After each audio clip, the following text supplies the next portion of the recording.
Okay.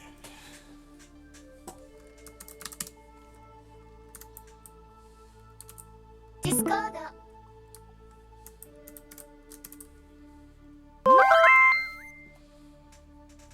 1482.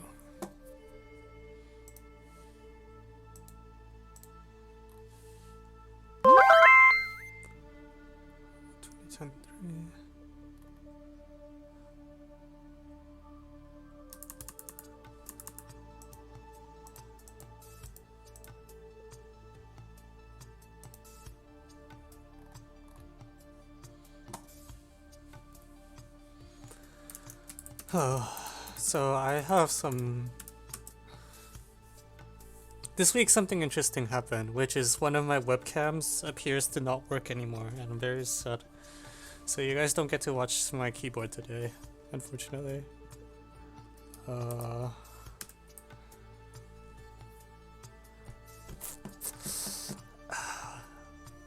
very confused though. I think it's something I don't know what it is. There's an error message in the kernel, but it's a very strange error message.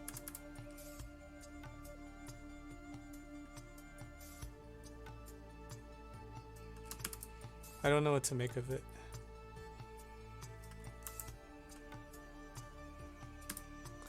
Will you cover nice journal? What does that mean?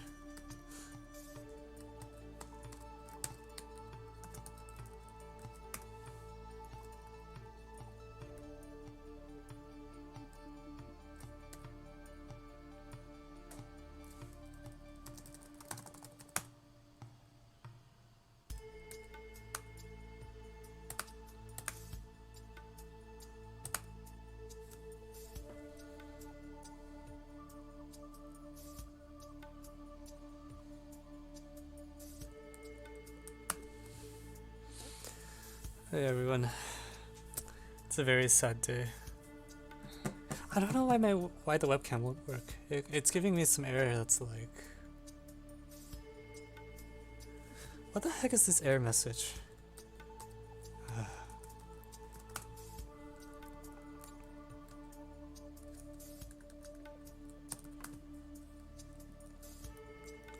Failed to query UVC control. Oh, one of my webcams isn't working. Yeah, so you guys don't get to watch the keyboard today. I don't know what's wrong with it. Like sometimes I can get it to stream for a little bit and then it crashes later. So I tried plugging it into my laptop to see if it was like a specific issue with my system, and I don't think it is. Surprisingly, it's not. Like it also gave the same error message on my laptop. But I bet if I plug it into a Windows computer, it will work.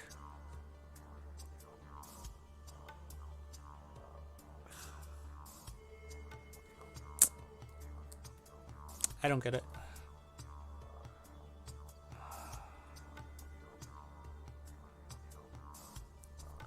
What does this error message mean? Failed to query.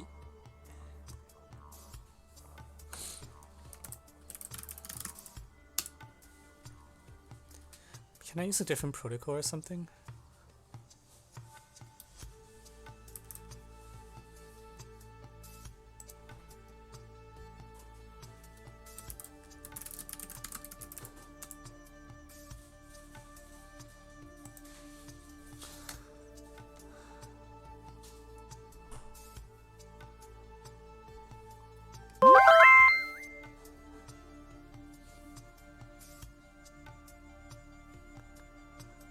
CAMO. Oh, Christmas AMO 2021. Was that recent? I didn't actually watch the...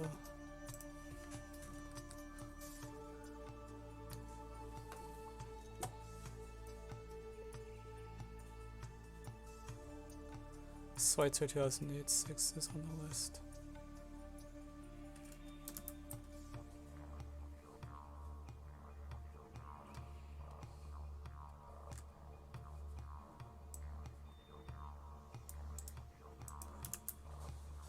Wow. Wait, when did Christmas AMO happen? I didn't even hear about it. There's a 3-variable inequality. Amazing.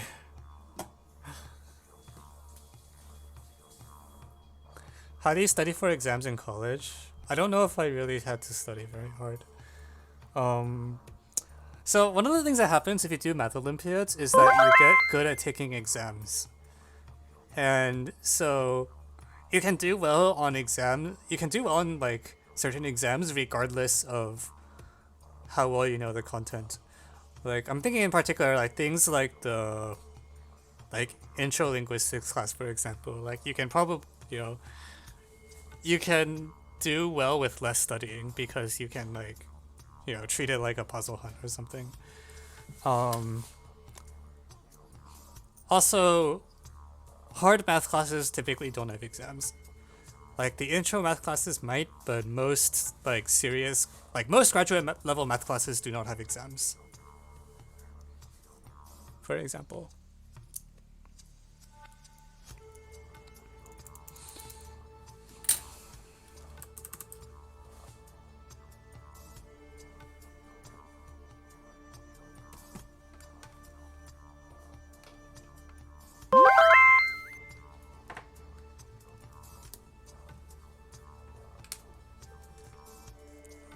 All Russian 2008. Which one is that? Is that if that's a tournament one, then yes, that's in my database. Also, that problem is so hard.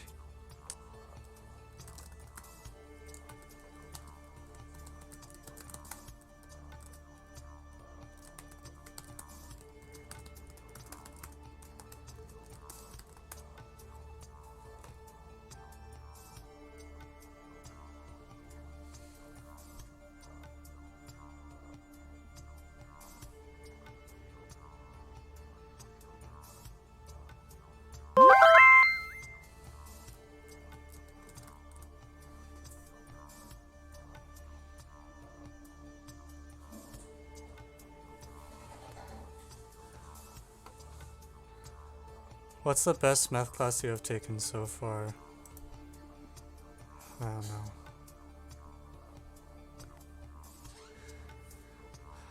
I am not a class person. I just kind of don't get that much out of going to lectures.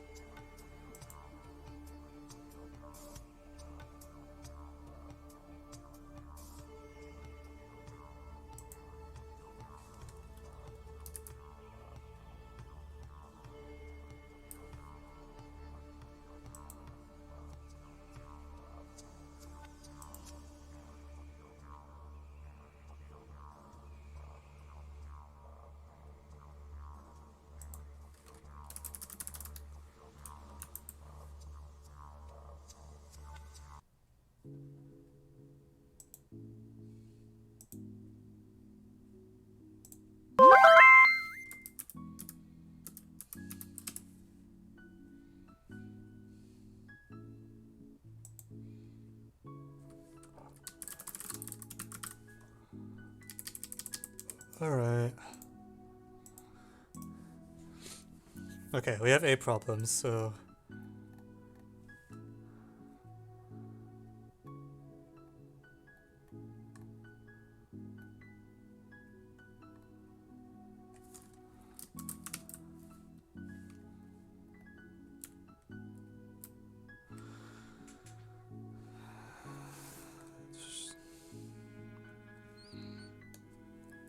Oh, right, but I'm rejecting the all Russian one because I've seen it before. God, I still don't want to do the 2015 C7. Out.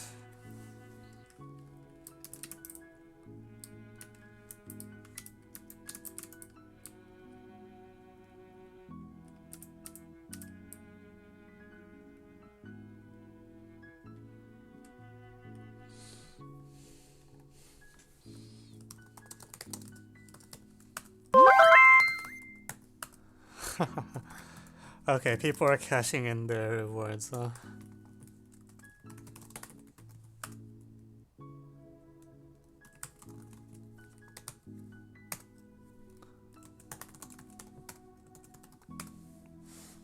Alright, so I am changing the stream title.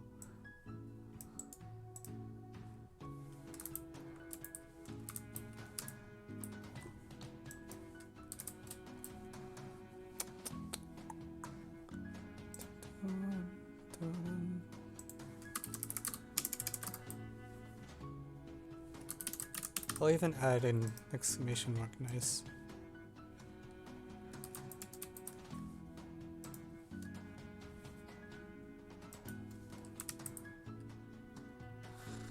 Okay.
What is Erdo's Borwein constant?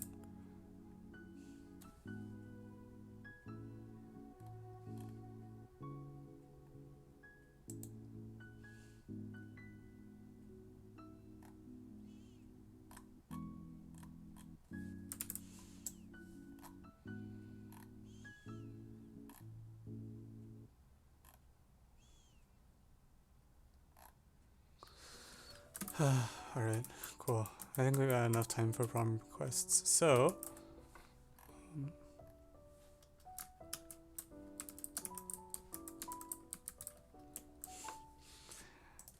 you can watch me struggle with Arch Linux. Alright, D7.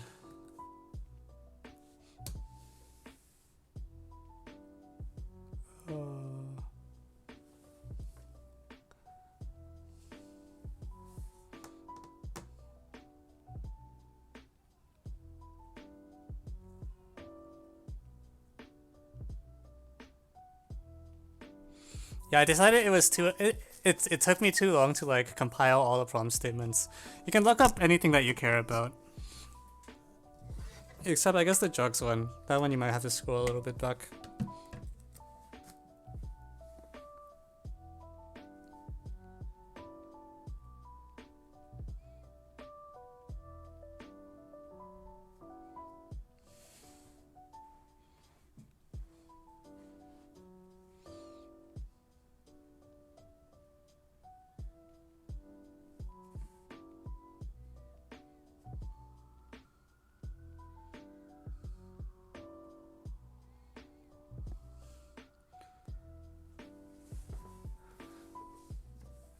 Here, maybe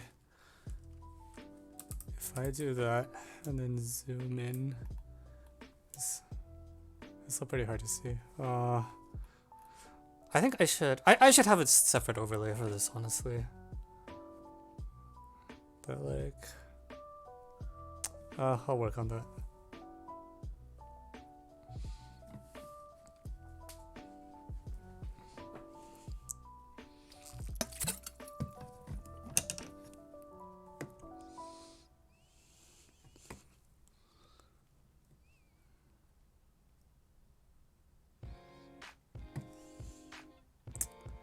Wow.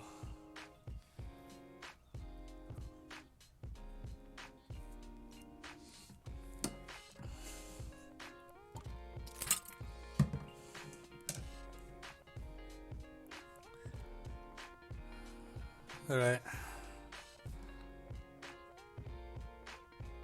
Am I on Australia server? No, still US. Wow, that's a very big tie. Okay, well, ties are good. That means I get to decide. Alright, so it looks like I'm doing this problem about n minus 6 over 19 first. And then after that is the Christmas AMO 6, the inequality. And then something.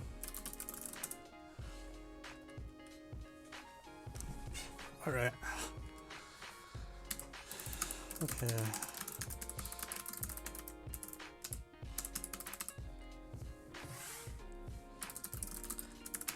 Wow, it's stream 60 today. We've been...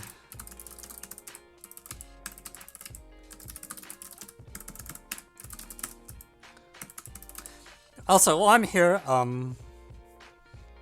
the quick plug that tomorrow, or not, sorry, on Monday I'm going to be doing a review for Nice.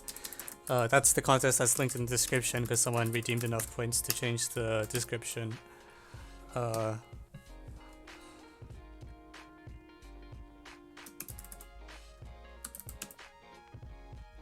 stream quality is very good today. I didn't do it, well, I didn't do anything special. I mean, I guess I disconnected one of the webcams because it stopped working. So maybe that did it? I don't think that should do it though. But yeah, so it's a different webcam that's showing my face today. So at least my face will look different today in principle.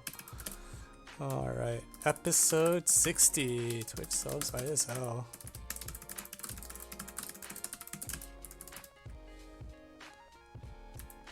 Yeah, I might do the 2014 too. Alright, so... Oh god, this is additive number theory.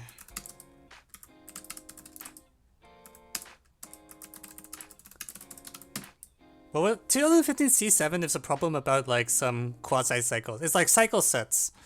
And it's, I don't know. Every time I look at this statement, I don't want to do the problem, so... Shrug. Alright, here's the first problem. Okay, God, okay, whoever puts C dots in commas, shame on you. This is not supposed to be C dots, it should be L dots, or dots. And there should be, there's no space here.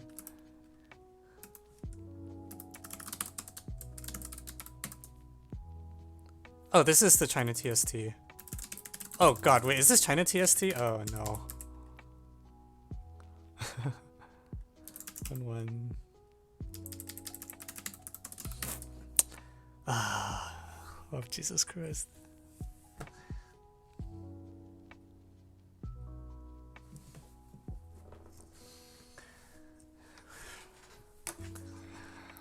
All right, well, we'll give it a shot. All right. I just hope. All right.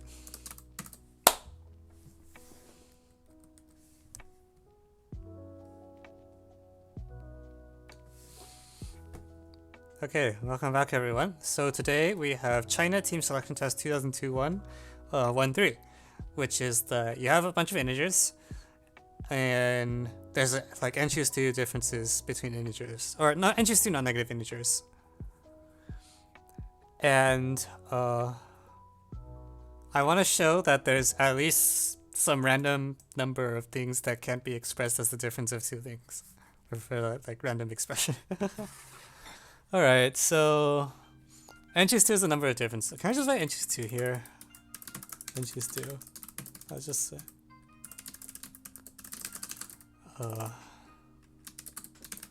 So the heck?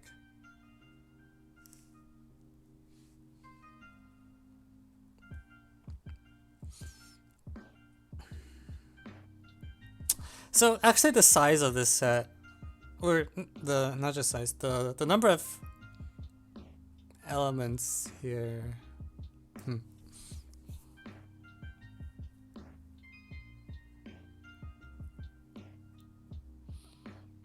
Yeah, sometimes the specific numbers matter. You want to show that you can't get a different set that looks too similar to 1 through n choose 2. Why is there 6 and 19? Oh my god.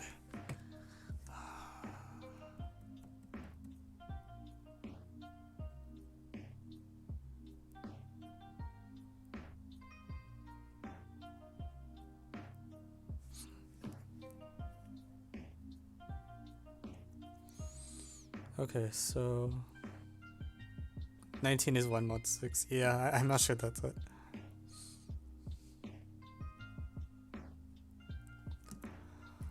I mean, let's sort the numbers, right?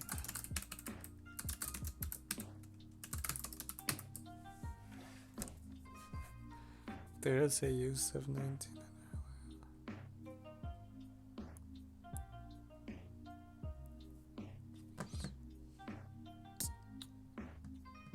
I wonder if you can, I don't even know if you can get that distribution of mod.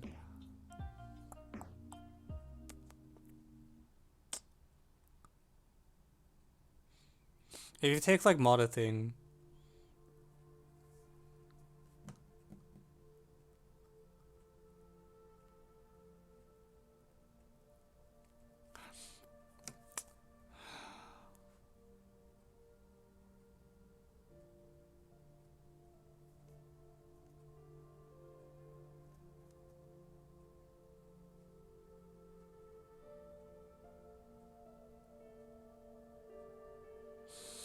like for example, if you have n is, let me just pick a random value of n for concreteness. Let's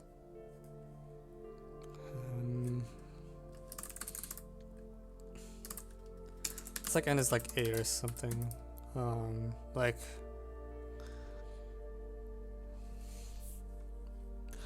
I have an idea that when you take a mod and you look at the,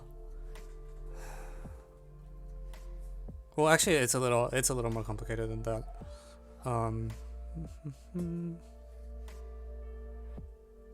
Right, because the absolute value. Well, at least for mod, if you take mod 2, for example, you might already be able to get some parity read on it. So, like if I have n equals 8, then there's 28 differences, but they won't be equally. I don't think there's a way you can get 14 even differences and 14 odd differences. Is that correct?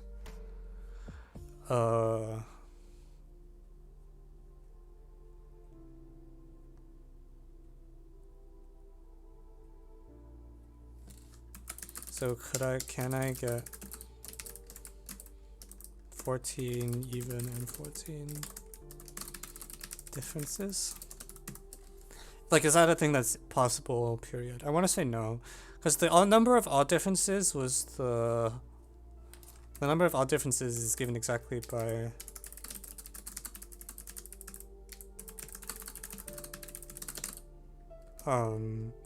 like the product of the number of evens times the number of odds.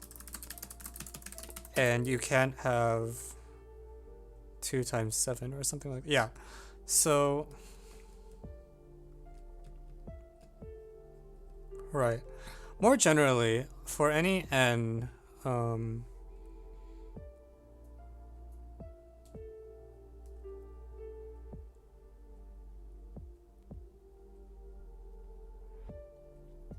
yeah, you'll get some missing things this way.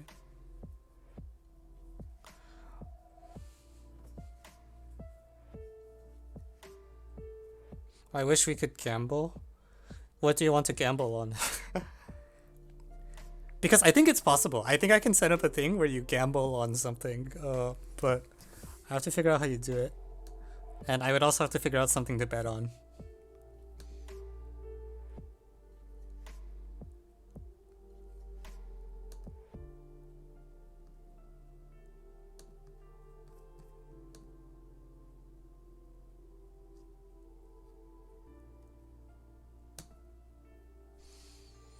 You can bet on problem proposers for nice. That seems like people who run nice just profit a lot.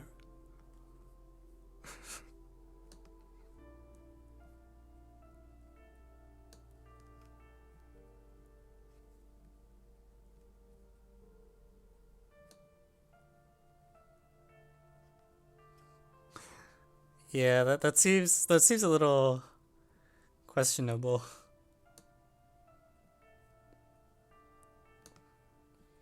Gotta say.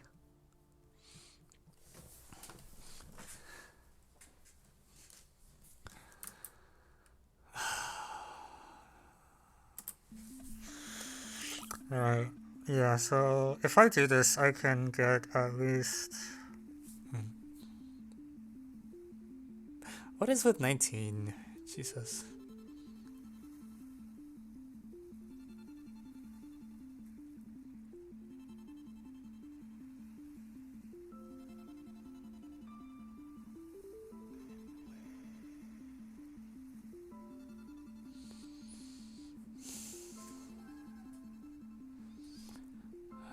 What is n choose 2? N choose 2 is just the number of differences. I think that's fine, right? Like, the number of differences of AI minus AJ between, like, a large... where j is greater than I. Yeah. I don't think specific values of n are going to help, though, given... Like, given this bound, I'm...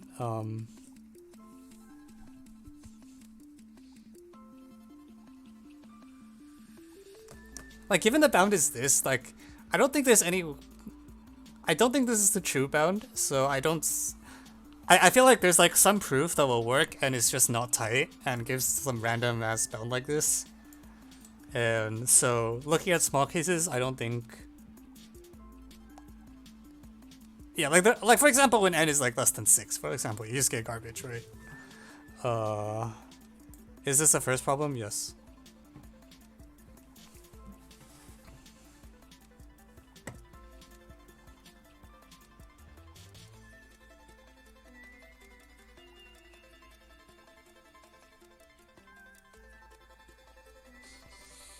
What do you do with the freaking 19?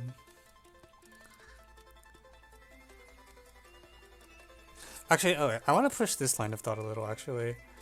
For n equals 8, 14, the...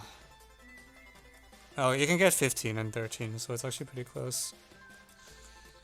Is it closer or larger? Is it that close or larger? Yeah. No, it won't. This will only get like O of n return. So I don't think I can push this method to get something quadratic in n.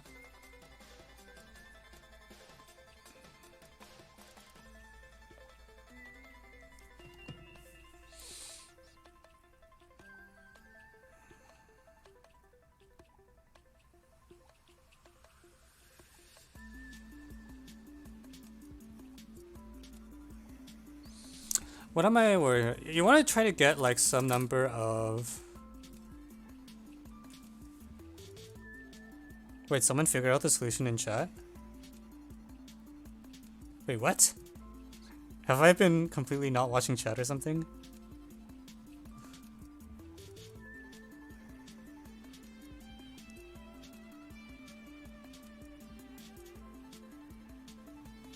Wait, what did I miss? What?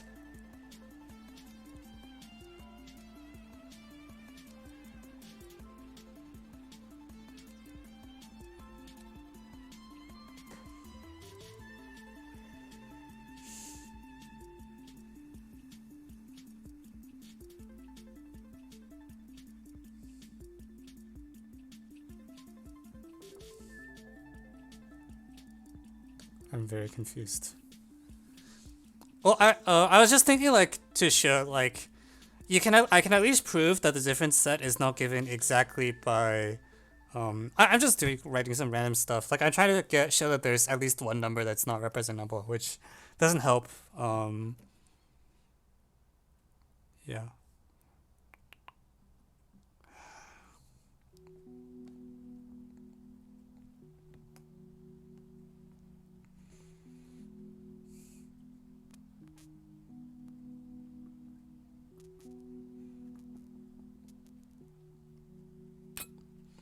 In general, I wonder if I can like say something about mod, but the error terms you get there will always be out.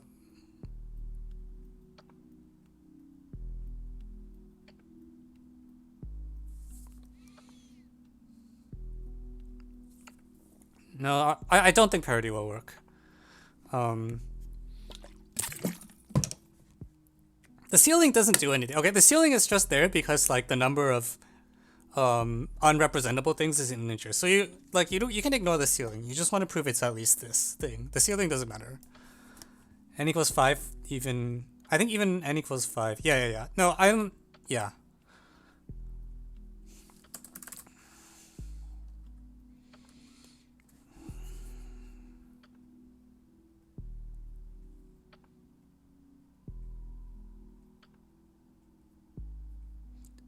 What does the thing inside represent in terms of combo? If you can find a representation for n times n minus 6 over 19, I would love to hear it. Actually, what's promised for? Okay, so actually, oh god.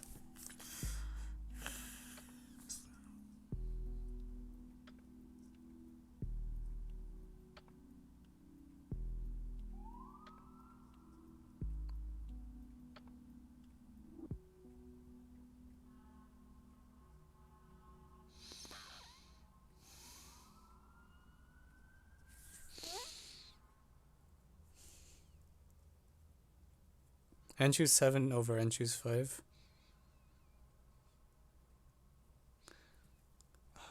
You want to look at the generating function?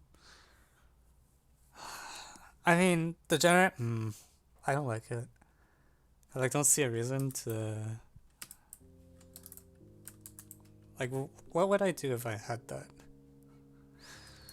Okay, the other thing I really should be doing is I should be saying we're looking for collisions, right? So a minus b equals c plus d, c minus d.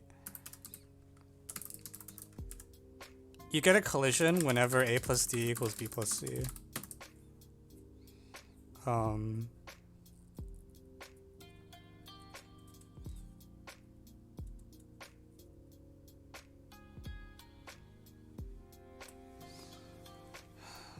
And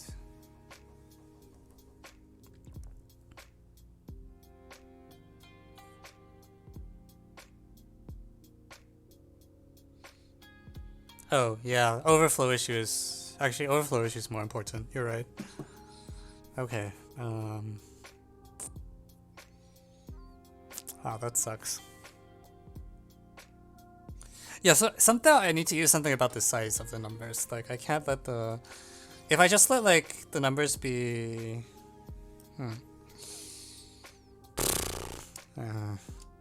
crap.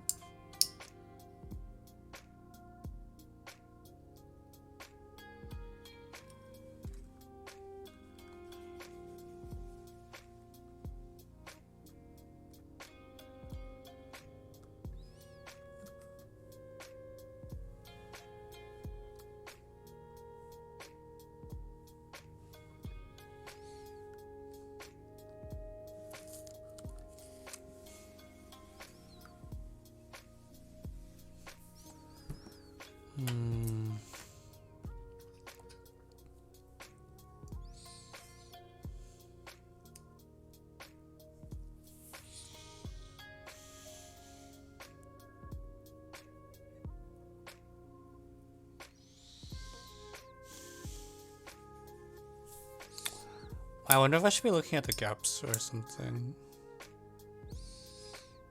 Like rather than you let D1, D2 be the differences between them, and then you're looking at partial sums of the DI. And it's how big can that get?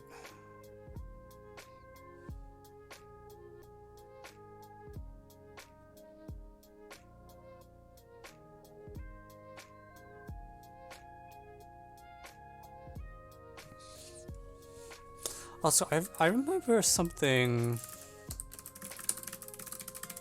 Perfect golem rulers.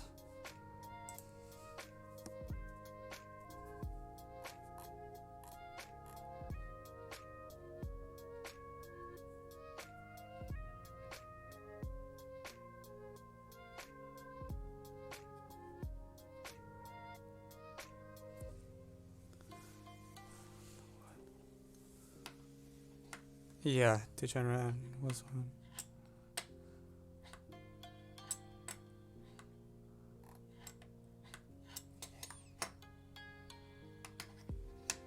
Meant to be close.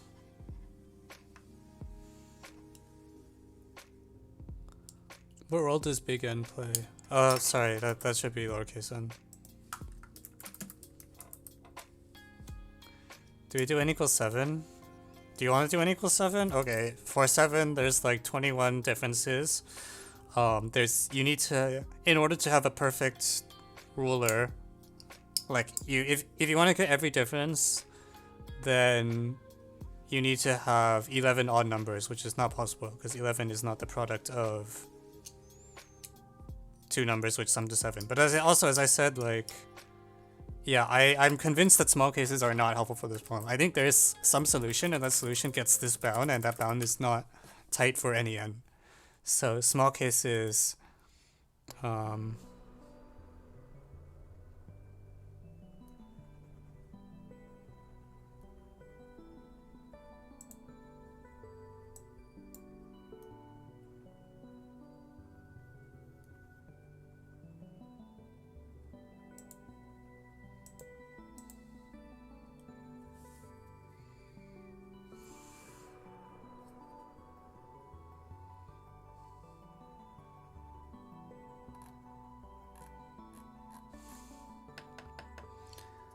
this is not column though, is it not?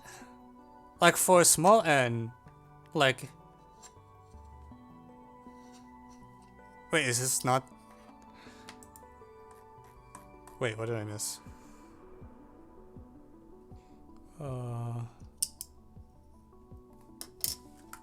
At least for small n, it's, I think, for small n, it's like a perfect column ruler or something. And then, like, it's basically what happens is the theory of perfect column ruler says that for n at least 5, for 5 or more marks, you cannot get, like, every integer.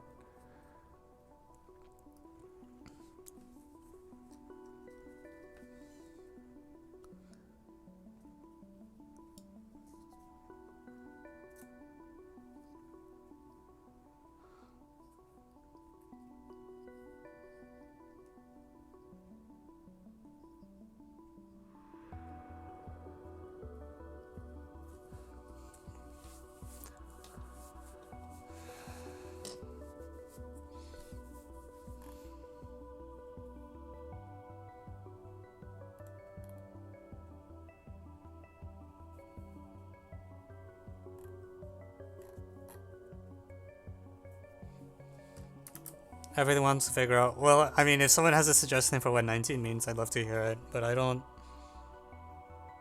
see it. 19 is...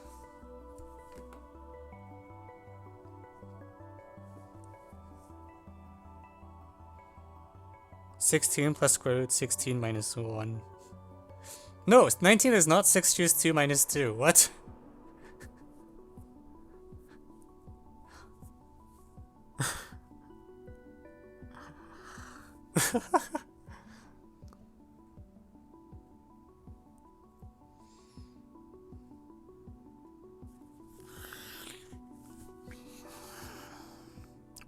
Minus 6.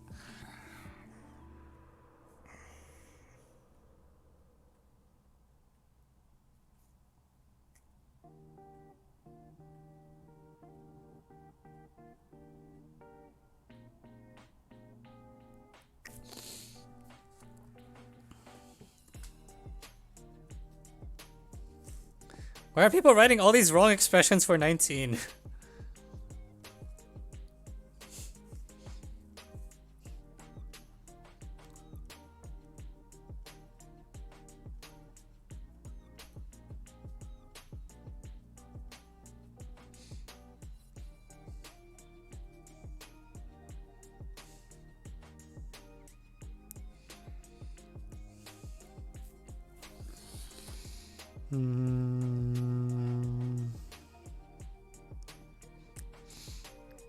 Okay.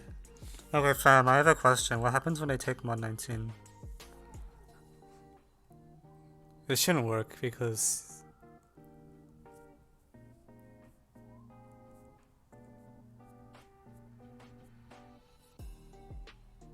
I mean, it shouldn't work because...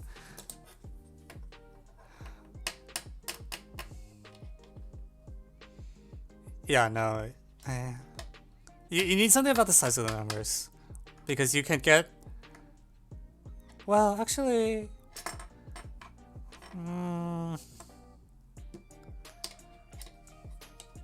Take one 19. 6E. Wait, really? No, I don't believe you. E is like 2.718, right? So 6E is like 16.30. Yeah, I think the constants are garbage. Like there's, I don't think this bound is sharp. 7E.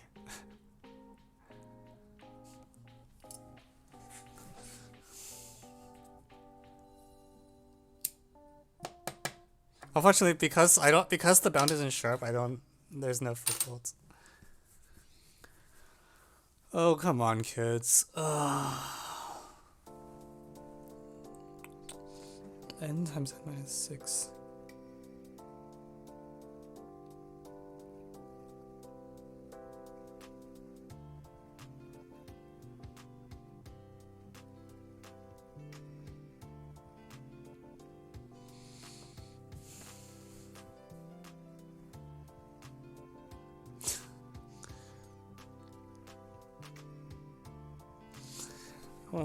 Okay, what am I missing? Let's see.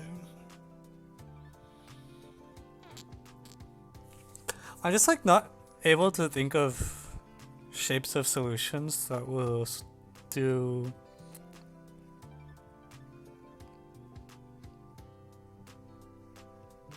I should be trying more things right now, honestly. I'm just kind of staring at it.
Work modulo and choose 2. I don't think so. The reason that none of the mod arguments can work is that I think you should be able to get most of the residues modulo any... Like you can get it basic... If I fix any small number p, you can get it roughly equally distributed mod p. And because of that, you will never get a bound that is quadratic in n. You'll at best get a bound that's like linear in n. And honestly, it's probably like O of p. Or something like that.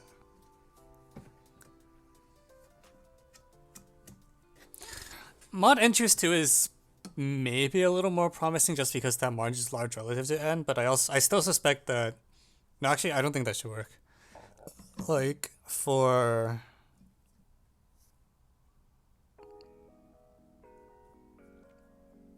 Yeah, I don't think you'll get a bound that's good enough by taking a mod.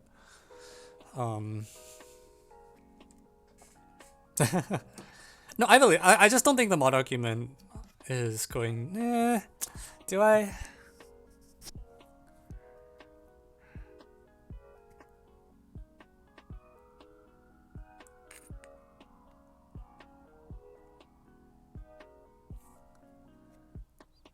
I feel like it shouldn't work. I can't prove it the same way I can prove it for like a fixed prime, but my feeling is that you can. Yeah.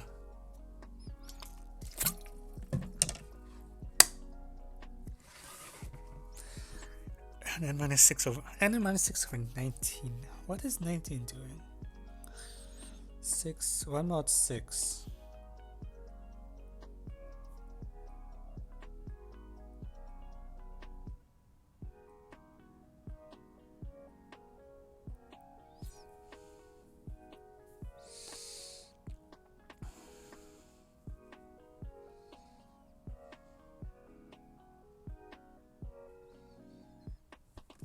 Yeah, like I was saying earlier that I would kind of wanted to take the consecutive differences. So you instead have d1, d2 up to dn minus 1, and then you can add up any contiguous substring. Uh, but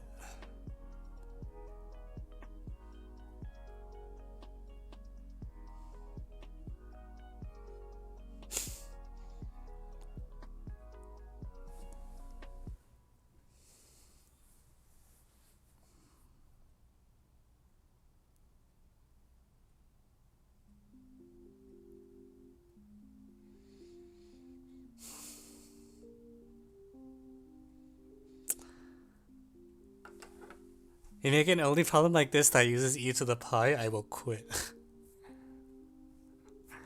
Wait, all you need is like you have like 23 to the I, you know? Ask someone to estimate 23 to the I and see if they realize that 23 is like about e to the pi.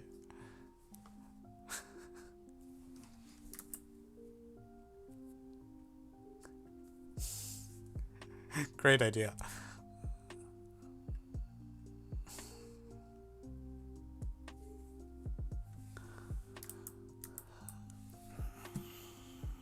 Nineteen.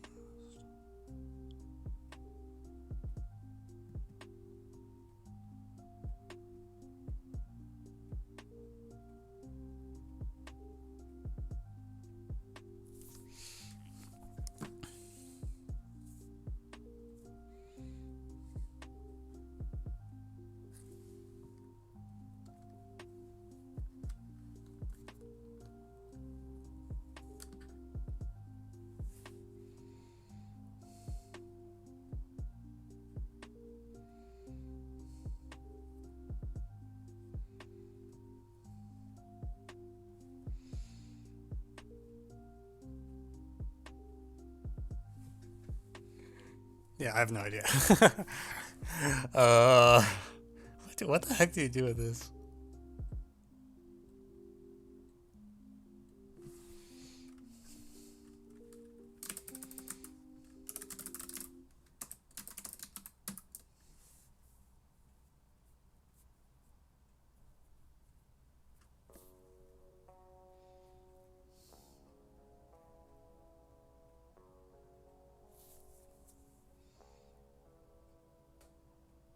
It's been said it in chat a few times already.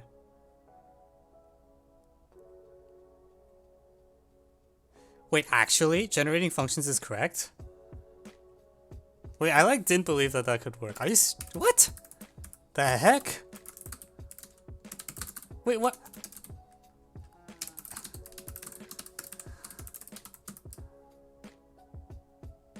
Okay, so I take the generating function and so I guess you have to consider x inverse. That's fine. Sorry, what am I writing? X to the an.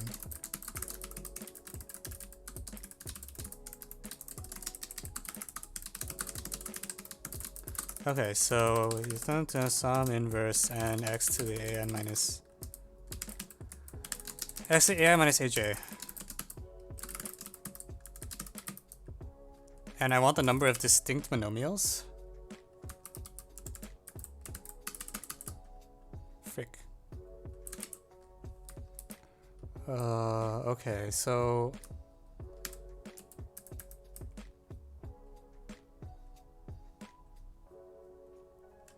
no, like this is the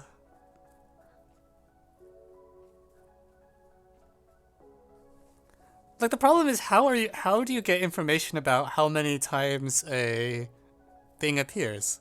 Like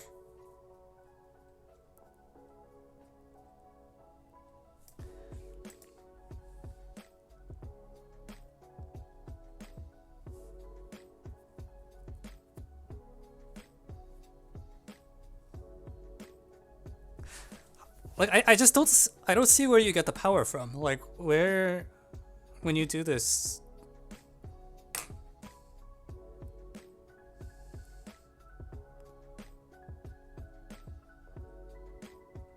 Like one, how do you round the exponent? And two, could you now subtract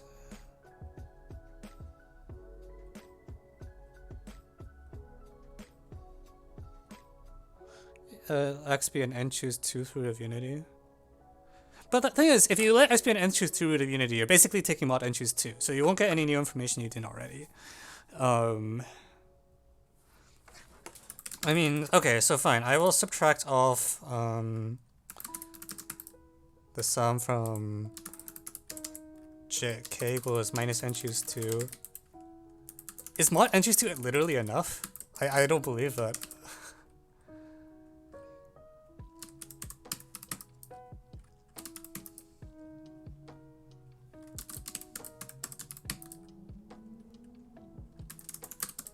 Right, okay. Like, what do you do with this?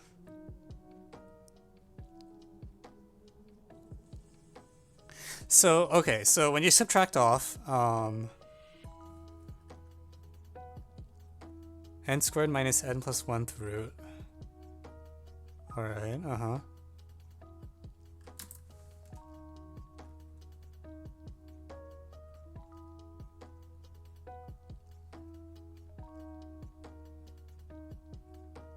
The frick?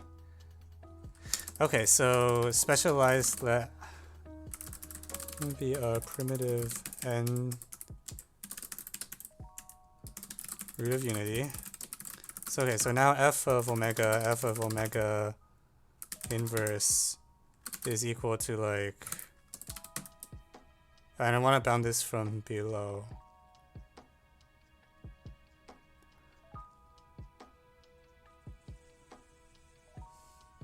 Okay, so every coefficient that's left over, there's like sum of ck omega to the k, and I want a lower bound on the sum of ck. So in order to do that, they don't even point the same. The frick? I feel like I'm being dragged through the generating functions, kicking and screaming, because I just don't believe that I can do anything.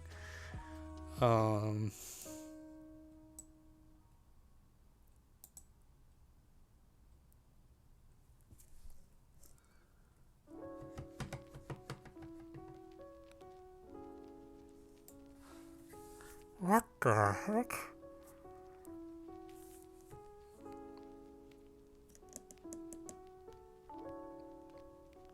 No, but I want a lower bound, right?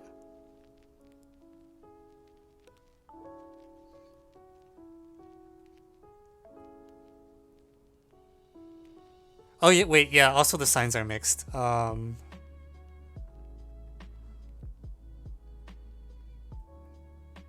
Yeah, no, like I don't see how this can possibly do anything or something. Like, what am I missing? Do I like filter or something? Like, I could sum over all the roots, but I want to bound on the sum of the negative things or something like that. What do I know about this thing? I know this thing is, I don't know anything about this.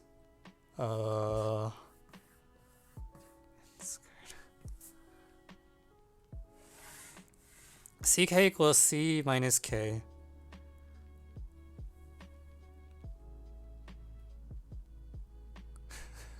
Wait, no, like what's this?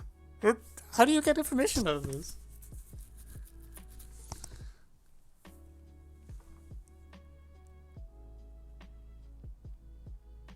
Try to relate to the... What is the problem asking? The problem is asking that the n minus 6 over 19 thing. No, I don't get it. Like, you have this random ass expression where I guess it's symmetric, fine, but you have some negative coefficients corresponding to things that you missed. Actually, that's all. You might have some positive coefficients corresponding to things you got, but you don't care. You care about the negative coefficients where k has absolute value at most n choose 2. And how do I extract that?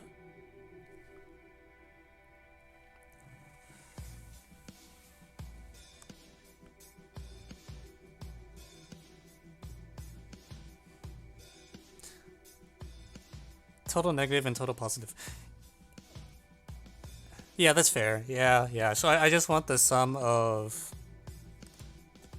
Yeah, yeah.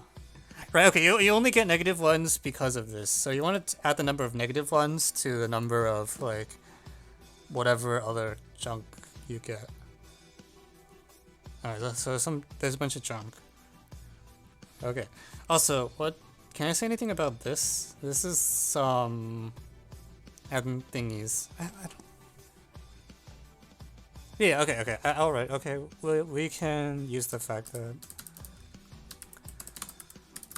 some KCK.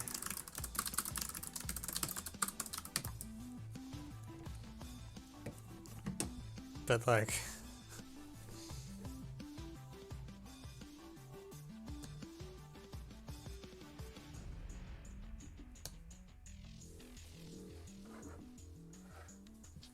Also, there's like a minus n or something because we subtracted a lot of.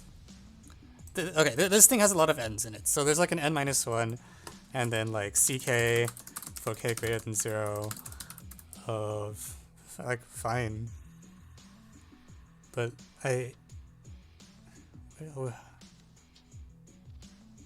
do I say something like. The constant is n minus 1, I agree.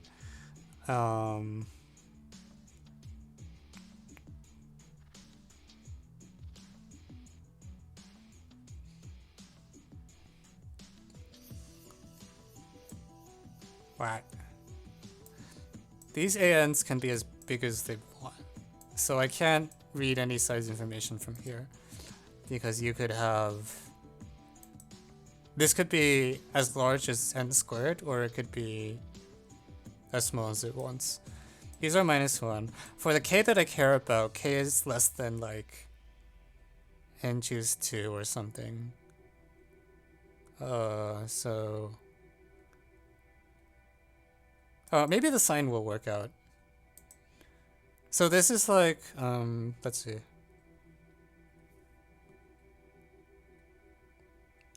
Right, if omega is a 7th root of unity, but k is. I only care about the negative contributions from n choose 2 or so.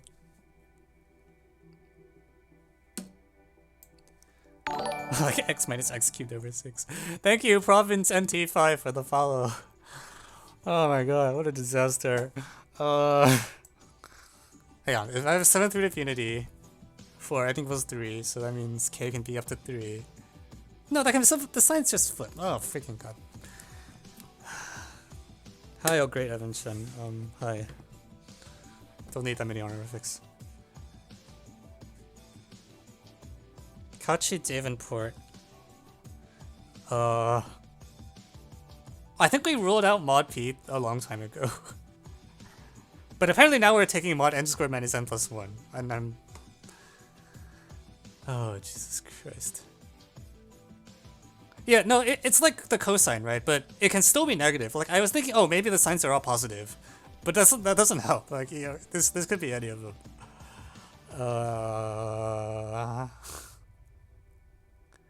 Why is the constant term n minus 1? Well, I wrote n minus 1 because, like, this thing generates, like, n ones. And then you subtract a single one off from here. There's also some other junk caused by, like, you know, technically k is greater than n choose 2. But.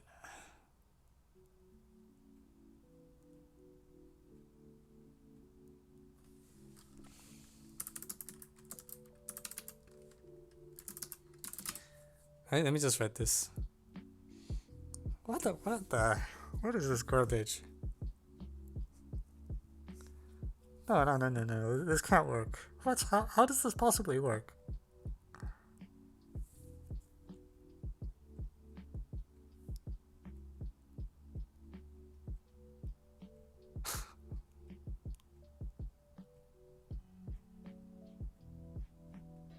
Oh, right, sorry, I forgot to subtract. Let me.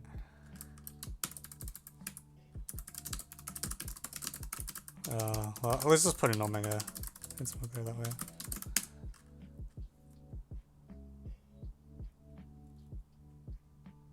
Oh, frick. Fuck.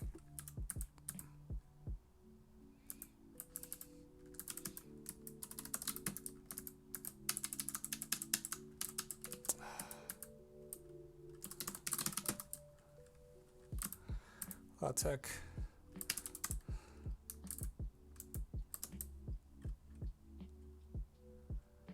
So yeah, the point is that this sum is equal to 0. Well, actually no. Well, let me write it with the x first and then substitute in omega.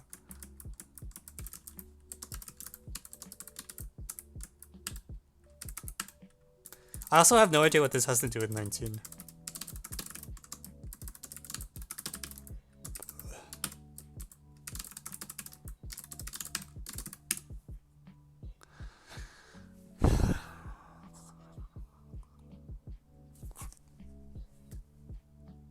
"19 is greater than 3 pi. True statement. Also true with 6 pi.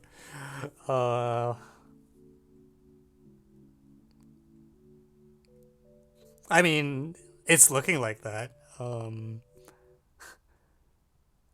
No, what are you talking? The pi is 3.14, so 18.84.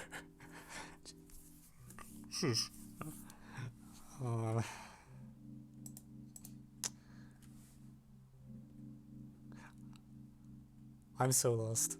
Wait, I mean, we haven't done anything yet. We've been told that this is what you're supposed to do, and all of us are staring at it being like, how is this supposed to help?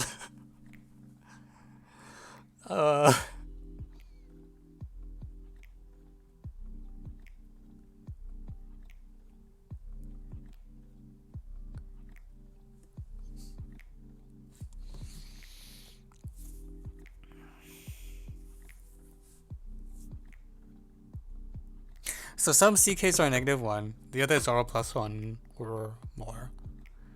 And I would like to...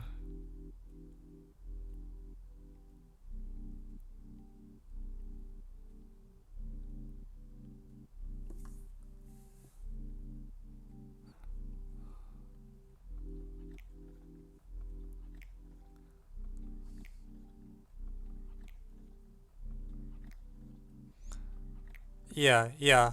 Either bound the sum of the positive CKs or bound the sum of the negative CKs, or count the number of CKs which are -1. Then use sign to bound it.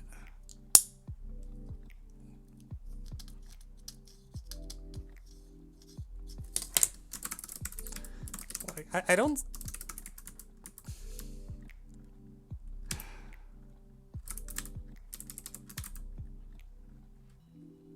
Or we could bound the sum of the absolute values of the CK. Actually, that is fair. If you bound the sum of absolute value of CK, that's also okay. But you want to bound it from below. Below actually makes sense.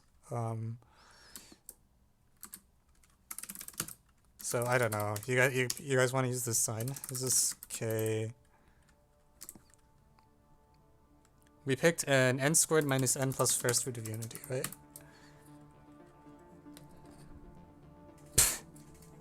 This is the dumbest thing I've seen all day. All right. So here, this guy, this loser here. This can be as large as n. Okay, well, so much for that. How small can it be? It can be pretty small, right?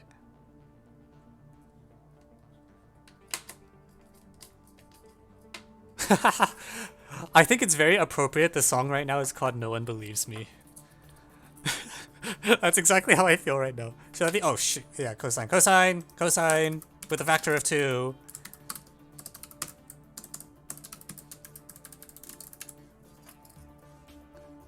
Yeah, I think it should also. I also agree it should be about as small as. So left hand side is actually given exactly by the absolute value of f of omega all squared. I don't see any reason why that should be bounded away from 0.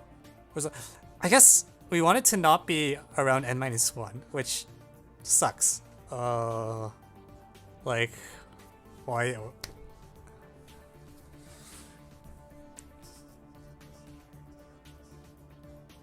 The other thing is we can try to... Can I like integrate around the unit circle or something?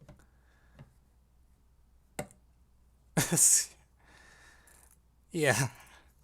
I don't know if it's far from root n minus 1. It can't be too small? Why not? Why can't f of omega just be like a very small complex number? Because these things are all pointing whatever direction, whatever heck direction they want, right? It's the sum of n vectors. The vectors all have unit norm, but they point in like random ass directions. Like, I don't see any reason why this should be bounded away from 0 or root n minus. Oh jeez. they're just like.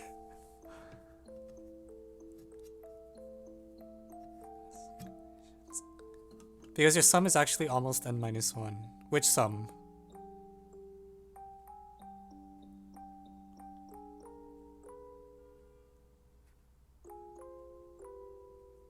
No, this is squared, right? I didn't drop a square root or something, right? Like this is pretty. But I don't see any reason why this thing can't be about square root n minus 1. I definitely said random-esque. I don't know which. The other terms cancel out.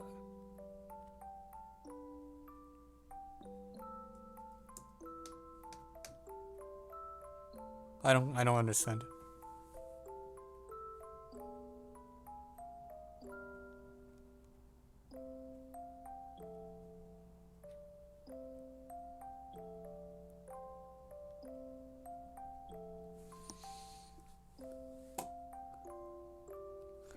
Are you saying the right-hand side is small? I mean, that's what we're trying to prove. Or, sorry, trying to avoid or something like that.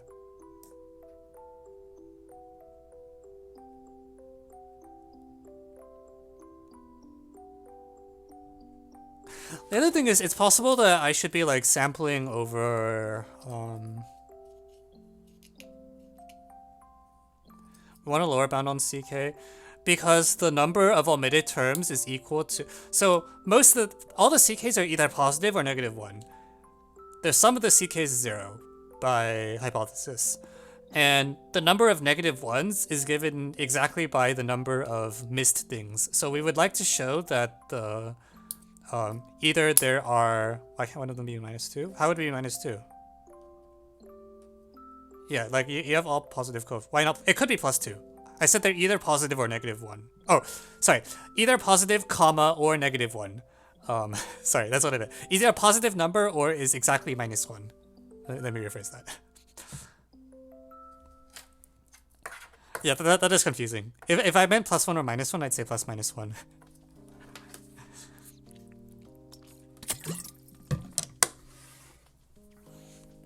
Yeah, so you can either get me the number of negative CKs.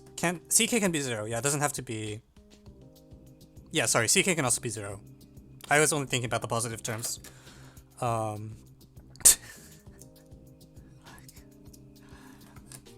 But yeah, you can either get me the number of negative CKs, the number of CKs that are equal to -1, or the sum of all the CKs, or probably most relevantly, the sum of the absolute value of the CKs is probably the best metric.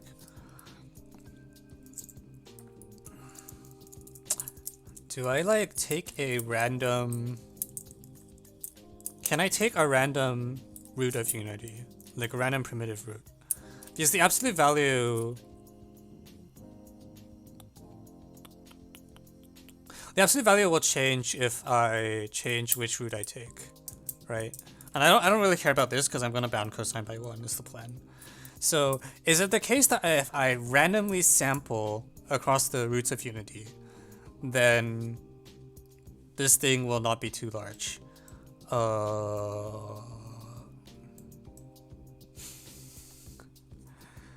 This is called... Yeah, this is called desperation.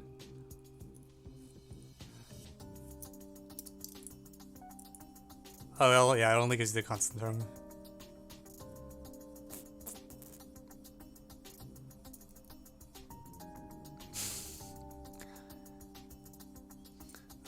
Yeah, no, I don't.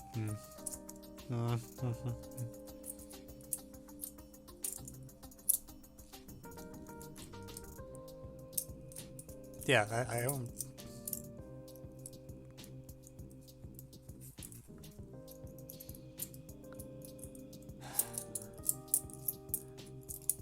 How is this supposed to? If too many CKs are 0, then the sum is close to n minus 1, I agree, but this difference is O of n squared. Why is the difference O of n squared? Differentiation. Substitute x equals 1. If you get substitute x equals 1, you get 0 equals 0. Like you won't get, because there's no information here, when you substitute x equals 1, you won't get any information after either.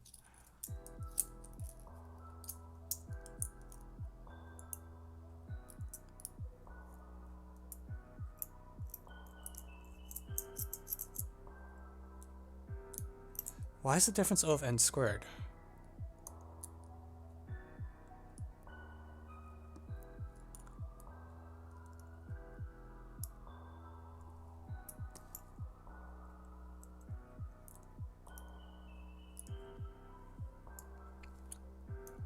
No, the sum of CKs will get, okay, here. Let me write this down because people keep asking.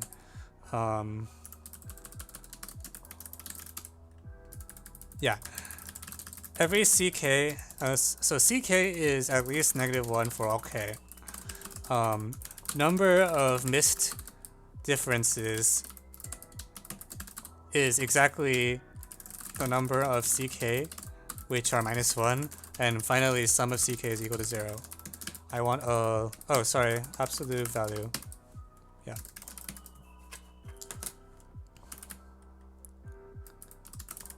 So I want a lower bound on CK. Yeah, basically you have a bunch of things that are -1 and some positive things. How do you count this? I don't know. Like I was convinced that generating functions couldn't possibly work because I don't see like why this would. I wasn't even convinced it would work in this form, and then I was told to plug in a root of unity.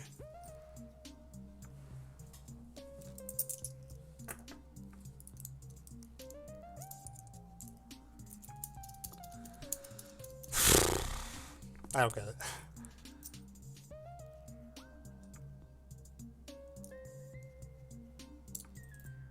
Try to do CAMO normally.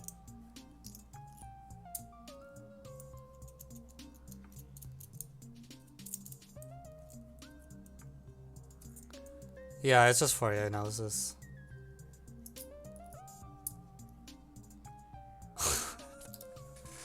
The heck?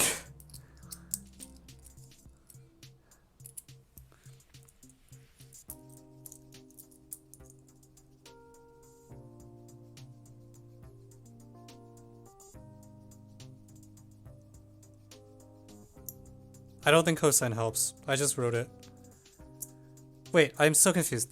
Something with this thing is n-1 plus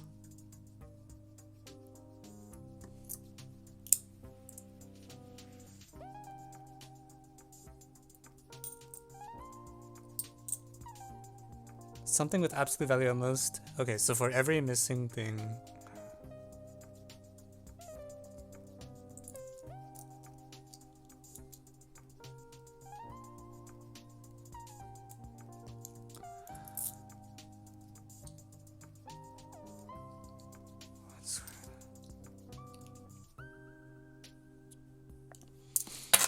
Okay, well, let's call a number t, alright? Right, so we agree this is n-1 plus something which is less than or equal to 4t.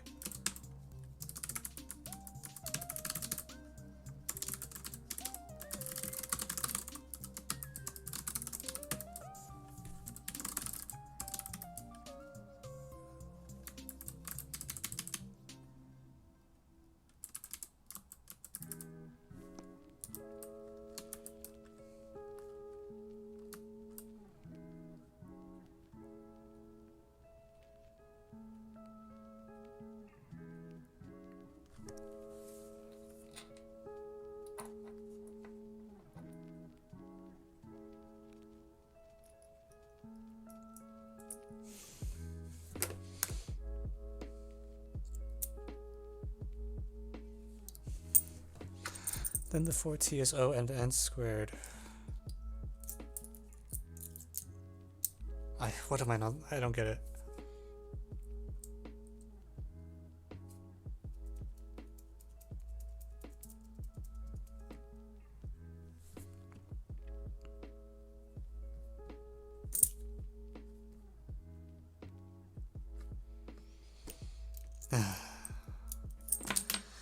What am I doing with my life? What is this? Why is... what? Why is it over and squared? I just don't see why f of omega is, that's...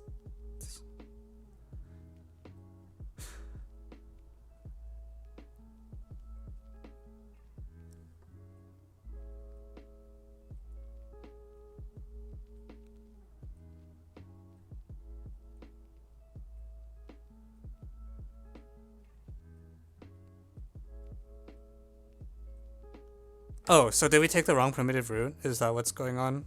I don't want and choose 2 through to Rini, I want something smaller. Why is this at most 4t? Well, it's like... I mean, you can say this is less than or equal to n plus 1 plus twice the sum of absolute value of ck, and that's actually exactly equal to 4t.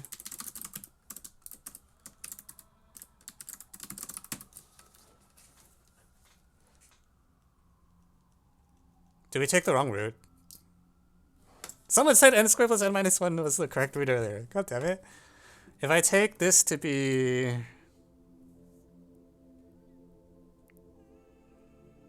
Wait, but then this is... That doesn't help me. If you take x close to 1, it won't do anything. You need to take a... Like, the whole point of this approach was that this sum was supposed to vanish, right?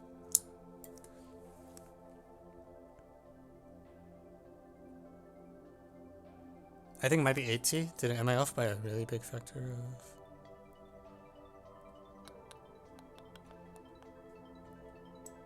Is it 80?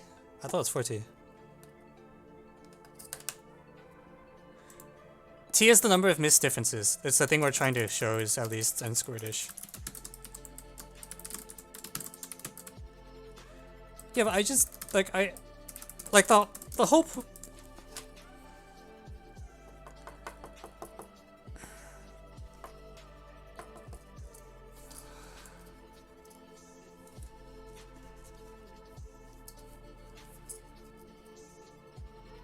Yeah, this, you can use any root. Yeah, the problem is you don't have any control over this, right? Like, this method can't work unless you can say something about this. Any root other than 1. So you want the largest possible value of f omega across...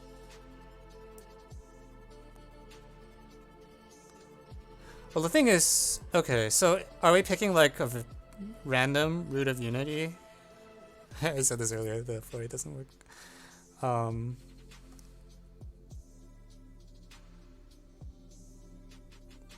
Yeah, I mean, well, I made a bound, right? Yeah, it doesn't, I mean, once I write this inequality and throw away the cosine, it doesn't depend on omega anymore.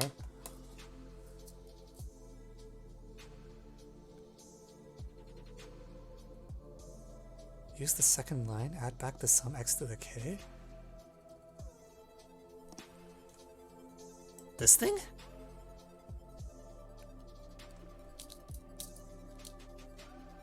Don't use ck, use ck plus 1.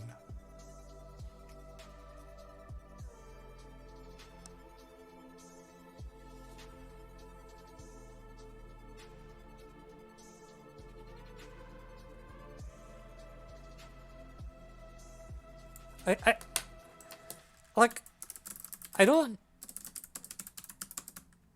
What? I must be insane.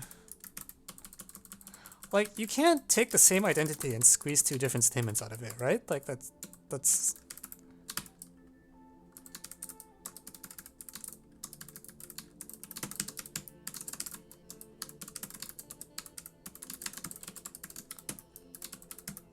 Yeah, you want absolute value f to be, yeah. Yeah, you just want you want omega to be such that absolute thing is big. Alright, okay, so, I mean, this is the same identity. Dude, I'm not... I'm not that optimistic that you can force it to be large. Maybe you can, I don't know. I don't know anything anymore, okay.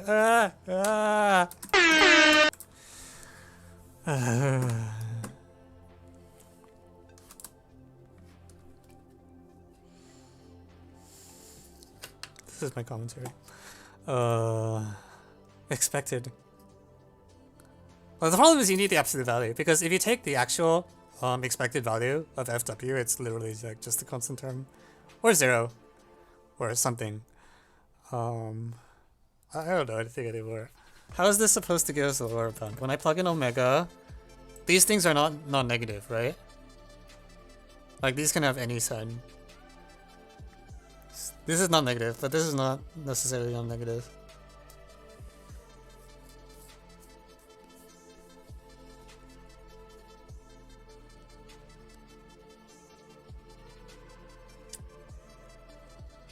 Expected value of f of absolute value.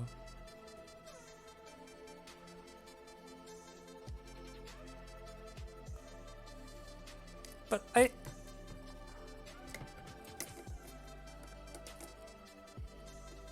we can pick a root such that... No, there's no reason you can pick a primitive... there's no reason you're promised there's a primitive omega that makes them all line up. Like, imagine, like, if... Actually, there's a lot of numbers, but, like, you can have them all just be, like, approximately diametrically opposite, right? Like, you can't literally have it diametrically opposite because n squared minus n plus 1 is not even, but you can have it, like, basically diametrically opposite. And because of that, the growth rate will be... Why does it need to be primitive? It doesn't need to be primitive, but...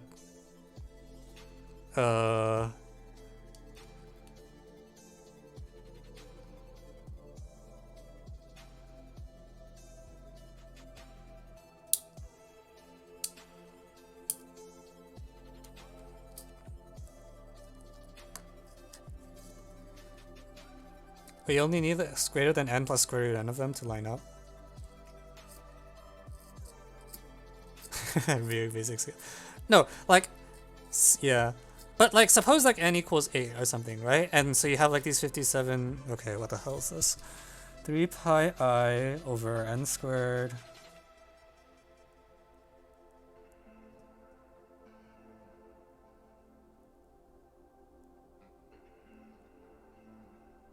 Wait, how the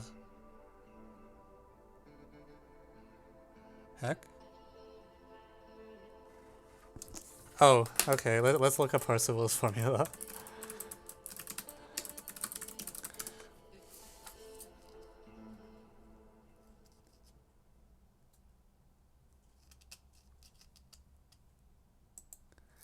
Okay, Warren says we should pick a...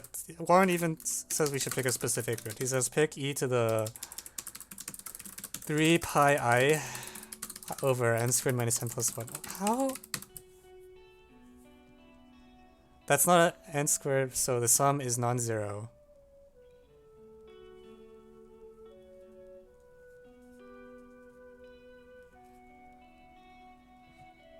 I don't get it.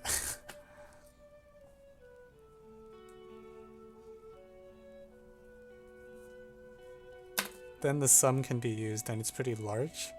What? Wait, what are you doing with the a sub n's?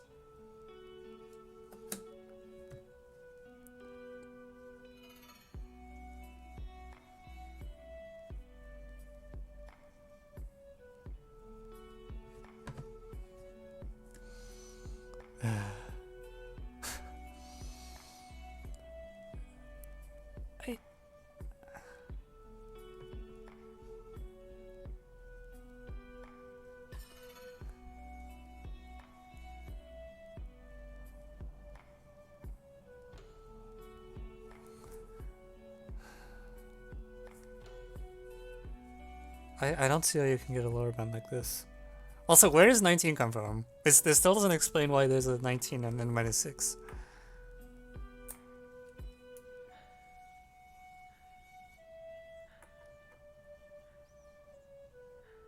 Is it like the 3 pi or something, and like the 6 is twice the 3 and the 6 pi is the 19 or something? Okay, f omega minus is at least 1 over sine... What is sine w? Problem request.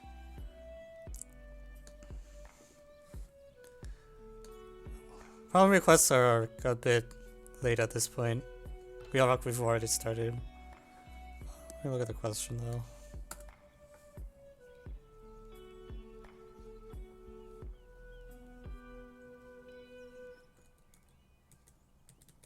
Yeah, probably enough there.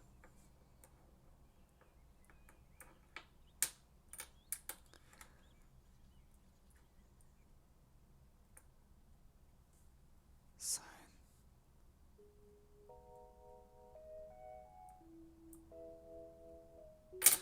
I must be insane. So the sum of the omega to the k. Wait. No, this doesn't make sense.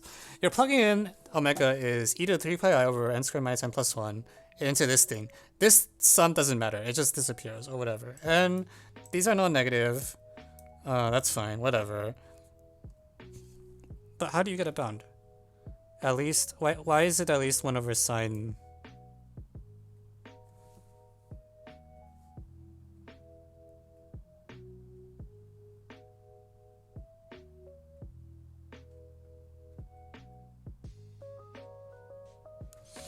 Okay, I don't know what's going on in my life anymore.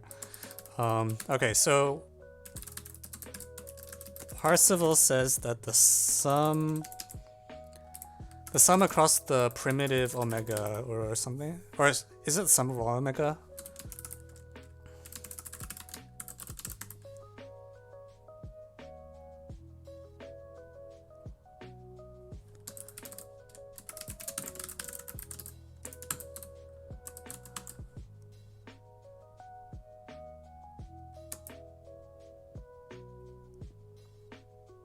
Wait, I just don't see why that inequality you wrote is true. Why is, like, where are you getting 1 over sine from? F omega. Like, how are you getting a right hand side that has no an's in it? I guess is what I'm trying to figure out.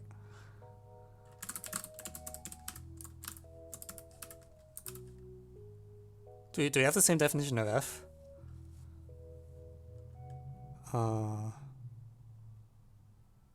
No, like I know what you're saying, the sine of that angle, but I don't see why. Like, where did all the an's go? That's the question. Like, how are you dealing with all the a sub n's? FW. So where's all the a sub n's?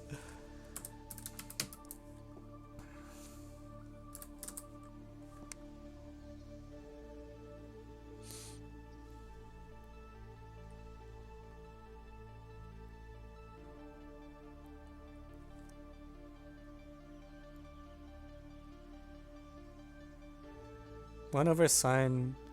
Yeah, so, but where does f come from? Like where are you using anything about the function f?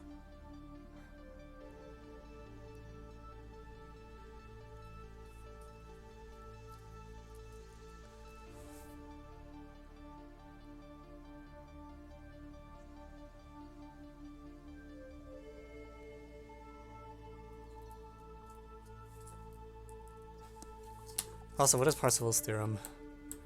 Well, okay, I actually should just be able to work it out. I'm not, I'm just using the second line.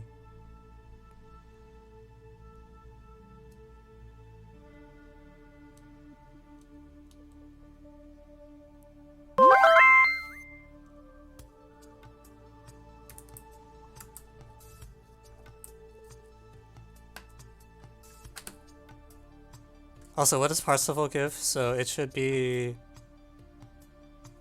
if I do the what does Parseval give? I don't actually know.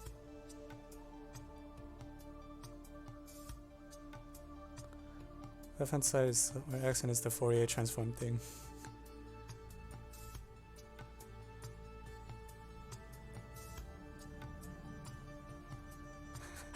What's a Fourier transform? I don't remember.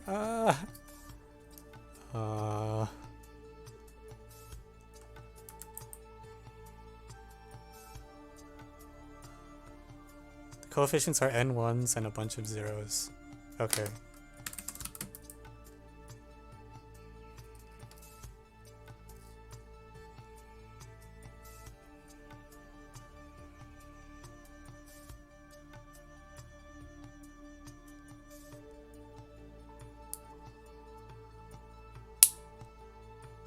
Wait, actually, wait. This is really this doesn't look right. This is too big. The average. Oh, actually no. You're averaging. So is there? Does this promise there's an omega for which this is n? That feels like too good. Like it's like n squared over 4 is a bound. If this is really the case.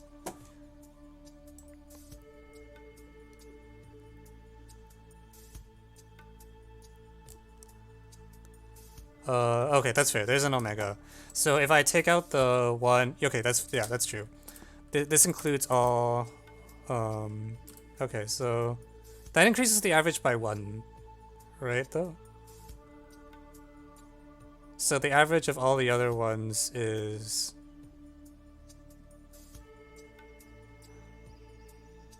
something. Wait, does this give us this? This just actually gives us quadratic bound, actually, right?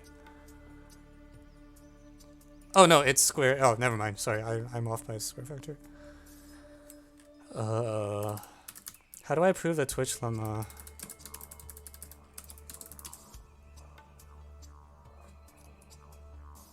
You should look at a maximal cycle that is not Hamiltonian.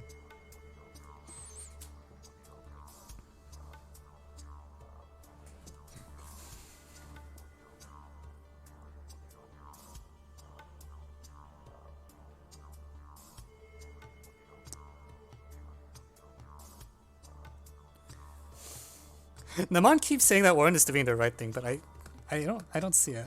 That was a typo.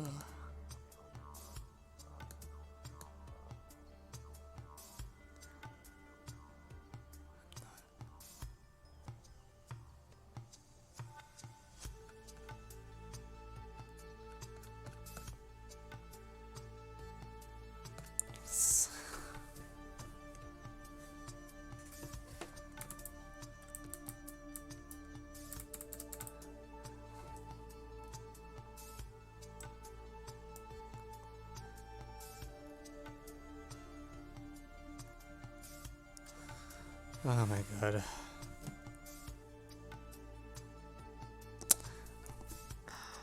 I don't get it.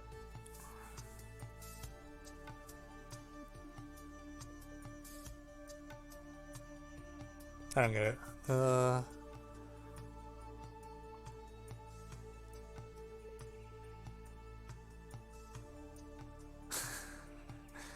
What is going on?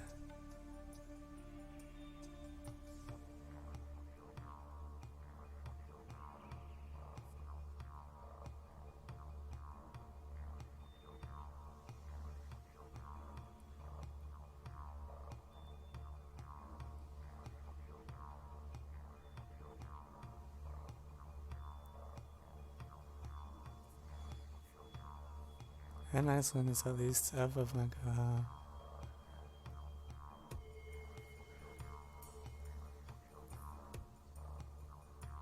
Wait, I just don't. How do you get that bound? Where is the 1 over sine? What? What?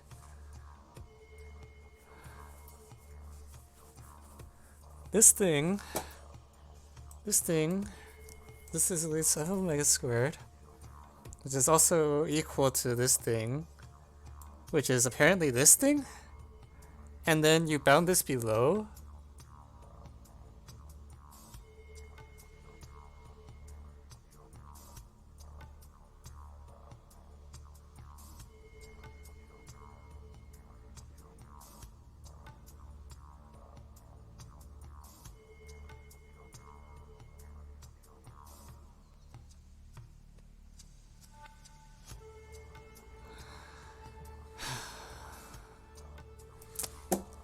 Okay, wait.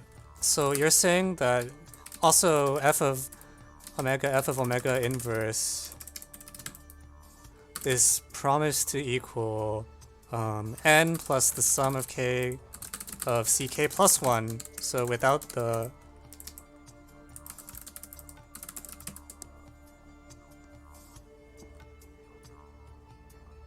Okay, wait, so... No, what? No, wait.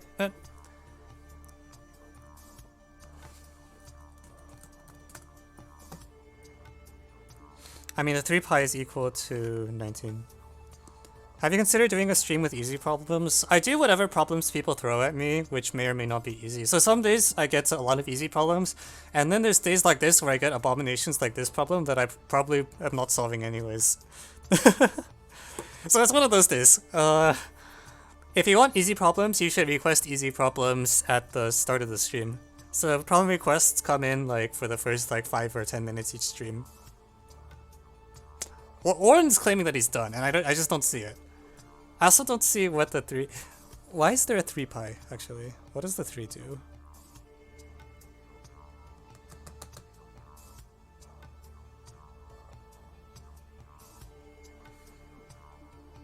Oh my god, no. We're not doing Lagrange multipliers. We're not doing Lagrange multipliers. 3...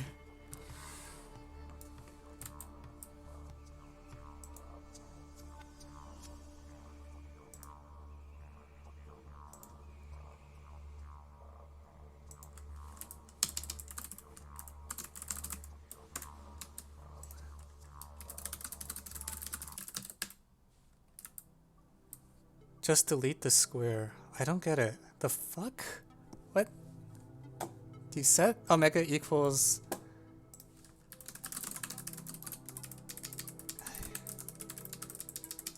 (3 pi I over n squared minus n plus 1). And then... What do you mean delete the square? Like... These things are not promised non-negative, right? Either this expression or this expression. There's no non-negative promise on the rest of the terms. Right? Or what?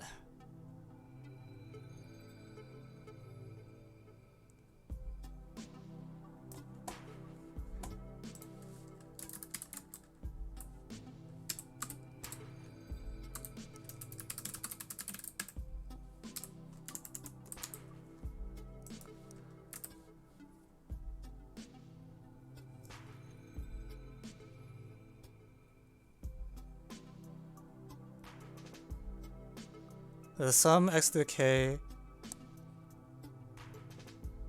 I didn't do the plus one. Which the third line is not quite true.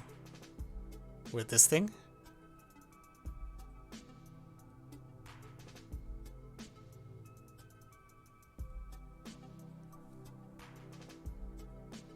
N squared.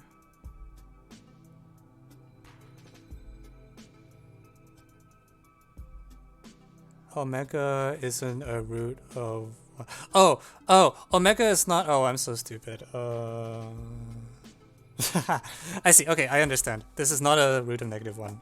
Okay, fine. But... Okay, so when I plug in that omega... now... Wait.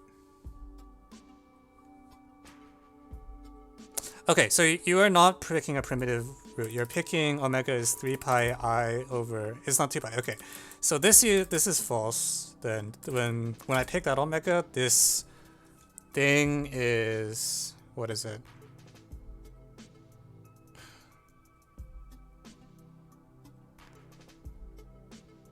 Is it -1?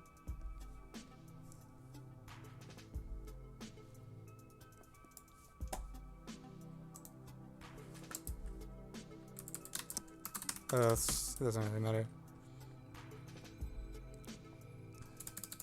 So this is almost a primitive root. This is in fact the square root of a primitive root or something like that. Okay, so when that happens...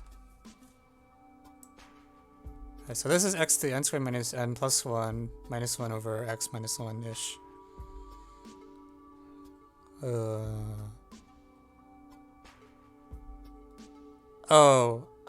I don't know. Wait, this is ridiculous. How? Okay, so the point is this is... Yeah, I'm so sorry. I thought the whole time you were plugging in a primitive root, and I was like, how the heck is that going to do anything? But you're not plugging in a primitive root. You're plugging in 1 over minus 1 over omega minus 1 times like some this is like omega to the... God.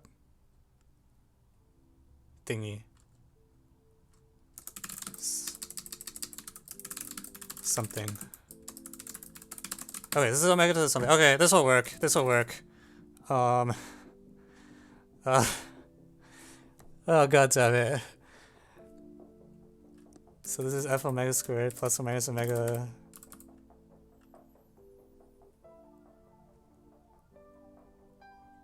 Oh, basically you plug in something that's not a root and this thing becomes huge and this eclipses everything else.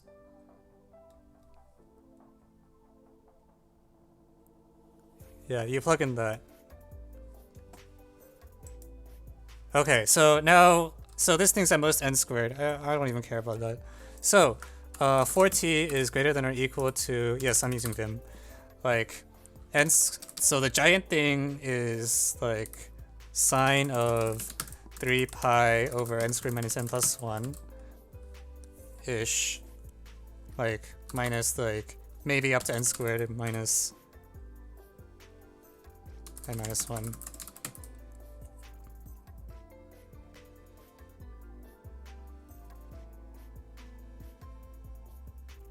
No, hang on, I don't want this n squared here. How do I bound this thing? Can I prevent this thing from being too big?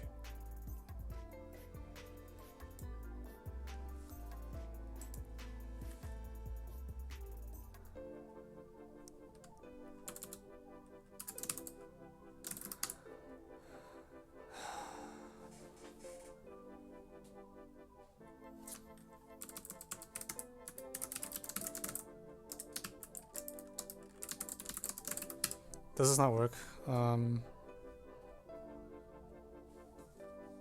Well, you're subtracting it, but the numerator is like... Okay, hang on, let me get this right. So, god damn it.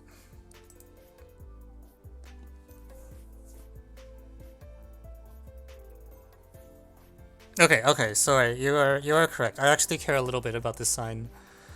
Okay, I actually care a lot. Okay, so this is omega to the, let's compute this explicitly. So we're gonna omega to the minus n choose 2 times omega to the 2n choose 2 plus 1, so n squared minus n plus 1 minus 1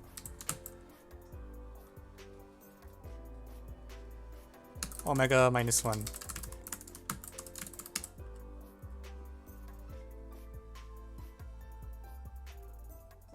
Okay, and this is an absolute value, so we'll actually just write it.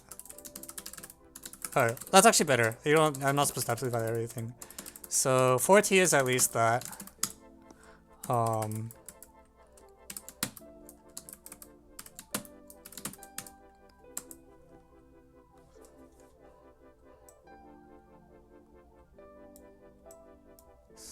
This is actually a real number, right?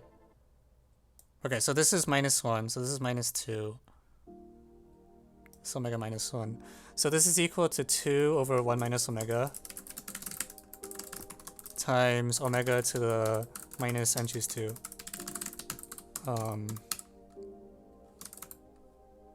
Minus n minus 1. And... oh god, please work.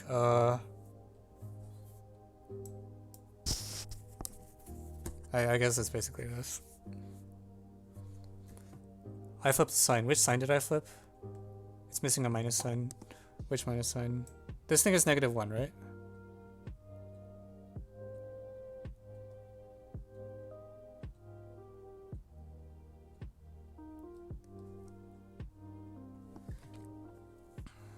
Oh, I forgot the original sign that was originally on the sum.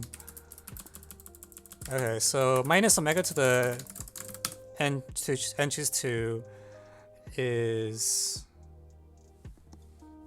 Alright, so this is close to... yeah, this is like basically 1. This will be basically... I don't know, something.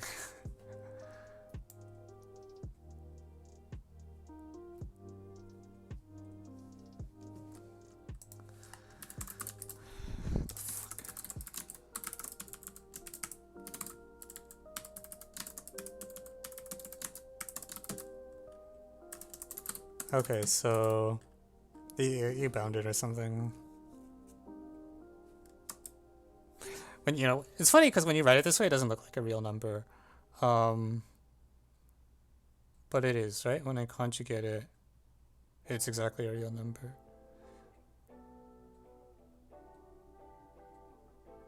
So in trig functions explicitly, what does this equal?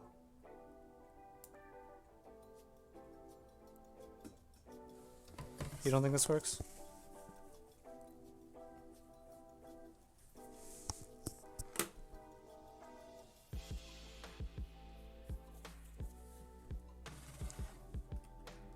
Is it 1 over... I actually just don't know what it equals.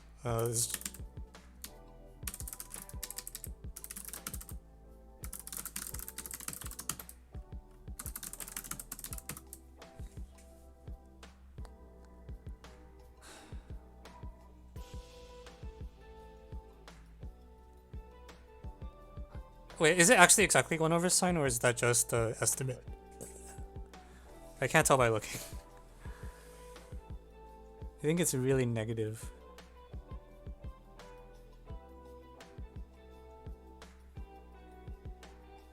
Really? It's negative? This is a minus. I didn't fix the minus sign here. I need to fix that, sorry.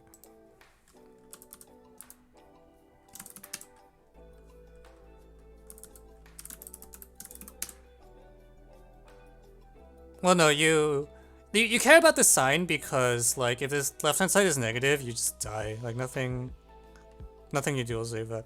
This is definitely promised to be a real number. It's the sum of a bunch of cosines. If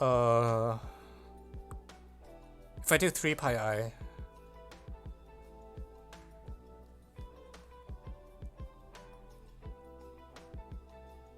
I think that's maybe why you do 3 pi I, right? Or not?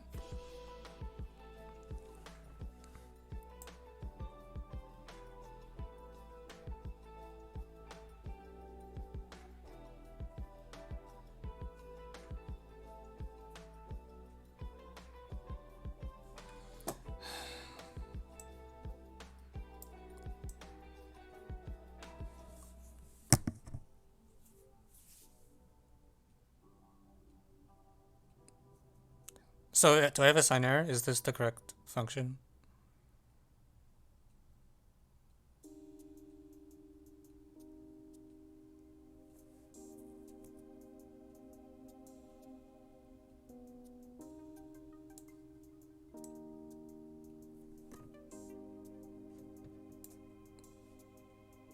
You should properly work out this sum. I mean, this is what it's exactly equal to, right? Because it's a geometric series. And... I mean, so going from here to here is fine. I'm not worried about that part. I'm worried about the part where we claim this is like 1 over sine because I have no idea what it equals. Oh,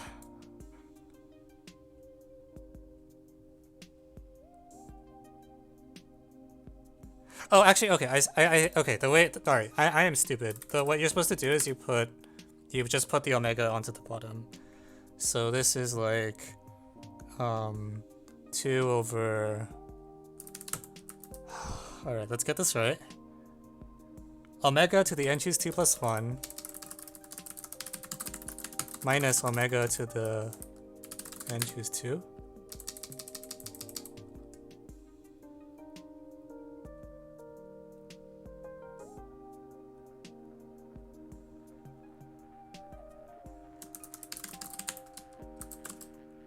Or something like that.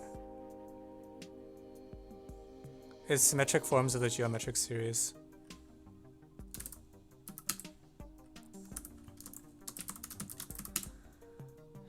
Like as clear as omega minus omega inverse.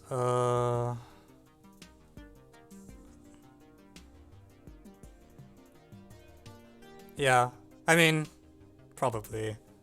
But I'm already here because I messed everything up too many times.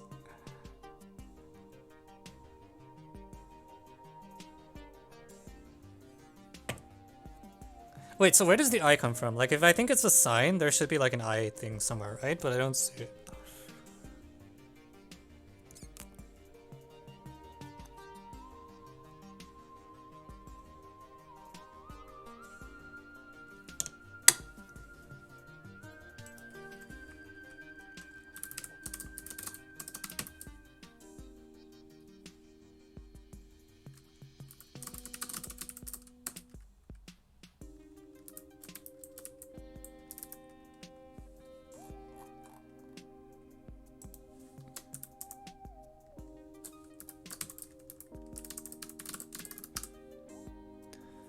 Alright.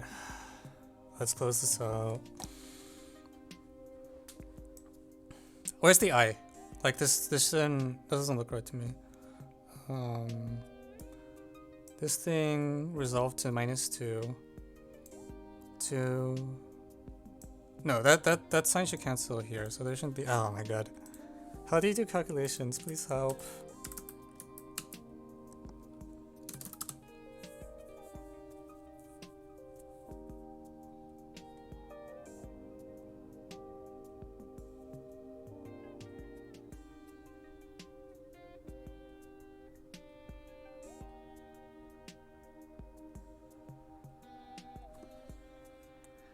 I still don't understand. I don't understand either.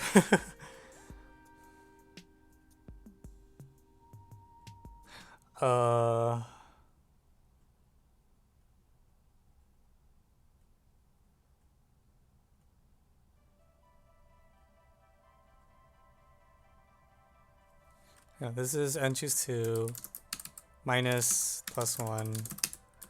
So this is omega to the n choose 2 plus 1 over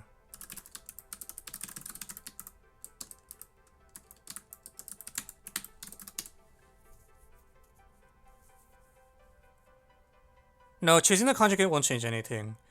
Like, because here, when you look at this thing, this is the sum of cosines. So if you take the complex conjugate, this doesn't matter. I think the problem is that this thing is a primitive 2n squared minus 2n plus first plus 2 root of unity.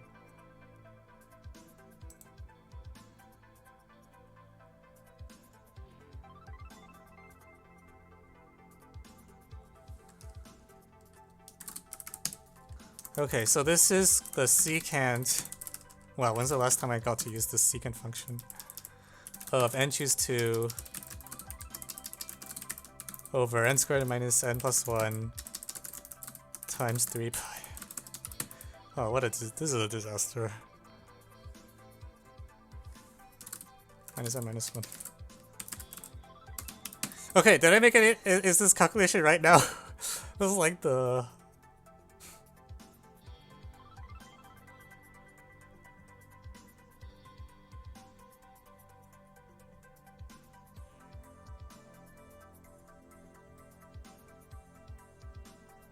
Okay, so can someone Wolfram Alpha this and make sure I'm not insane? Because I feel right now, I think right now I'm insane. At least this problem is driving me insane.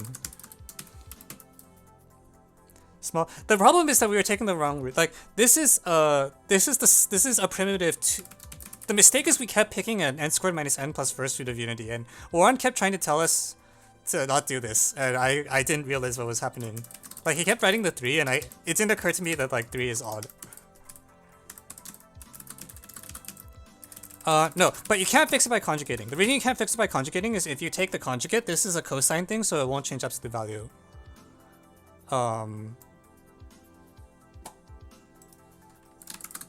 Okay, let's keep going. Alright, so... so this is 1 over... We'd like to change the sign. So cosine is...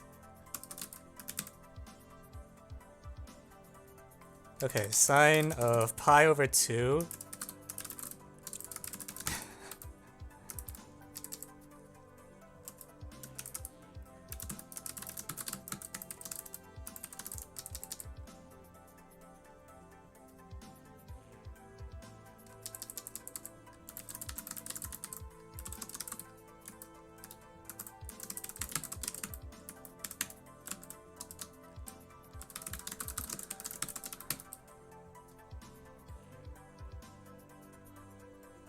God damn it.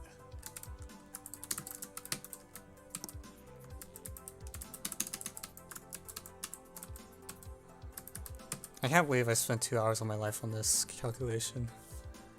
Why I could drop the f of omega term. This thing? This is non-negative. That's the key. The point is, if this is positive, so this is non-negative. Because it's absolute value.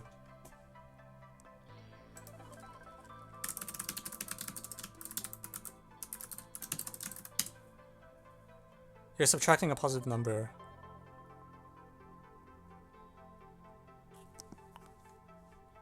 No, I don't. I think the point is that this is supposed... Am I crazy?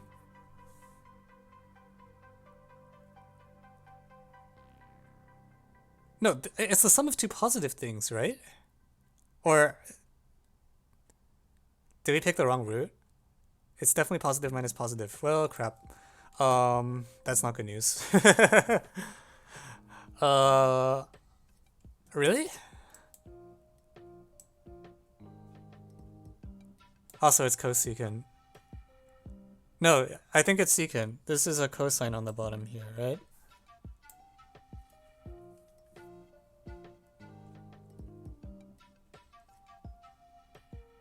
Cosecant is 1 over sine. Yeah. Wolfram Alpha says cosecant. The frick? With this thing? No, but I wrote it this way. How is that not a cosine on the bottom?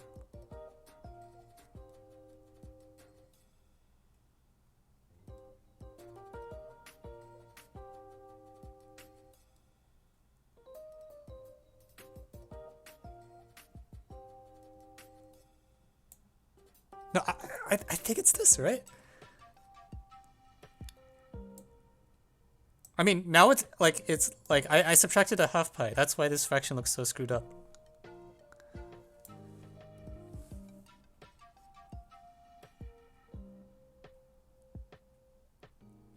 Oh my god.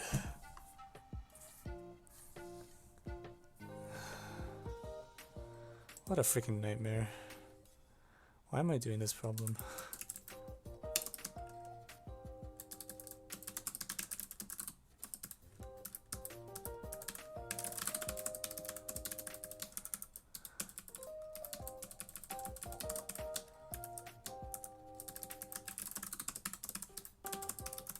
That is a lot of Fourier analysis. No, this is not Fourier analysis. This is just called, like, bashing the frick out of the stupid... Wait, so did I make a mistake from here to here? What did I screw up?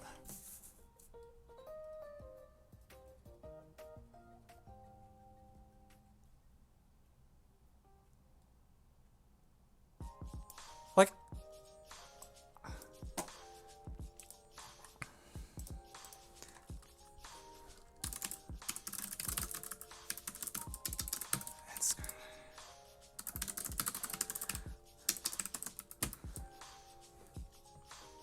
So omega to the n squared minus n plus 1 is minus 1. This is the geometric series. It goes here, here.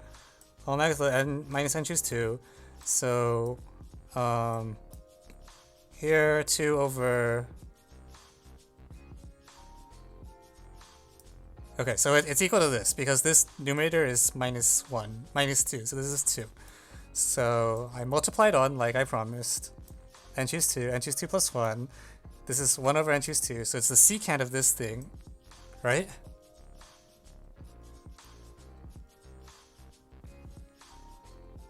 Yeah, okay, jeez.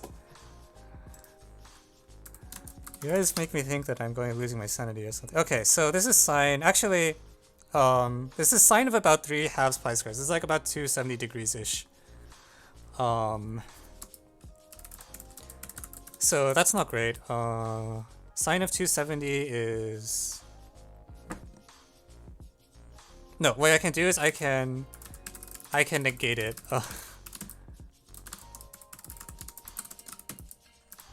No, this is fine, right? It's sine of negative 270, which is sine of plus 90, which is big. Wait, hang on. Sine of 90 is close to 1. We want it close to 0. Shit.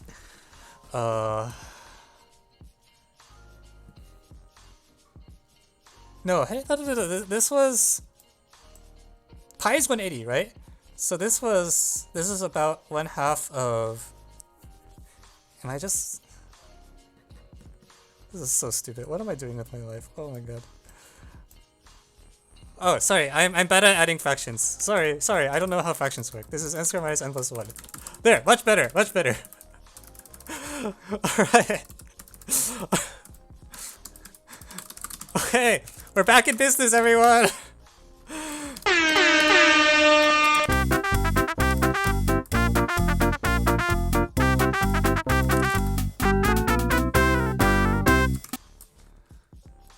Alright, so minus 2n squared minus plus 2n.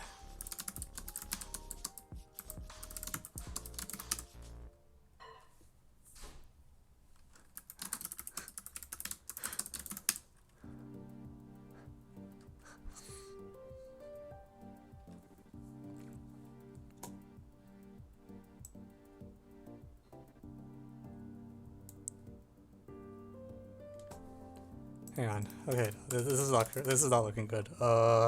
So we had this thing. I took a secant is pi secant. Hang on. This is about 1/2. This is secant of 270. Cosine goes then. Why can't I get this trick to work out? Holy crap! No. Answer minus n plus 1 minus. So this is minus 2n squared plus 2n. Where did the 3 go? Wait, we lost the 3. That's the 3 that's supposed to give us the, like, 6 pi is about 19.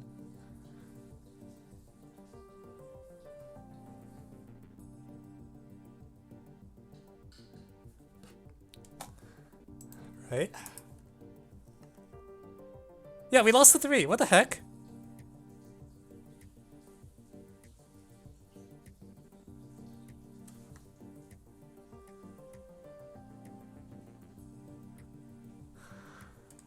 Wait, no. Okay, this last line is wrong, right? I definitely made a mistake here, because that 3 is really important. We can't lose the 3. So...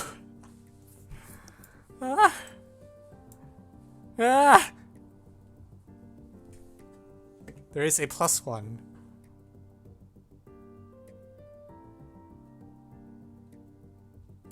There is? Where's the plus 1 from? Oh, that plus 1. Yeah, okay, I agree. There is a plus 1.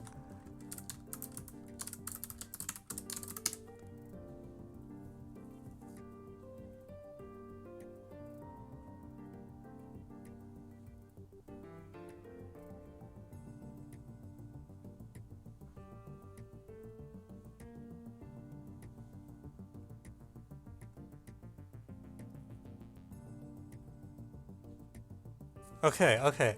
So this equals... Okay, so I want to...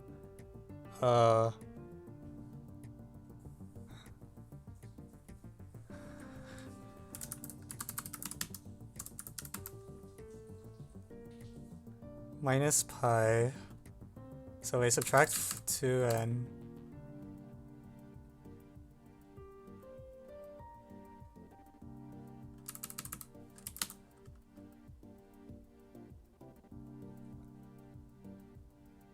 Hang on.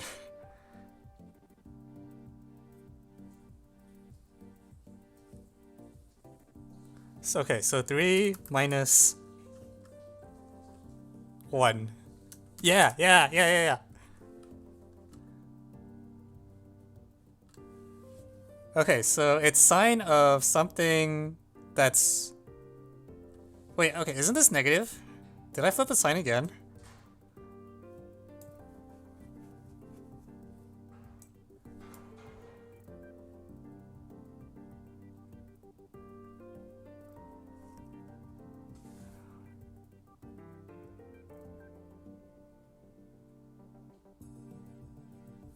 No. No. So when you change a sign by pi, it flips sign. So what went wrong? Why can't I get the sign to work out?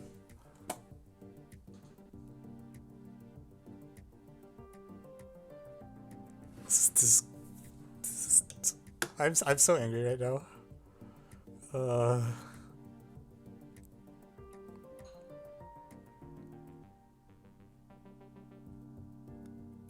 There was sign flipped on left page last line. What? Where? Here? I flipped the sign from here to here? No, I don't believe you. What?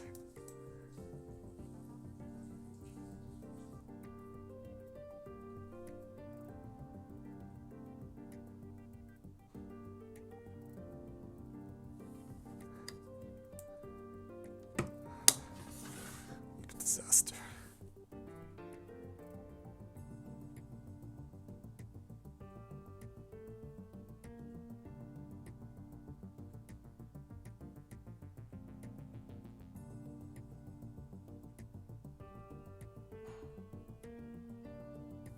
Wait, so you're telling me from here to here I flipped a side?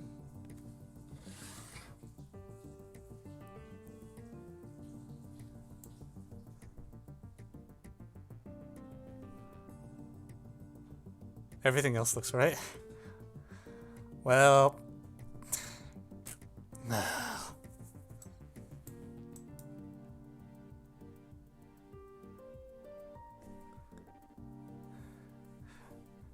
what? How is this not equal to this? Like, hello?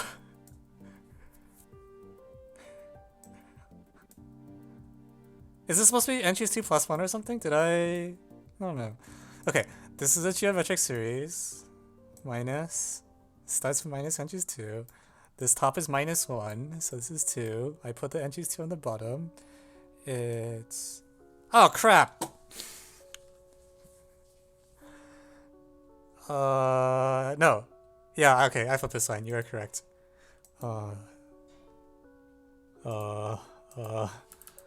This should be omega minus 1. Because I got rid of the... Okay, so this is negated.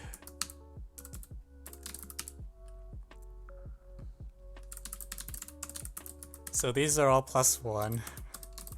So this is I choose 2 plus 1. So this is 3n squared minus 3n minus 3. Yeah, minus 3. No. Crap. Hang on. 3n and minus 1 plus 2. So this is minus plus 6? What the freaking... Okay, you know what? We're not going that route. We flip this sign. We'll make it a sign flip.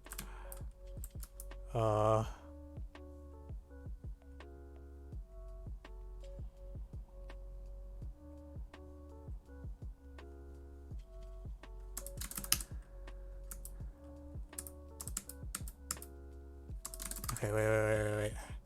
So this 2 is this. Crap. No, revert. Go back to what it was before. Oh shoot. Oh, I screwed up. Oh crap.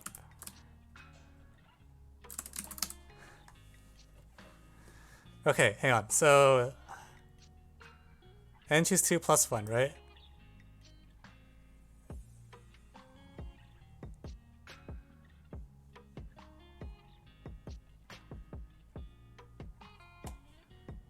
Or whatever. This is fine. This is plus 2. So, n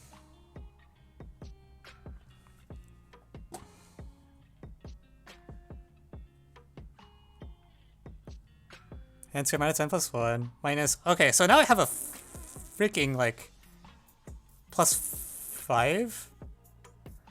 1, this is minus 5. No, now the signs are all wrong. Actually, no, this is fine. Minus 5. Okay, good. And now there's, like, minus 3 here instead. Or something like that. Yeah, okay, great. And now I can get rid of both of these. So now it's this thing. And sine of x is at least x. So,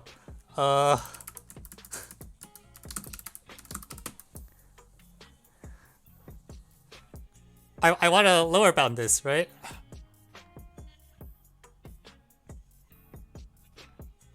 Sine of x. Oh, sorry. Sine of x is the most x. God freaking. Okay, great. So it works the way.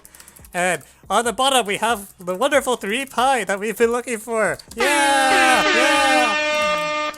Oh, wait. I didn't mean to do that. Minus n minus 1. Which is at least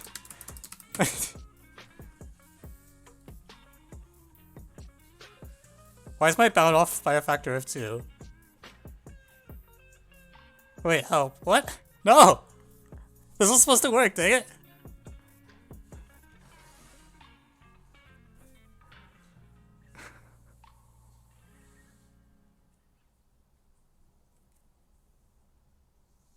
Oh, wait, 3 pi... I'm sorry.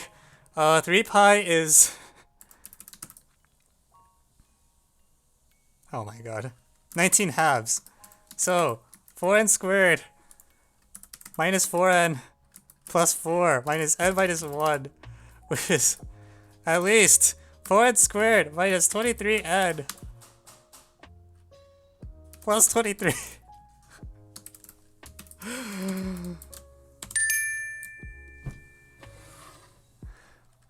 And well, you divide by 4. We made it! We made it! We made it!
Alright, who wants to...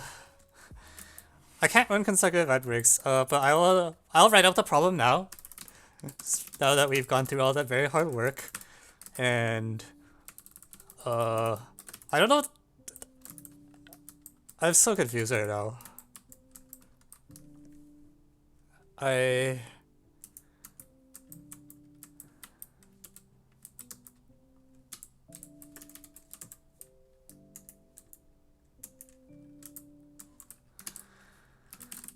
China TST 2021-13.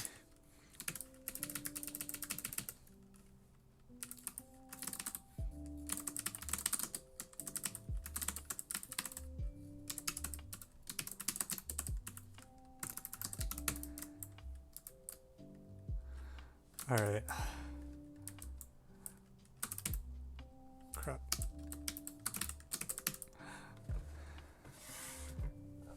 Oh, I think the last hour was just me like struggling really hard to compute trig functions. Okay, so the idea. Okay, this is what Write is for. Now we can do the recap. So the idea is to consider the generating function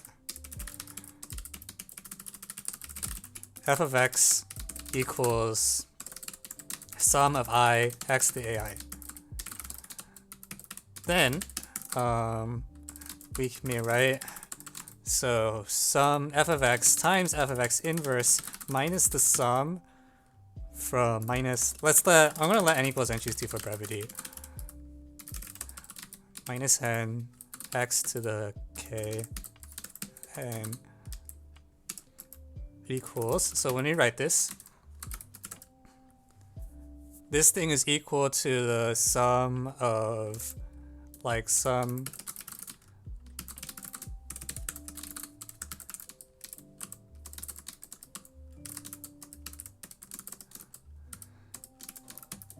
okay, so this thing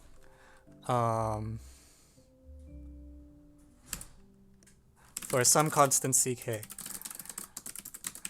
it is easy to see that if t, so every ck is at least -1, and ck equals -1 exactly if k is missed, and sum of ck equals 0.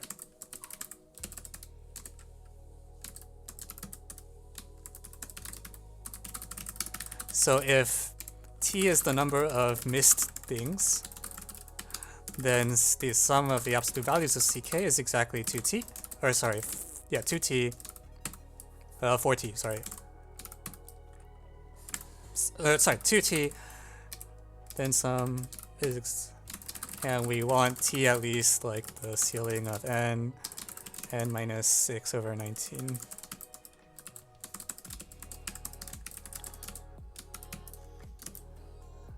Well, okay, we now specialize to the choice x equals e to the 3 pi I over n squared minus n plus 1.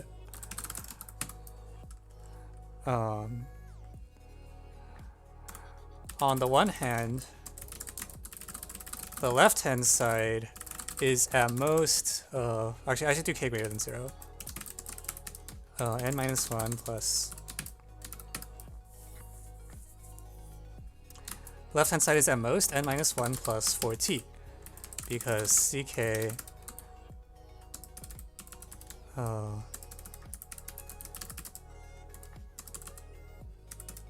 because omega by the triangle inequality.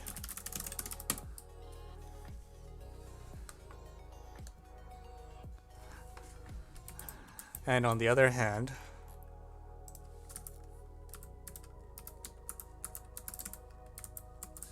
moreover,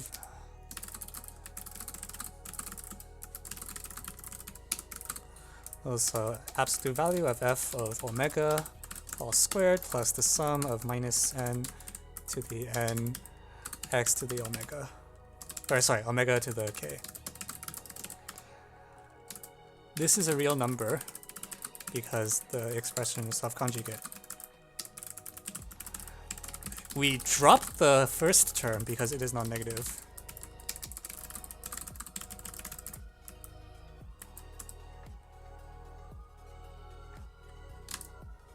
And evaluate the second sum.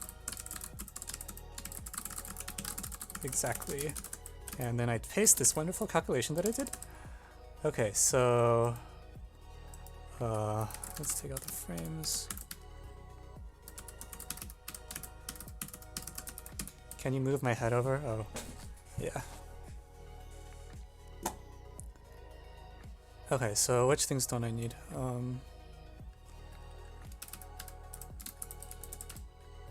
Sum of minus n to the is given exactly by minus, okay, so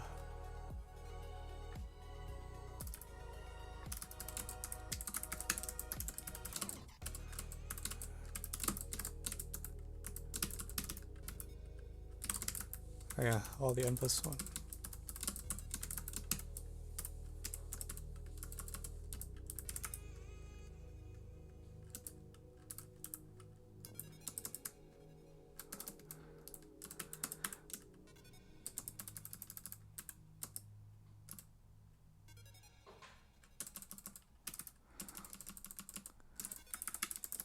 Okay, so this is equal to 1 .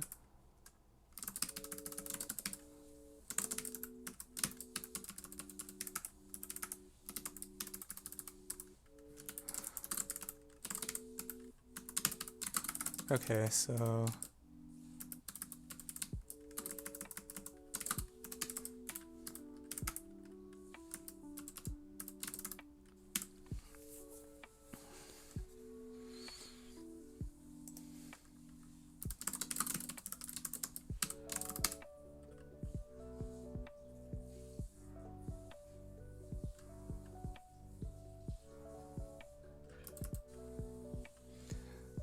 it's 2 over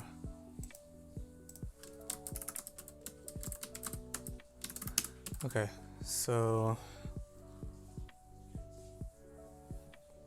I can fit that on one line. Come on.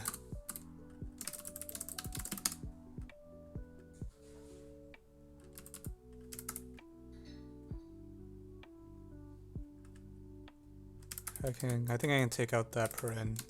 Don't need that one. Don't need that paren either.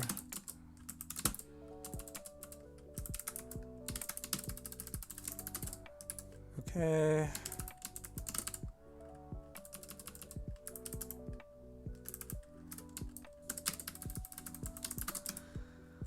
Okay.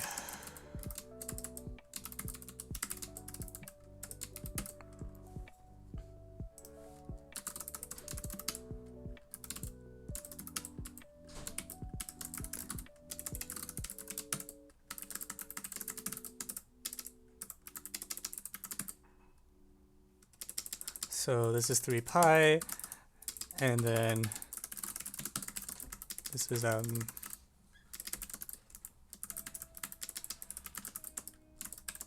okay, so hence it follows that so 4t is at least this thing minus n minus 1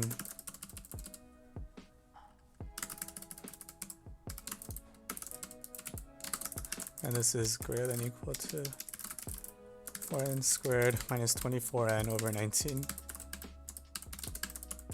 The problem is solved. I don't know either. Like I feel like I feel like some black magic just kind of happened, and I got nothing, man. This is too.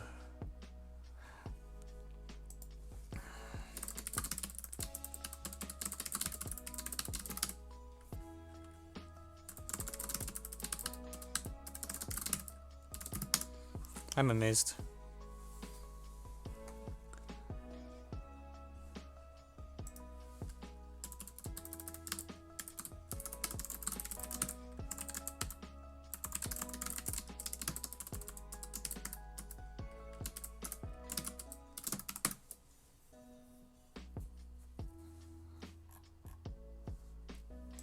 This can be one line, honestly.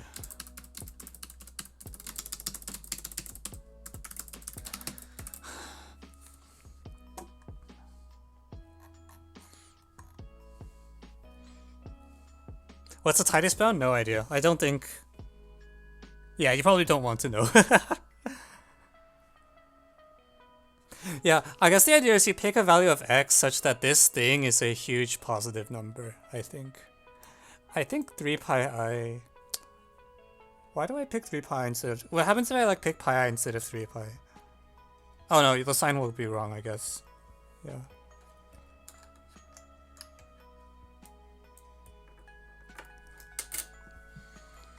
Alright, this is a solution. We did it.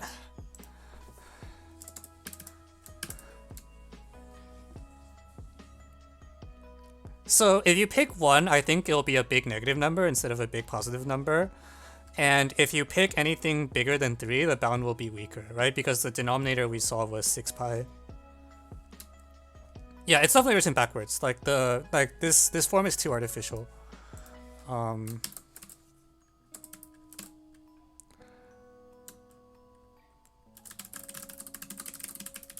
I still can't believe that method can generate a result.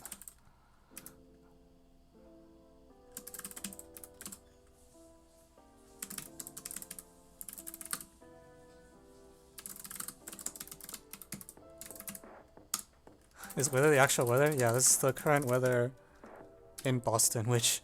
Holy crap, why is it so warm? Okay.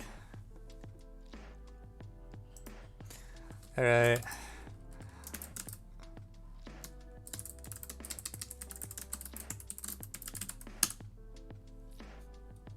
Oh, come on.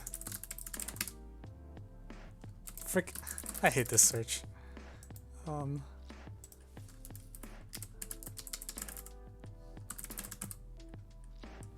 Frick. It should be this blank.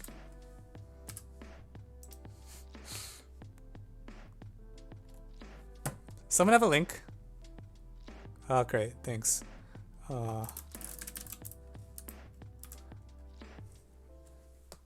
H249183. Ah, crap.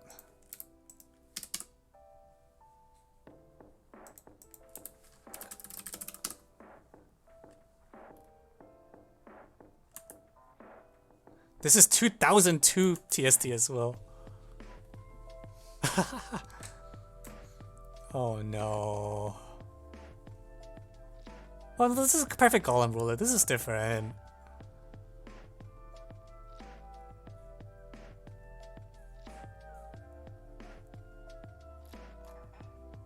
Okay.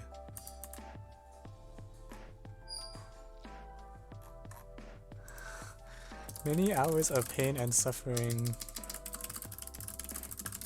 Oh, I think I tried a high tax because I thought it would save some screen space, but apparently it doesn't.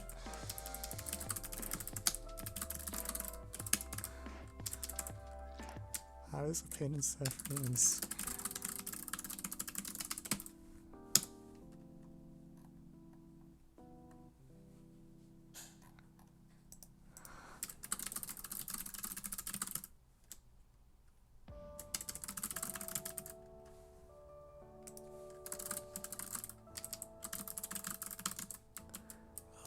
Oh, sure.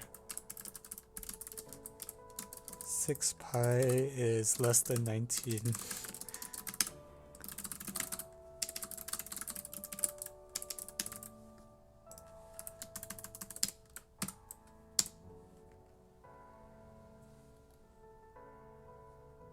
You know, I didn't need to let n equals n choose 2 for brevity because I wrote it out everywhere.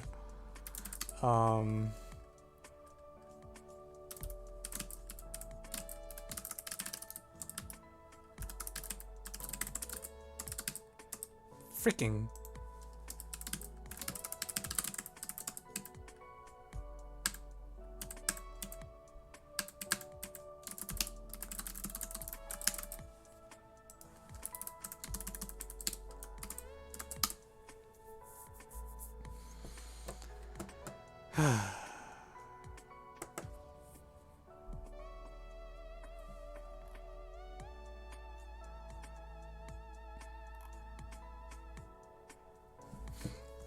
Thank you, Warren.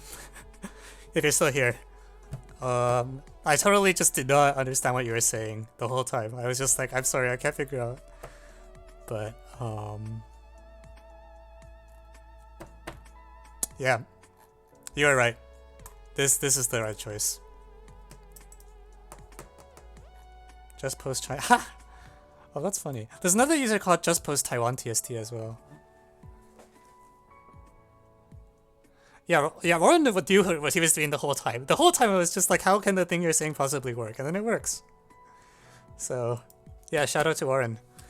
MVP.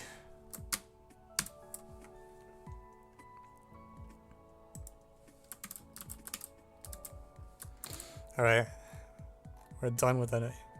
Okay, so quite a few things. So first of all, shout out to mental breakdowns from this problem from Space Sam. Actually, yeah, that's the only shout out. The 3 pi. Yeah. No, the 3 pi. I think if you try pi instead of 3 pi, the number won't be positive. Like, I think you'll probably either end up with like a big negative number or something like that. You can try it, like if you replace every 3 with 1 in the proof. My suspicion is that, well, the final expression ended up being this thing, right? And, well, actually, now that I think about it, why do we need 3? If I replace every 3 with a 1, does anything go wrong?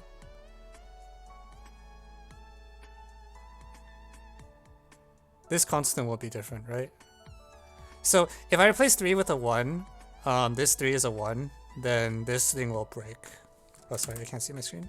If I replace this 3 with a 1 here, this n squared minus n cancels out cleanly, and that will leave you with minus 1. So yeah, it's like I thought. It'll be a very large negative number instead of a very large positive. So you need the 3 to make sure it's positive.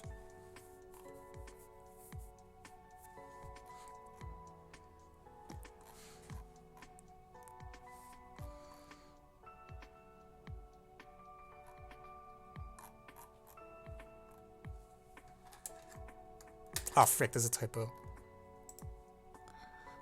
We now specialize to the choice x equals c.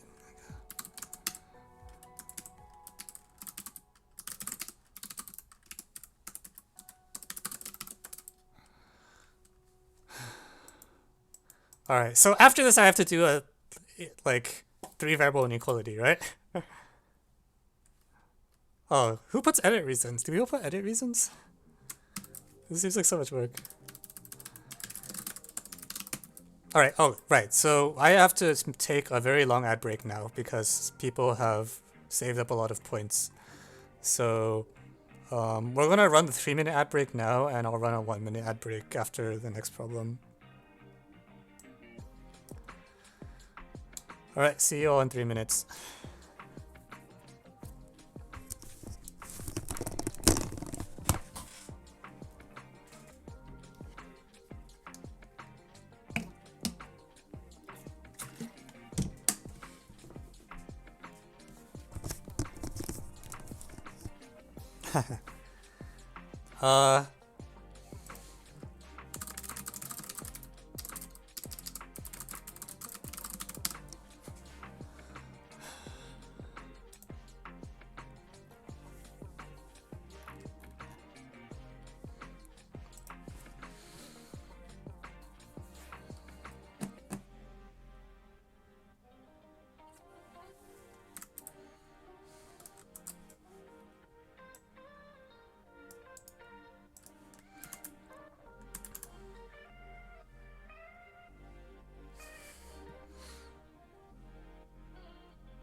Mo's unit,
alright. Okay, thanks guys for sticking around. We're gonna do the inequality, and then after that I'm going to, I don't know. We'll see how long it takes. So, 3 variable inequality, let's go! Okay, so 2 to 2 is an equality case, but I'm curious if there's any others. Like, I somehow have a feeling that there might be more. So, wait, before we use tangent light trick, 1, I'm gonna try some other things, because something feels off to me. So 330. Actually, let me try 600 first. Let's use. So 600 gets. Okay, you know what? I'm too tired from that China TSD problem. I'm just gonna use Python. define f of define f of x, return x times x minus 4 over 4 times x minus 9 times x plus 6. So for example, f of 2 is 0. Okay. 6 plus f of 0 plus f of 0. F of 3, that doesn't work. 3. Yeah, okay, 3 to go. See? And f of 4, 1. We're not. No. How did I break? Oh, I forgot a dollar sign.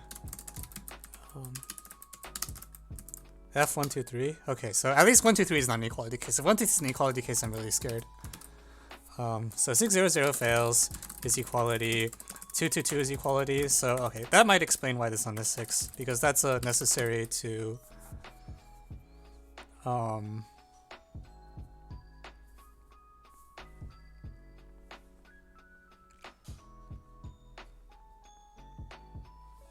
yeah, 3, 0 is equality. 2, 2, 2 is equality. Are there any ones? F of 4, 1, 1. I think is the other one I want to try. Okay. Alright, so that's a cursory start. So we at least know this equality both at 3 and 2. So you can't. Tangent line trick is promised to not work. Unless the function like has a tangent at both like 2 and 3 or something ridiculous like that.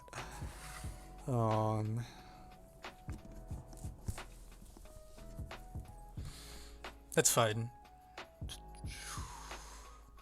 Yeah, I wanted to fish this out because from looking at the constants, I had a feeling that there's probably more than one equality case.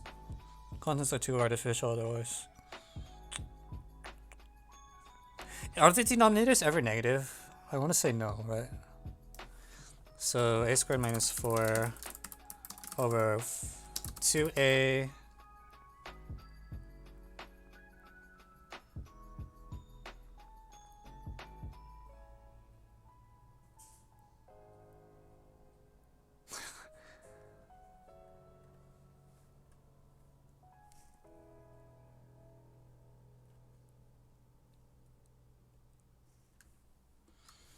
yeah, so tangent line will never work.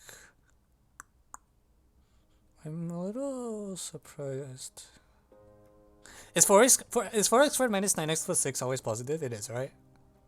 No, it's not. B squared minus 4ac. So denominator is sometimes negative. That's really annoying, actually. What are the roots?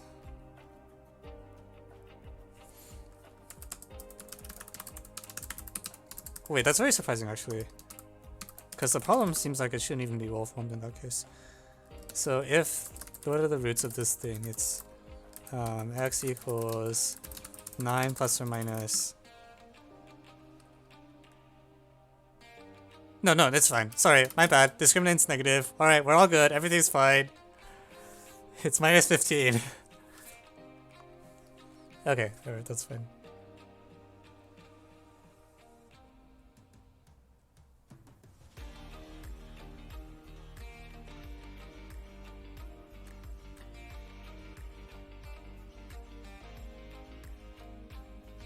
So what can I do that has equality at both 3, 3, 0 and 2, 2, 2? Yeah, discriminant's negative. I was just being stupid.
Oh wow, okay. That's actually a pretty big hint that the exact constant there doesn't really matter.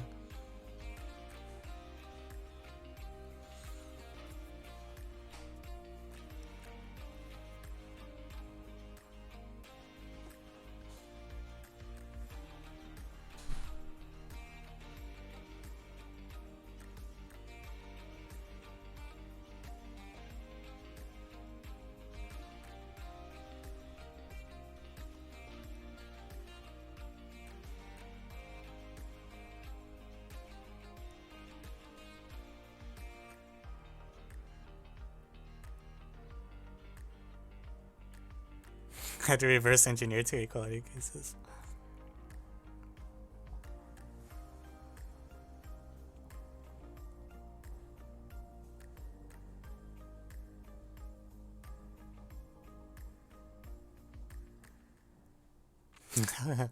Yeah, you don't want to let k equal 0.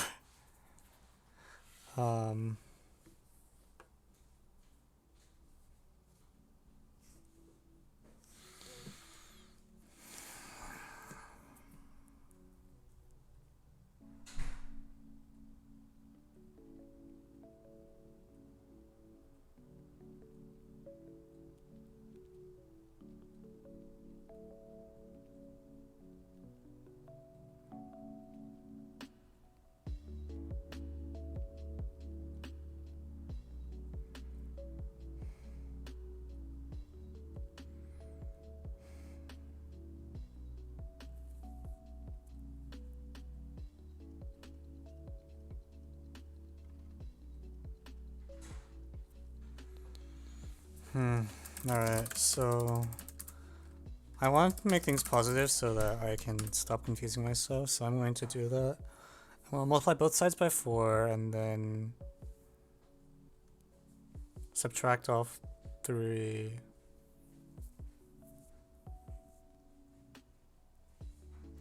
So 4a squared minus 16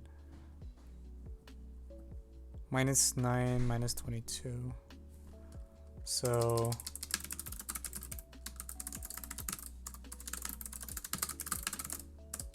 something like that? Did I do that calculation correctly? Oh, sorry, at least 3. So no, I definitely didn't do that correctly. So it's 4 should be 10. 9a plus 10.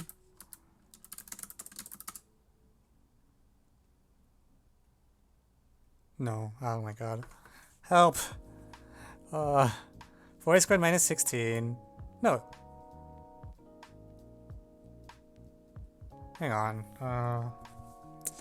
Okay, what's the transformation when I do it? It's like, god damn it.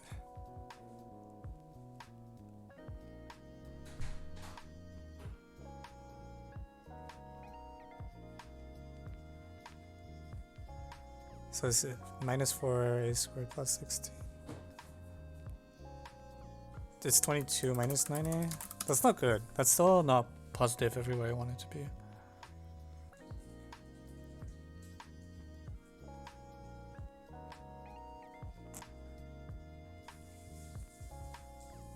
Actually, that's actually not much better. Do I want like 4a squared plus 28? Feels a little unnatural to me.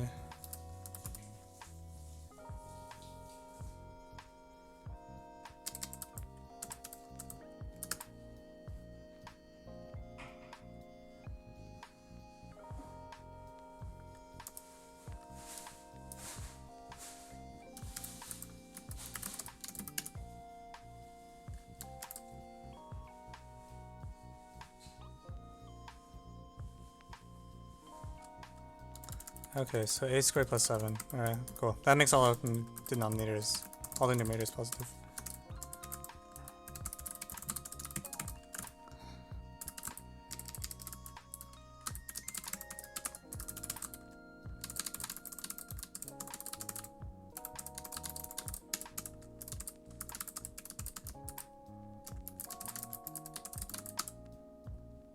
Did I make a mistake? I think I made a mistake already.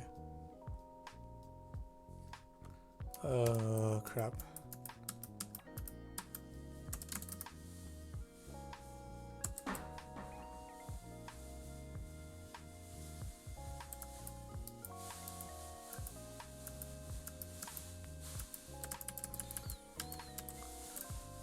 it's 22 minus 9a, and then I add.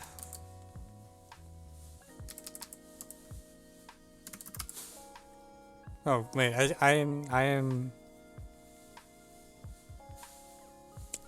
I'm just botting.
Oh crap. Oh, come on. Okay, here's a different question. Is there like a multiple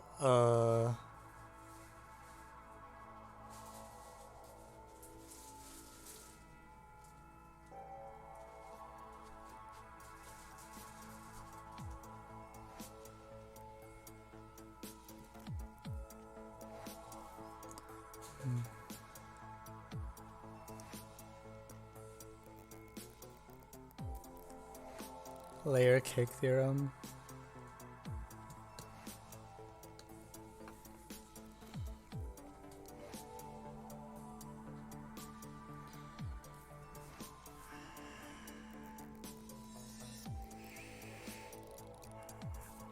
Three, 3, and 2, 2, 2.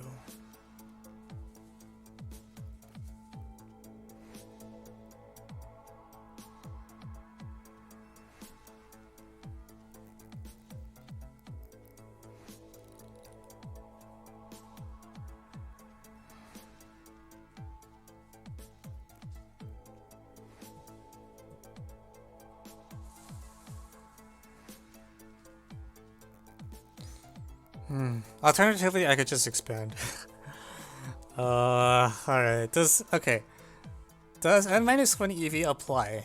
Like, is this function have exactly one inflection point? Oh, jeez, I don't want to compute this.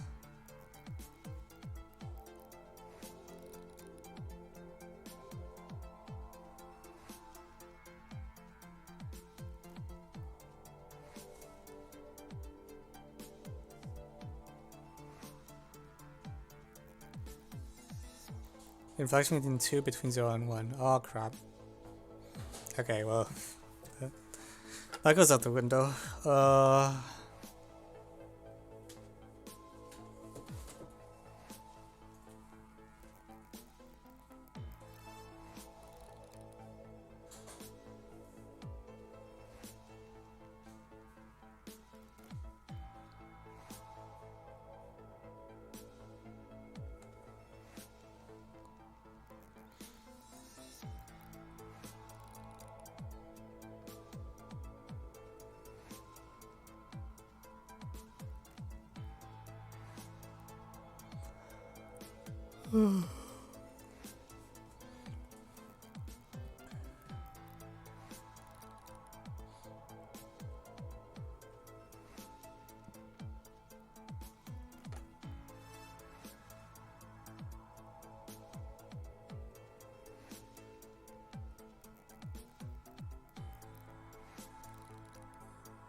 There's no function in A that I can bound the fraction by, right? Like is there a way I can bound each individual fraction?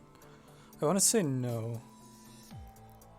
Is there, like there's no polynomial for which...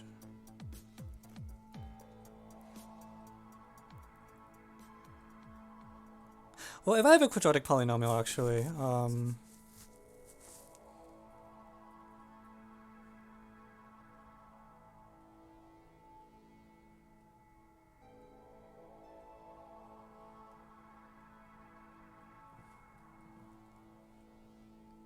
9, 18, 4, 8, 12.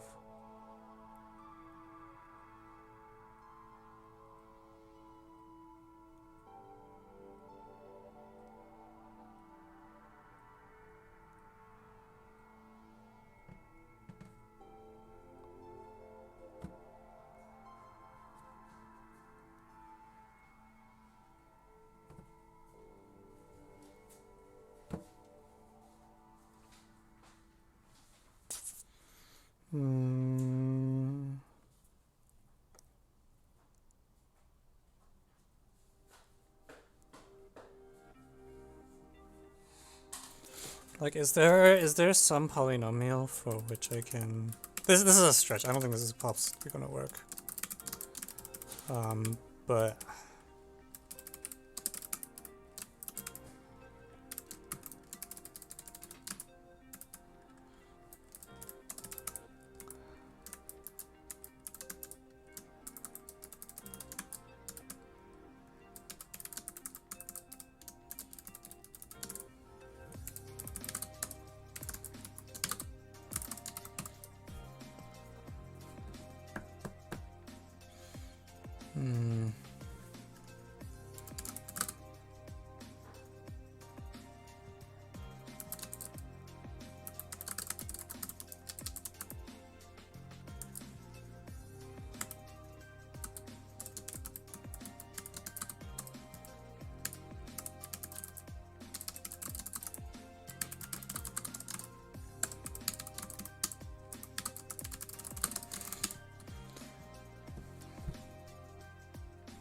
freaking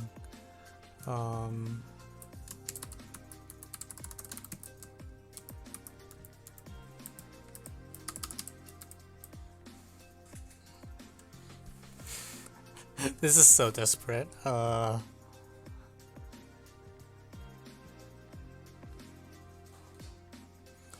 I think this could possibly work? I don't know. Wait, right? A equals 2 says that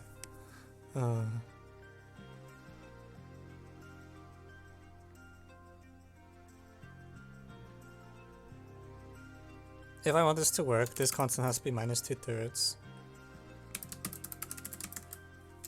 Then by plugging in a equals 2, the other constant has to be like...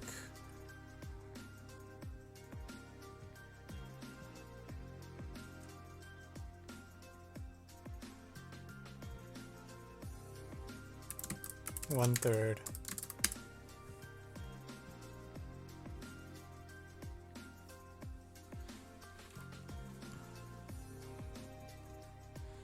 Plug in 3.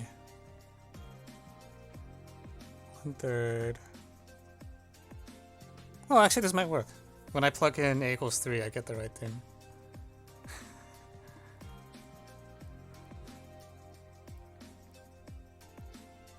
But actually...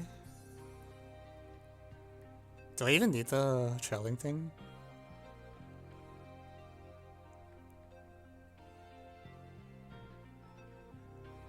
No way.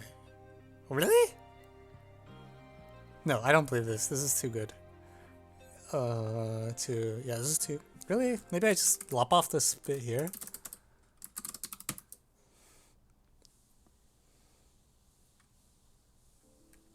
Is that true? No way, right?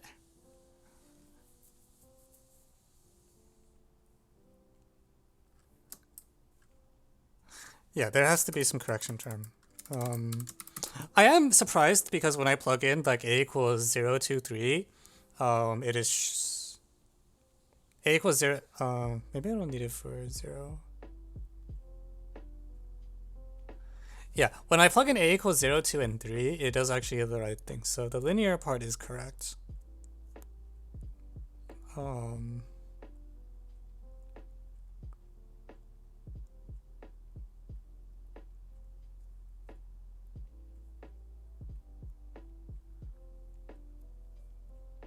Okay, so if I want this to work, um,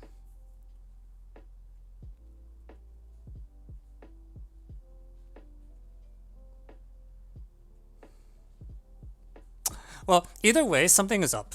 Because that function, like that linear function, matches the fraction at like literally 3 points. So no matter what, I think it means it justifies me like clearing the factor of 3 and looking instead at the whatever it is. So 2 minus a over 3, right? So 3a squared minus 12 over 4a squared minus 9a plus 6. And then plus 2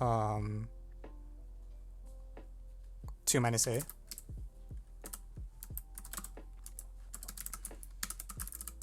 Yeah, we should do this no matter what because apparently that thing has literally 3 roots. So this is 2 minus a over 3a squared minus 12. 4a squared minus 9a plus 6 plus 2.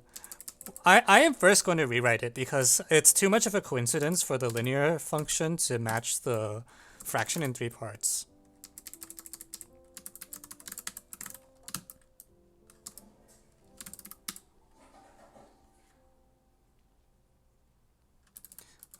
Yeah, that is actually too much of a coincidence for me to believe that. And so something happens when something should happen when I do this. I'm not sure exactly what, but it'll... Okay, so when I expand, minus 4a cubed plus 8a plus 17a squared minus 24a plus 12 plus 3a squared minus 12. So predictably we get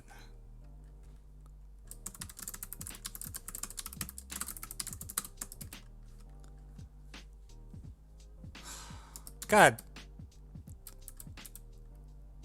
What's the error this time? Ah, fricking.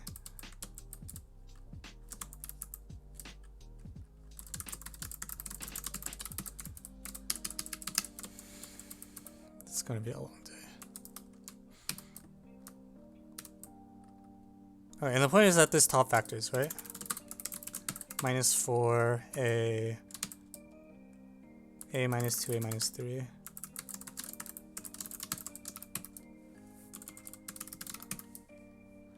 Okay, so this is sort of the correct form, I think, to write it in. We would like to show the inequality. Arton, I don't think I ever took a class from Arton.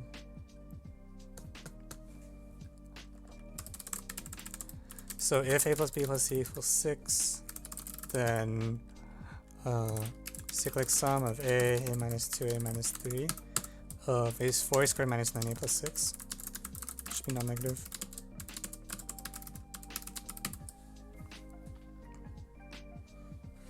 So this is sort of the right way to write it, I think, because now you can see all the equality cases.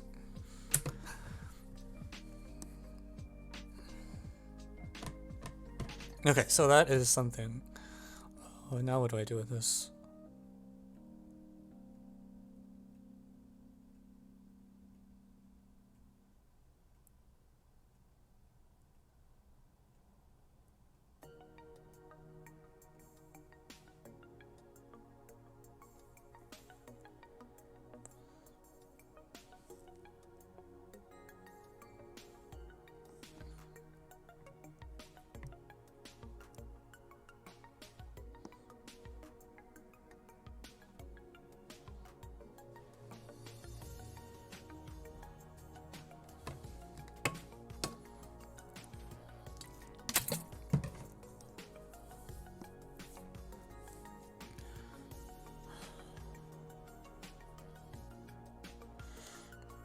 So when is this? This thing is only negative for values of ABC between the interval 2 and 3. Those are sort of the critical points.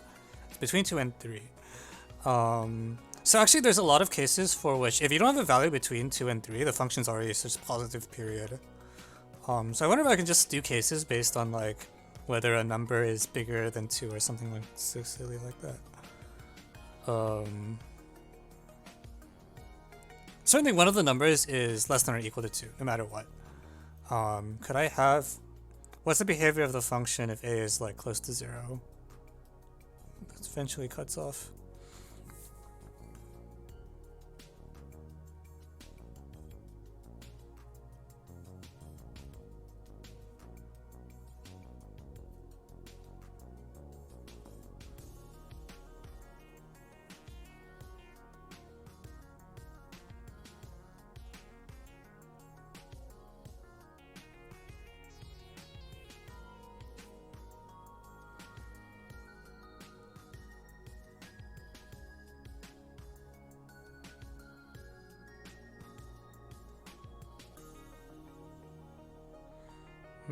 Wonder if I can just fudge the bottom or something. Can I?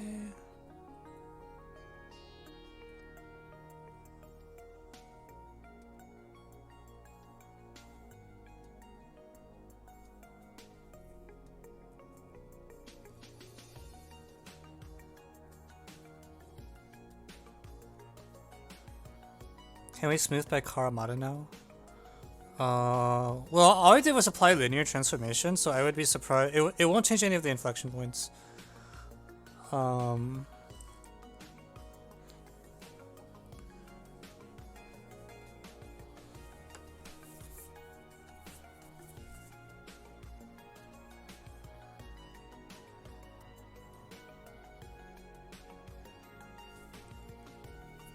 But I want to like simplify the denominator somehow.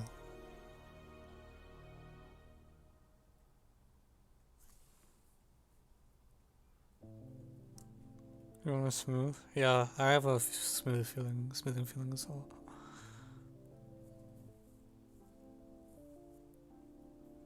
So the smallest number is at least 2, and the largest number is... Isn't this just Lagrange? What's Lagrange?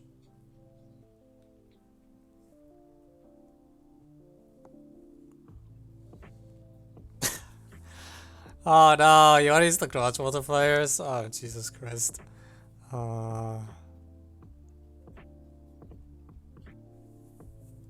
I guess we maybe could have done that from the start, actually.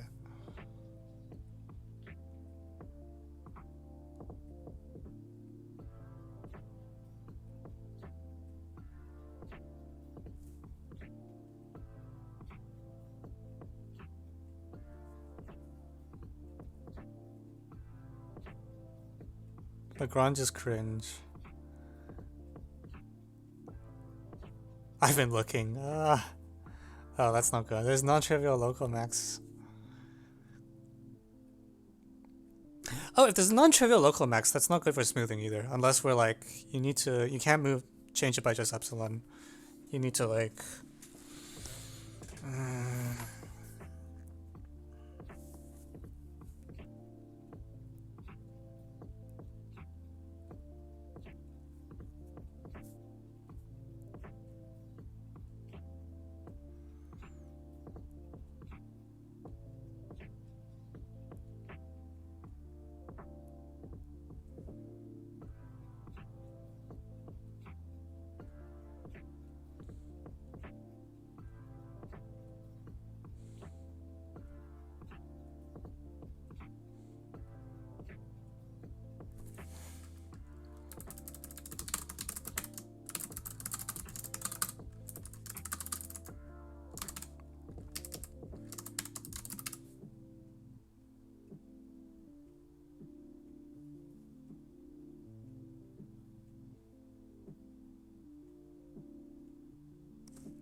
Shouldn't tangent line tricks still work? No.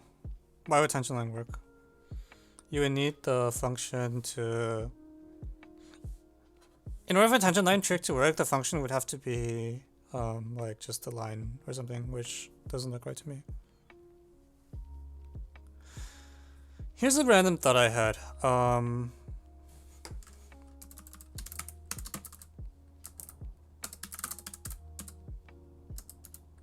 This is a boatload of nothing. So if I have a fraction, I should be able to, let's see, if the top is positive, then the fraction decreases if I add a positive thing. Right. So I can add on multiples of a minus 2, a minus 3 to the bottom.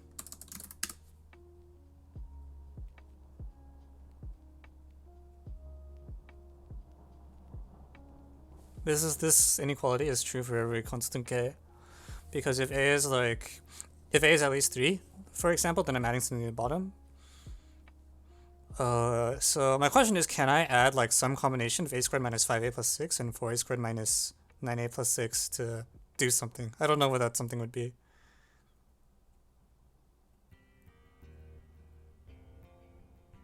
How did you get it? You add 2 minus a, so it's the derivation on the left. When I add this 2 minus a.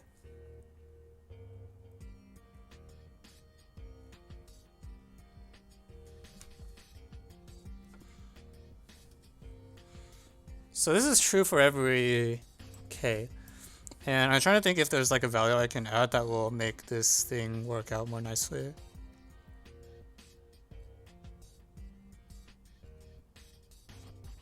I want to say there isn't.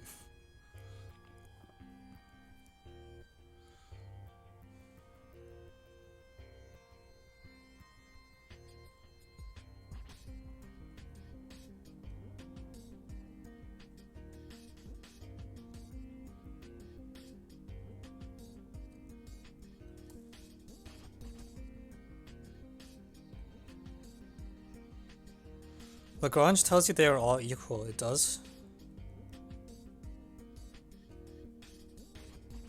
Does it?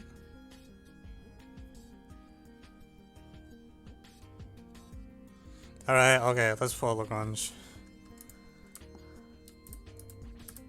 So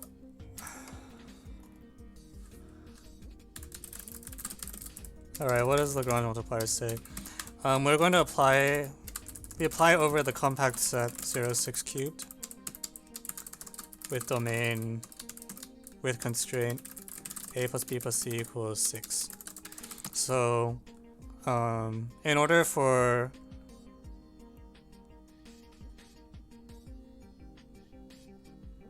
this to work, you would require, the boundary cases look annoying, but also the boundary case seems like a one variable inequality or something, if you phrase it correctly. So the gradient is non-zero because it's actually the constant vector 1, 1, 1. So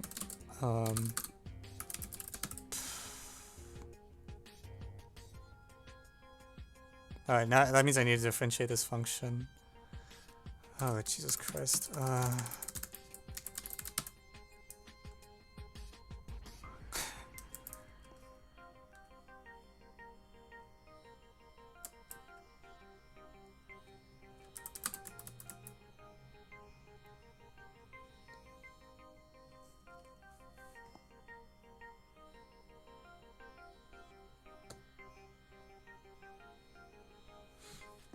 Thanks. Okay. So if I apply to the original function, 9a squared minus 4a plus 36, 4a squared.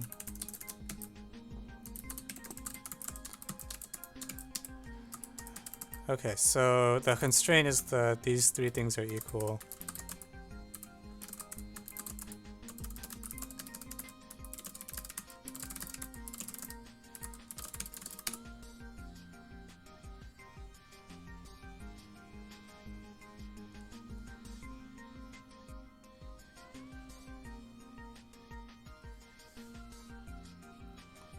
Is it worth, like, won't learn anything by doing Lagrange multipliers? Yeah, probably not. I don't know, but I don't see what I'm supposed to do. Like, I have it down to this form, which I think is pretty particular. I don't see how to proceed further from there. I won't learn anything anyways. Well, someone has a suggestion for what to do with the equivalent form. I'd like to hear it, because I don't see how to push this further.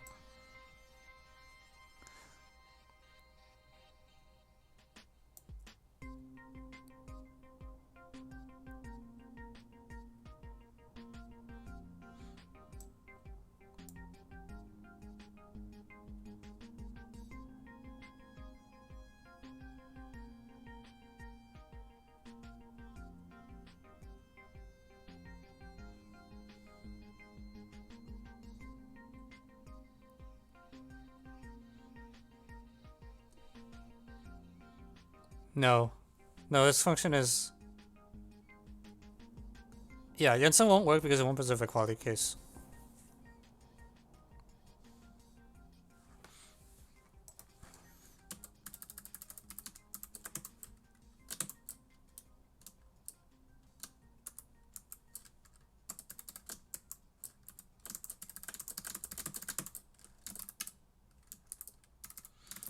Bounding with a piecewise function. We need to bound this by something. I can't just use a random linear function.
Stop. I stopped already.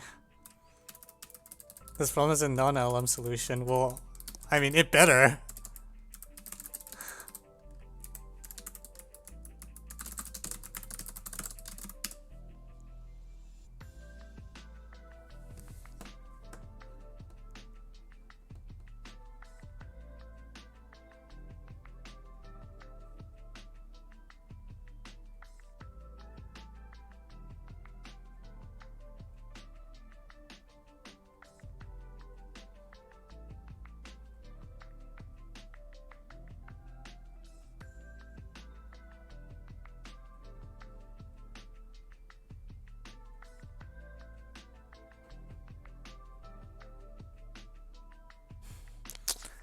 Unfortunately, my brain is fried from China TST, so I might not find it. But we can try. Can I do anything with this? Like, I want to make...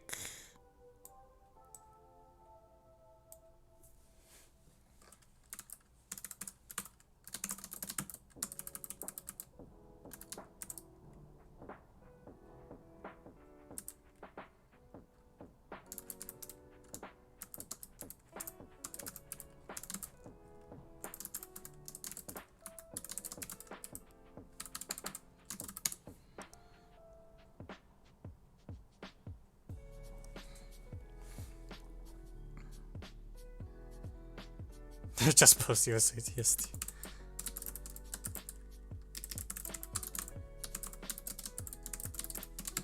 Someone solved this for me and told me if the value of k is positive.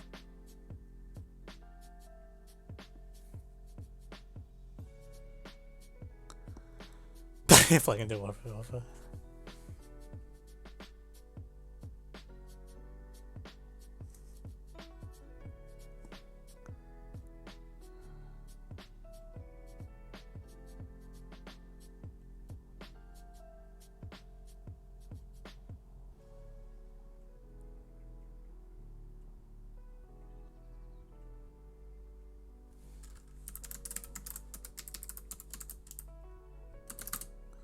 Am I the only one still trying the problem? 24k squared plus 6.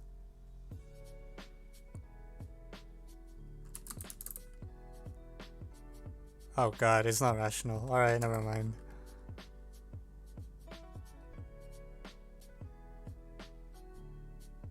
Damn it. Okay, that's probably not worth trying then.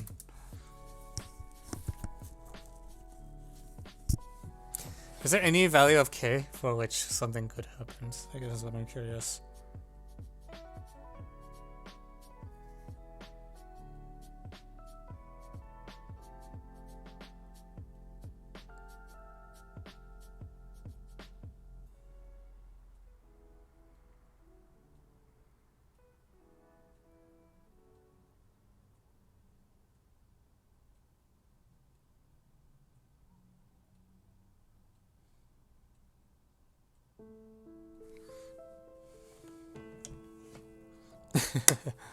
Amazing.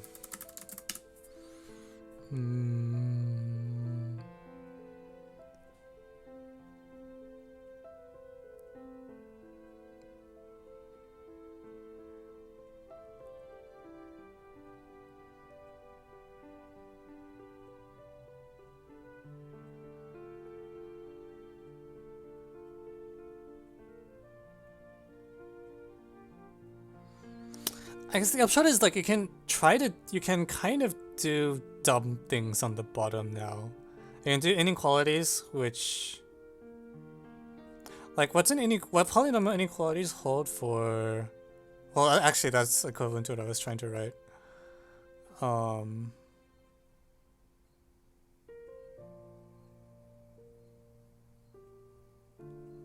Yeah, it's equivalent to adding multiples of a squared minus 5a plus 6, so I won't do anything special.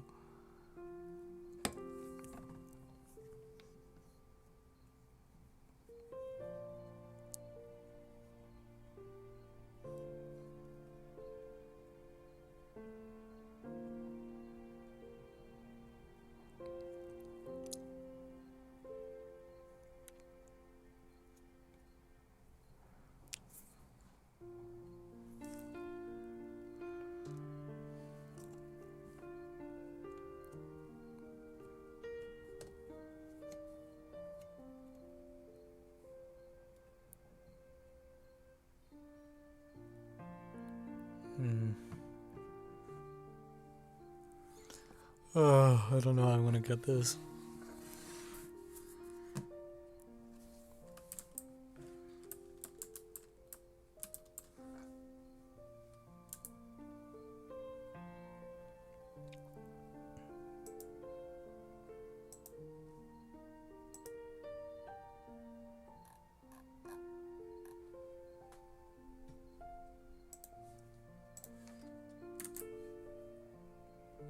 Postman 3 times in 4 weeks is a world record. Why would you do this? It's a quality case at A. Well, I mean, we're assuming A, B, C are non-negative anyways.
Yep, I don't have anything.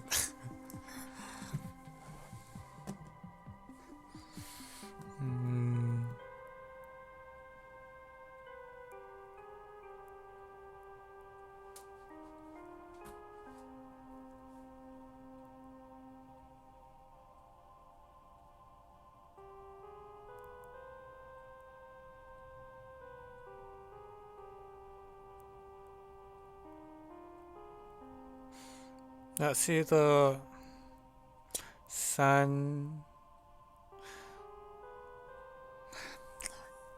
I really want to apply inequalities to the denominator, but this doesn't work unless a is outside the interval 2, 3.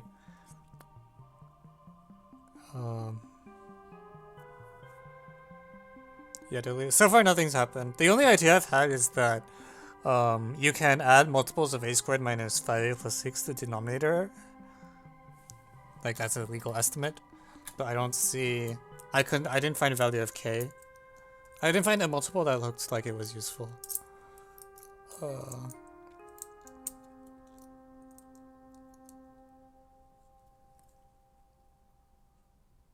Yeah, we also decided Lagrange multipliers was not the right thing to do.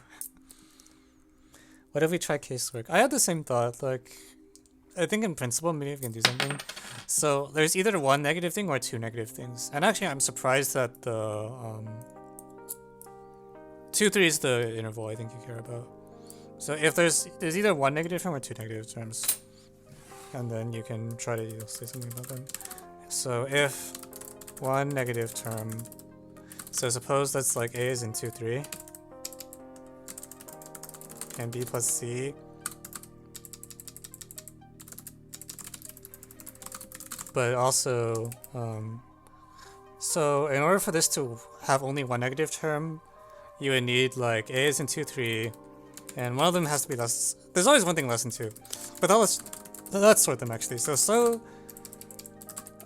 a less than b less than c, and hence a less than 2, less than or equal to 2, really. So either you can have a case where if c is less than or equal to 3, then if b greater than 2 or if b is less than or equal to 2. And then you'd have to do something. I don't really want to do it, to be honest.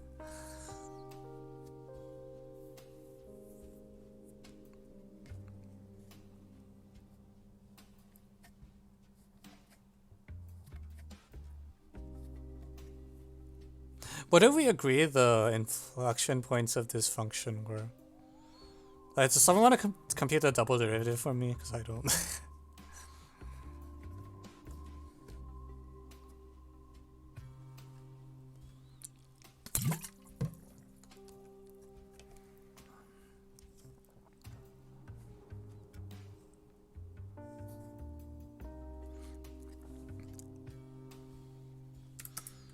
So if b is also less than or equal to 2, then c is like, well, we're only worried if c is less than or equal to 3.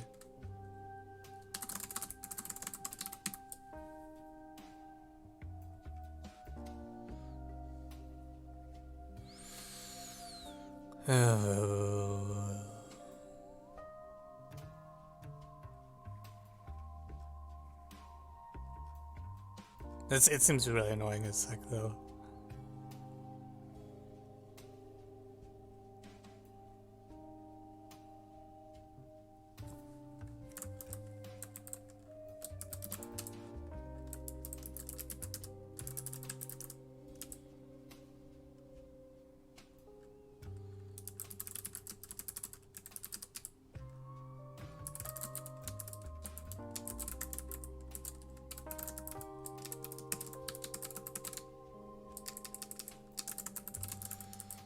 Yeah, I think, oh,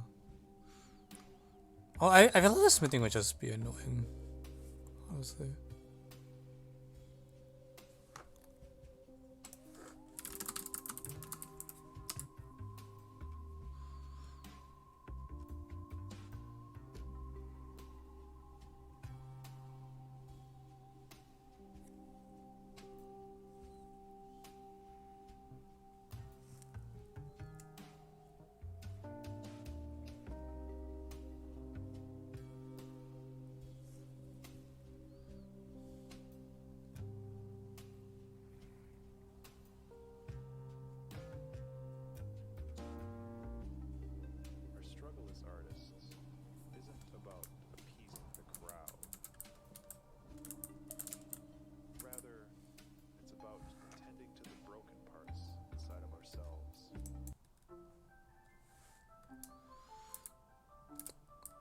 Yeah, I don't know.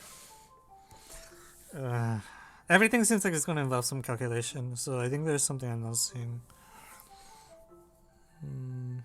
Yeah, doing the double derivatives is not.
Yep, I don't know. I don't have anything.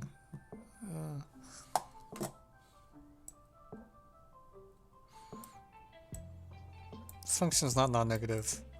But it's really almost non-negative. It feels like it's like barely not non-negative. But I don't know how to make that into a useful form.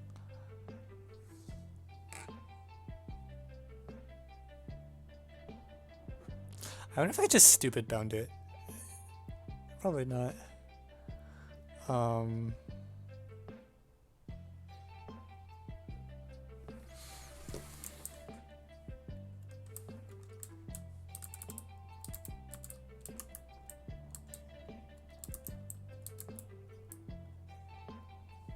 Like, it's really barely non-negative by like any metric.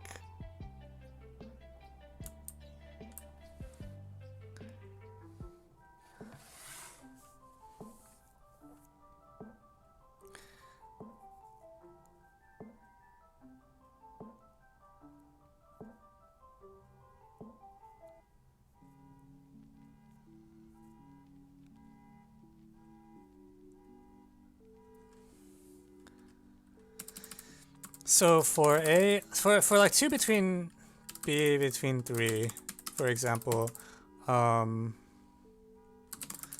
B minus 2, B minus 3, like this thing I can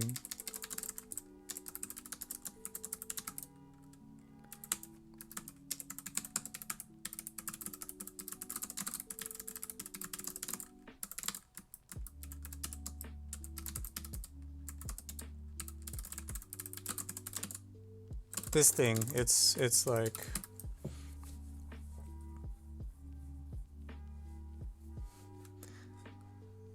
how bad can it be? So if B, we want like B close to 2, so this is like B minus 2 and then times something, right? Which is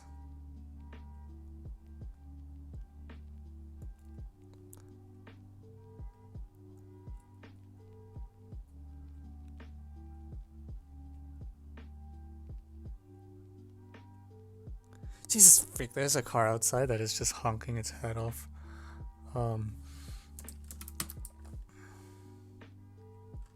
Yeah, like for, let's say for P between 2 and 3. On the one hand, if I'm close to 2, yeah, between 2.5, then this guy is at worst. This is at most 1. This is at most 2 and 5/2. And this numerator is like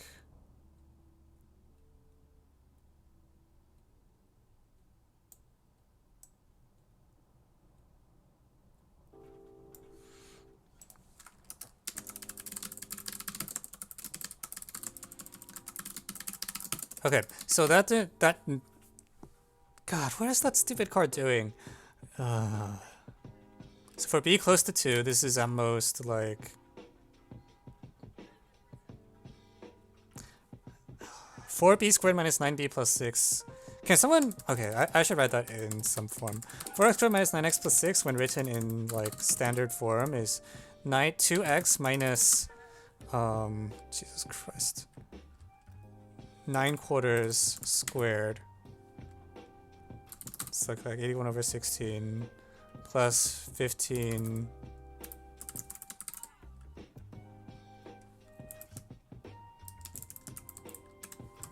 This is correct, right? 81 over 16, 96 over 16, 6.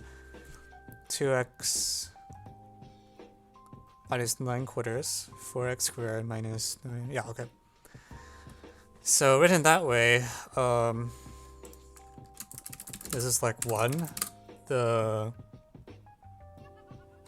5 halves, and on the bottom, that denominator is always at least like something.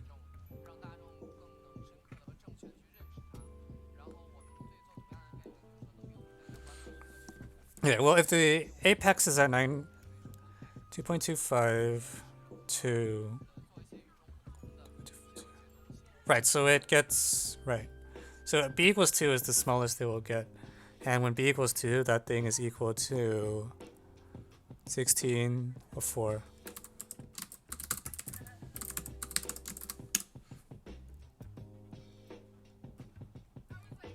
Well, I think right now my intuition is this inequality is barely true, like barely failing. Like the problem is that there's some values for which it's negative, but when it's negative, like it's like barely negative. Like you can barely see it. Like it's like only a little bit negative. And my feeling is that this should prevent it from... I should be able to like do some piecewise thing like this and kind of force it all the way through. So this is if b is close to 2, and I want some bound if b is close to 3. And this time, you use b minus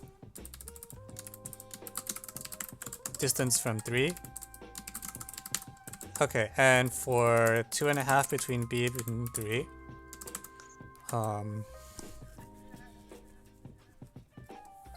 it'll be some lower constant, right? So b is... Actually, the b is a little bit bigger. So 2.5, 3... Hang on.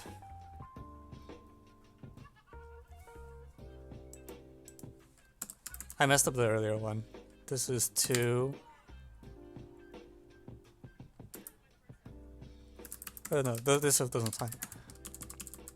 So this b is at least most 3. And b minus 2 is at most 1. But then the bottom is like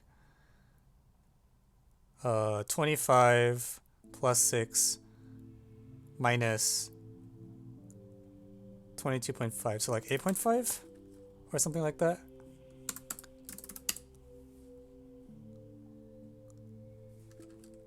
B minus 3. Ah, frick. Maybe I shouldn't have picked the midpoint. It's okay. I don't think this bound should matter very much. I'm gonna hide this. For the record, I've almost never have done a thing like this, which is why I was kind of hesitant to do it, because this is not what I'm used to either. But this is 3 over 8.5, which is... Did I get that right? Minus 2.22.5. 25 plus 31, 8.5. Here it's like 16, 2, 4, 3, 1, 3. So this is 6 over 17.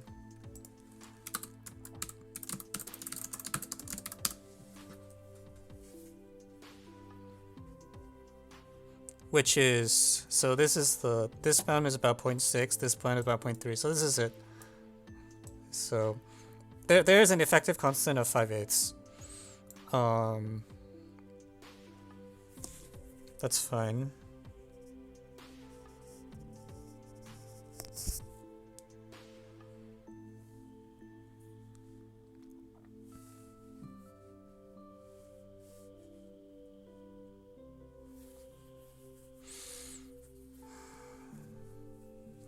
So we can, if there's a negative term, we can bound it by like... Actually, if both things are, if B and C are both like slightly under 3, then A is like pretty close to 0, right?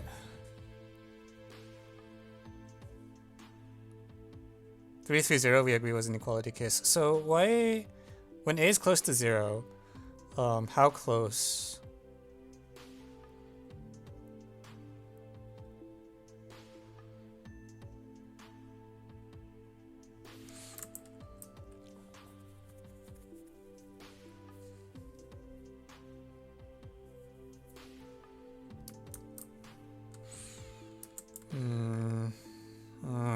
This is annoying as hell. I hope this works. Okay, so that's the bound here. So what cases am I looking at? Are there any cases I can resolve right now? So I think the easy case, quote unquote easy case, should be if there's only one negative thing.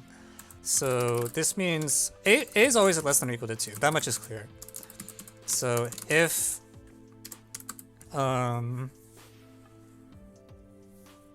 there's only one negative third term,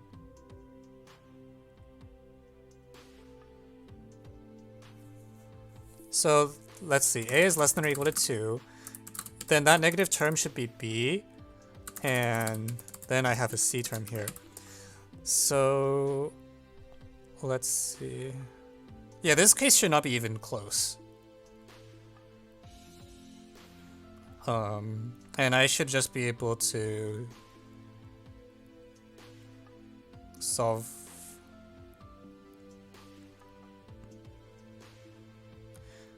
I should like, So if B is close to 3 versus if B is close to 2.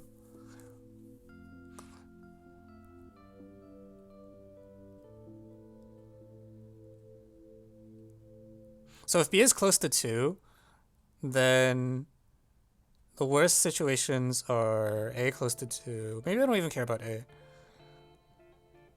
But if B is close to 2, then C is at least something. Well, if B is close to 2...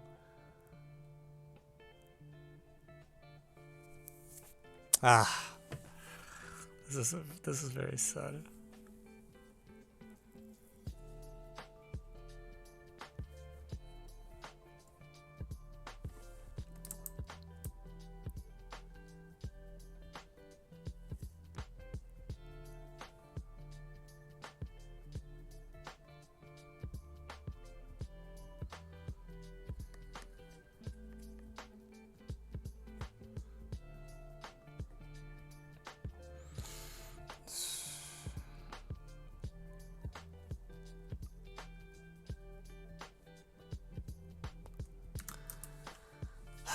What happens if I write this out for large things? If I do division algorithm, what do I get?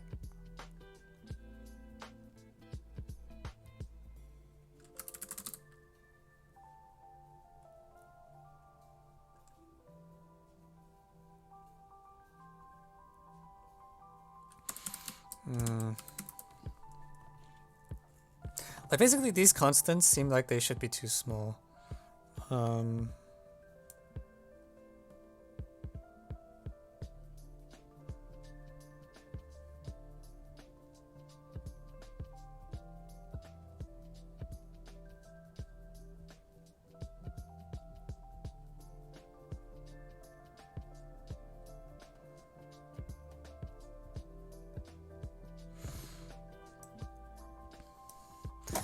Okay, actually, let me do the following. In particular,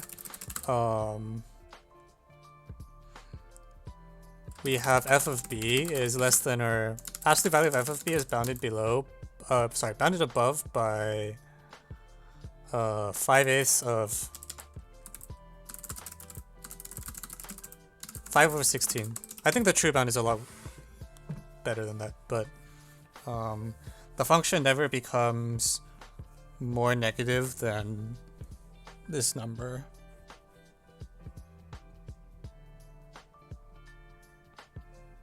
Yeah, this is a strict inequality as well.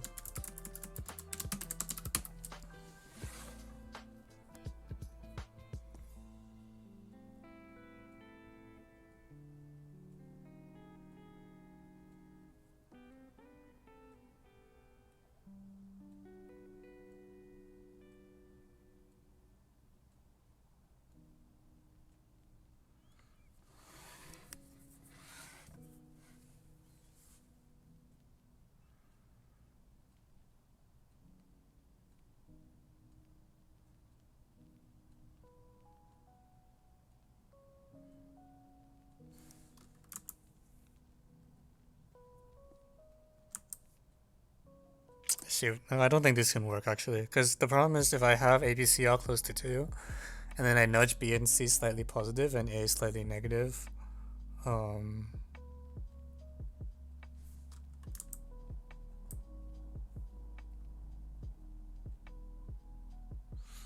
Yeah, I don't think this can work. As written, I don't think this can work, and I might have to do like a piecewise tangent thing.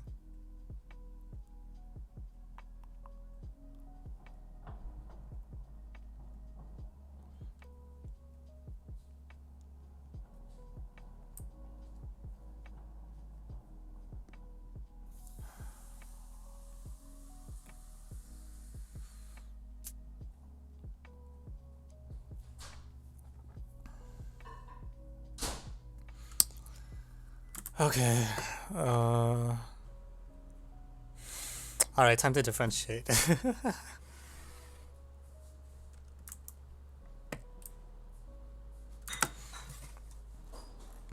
So I think the following claim should be true.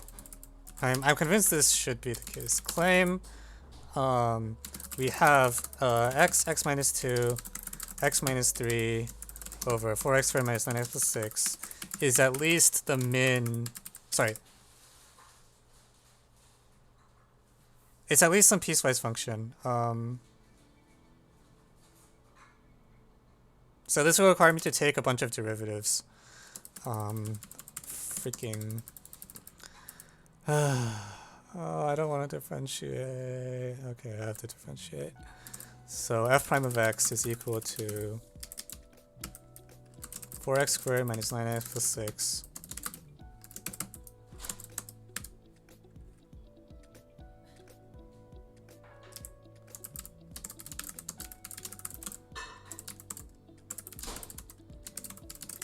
Is the solution nicer than this? Probably, but I don't know what to do.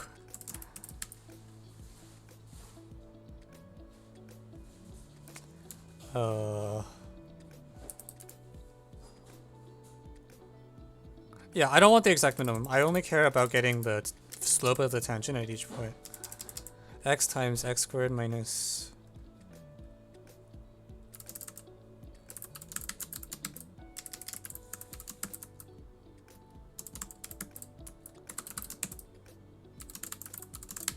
Okay, I hope I got the quotient rule right.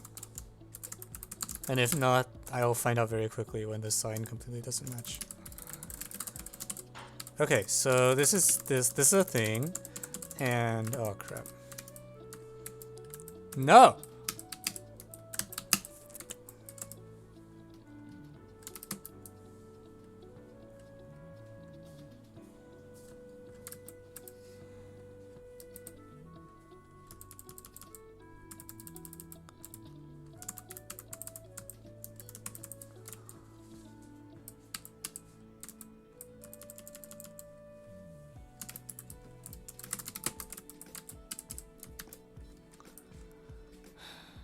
Okay,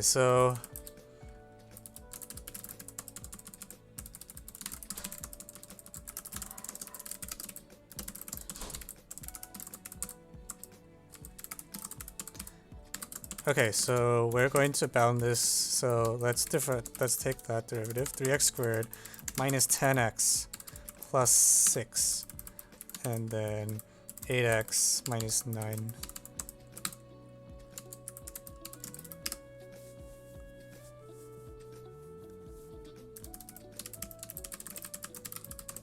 Okay, so I need to now plug in 3 values. I'm plugging in the derivatives of 0, 2, and 3. So for 0, this is 36 over 36 equals 1.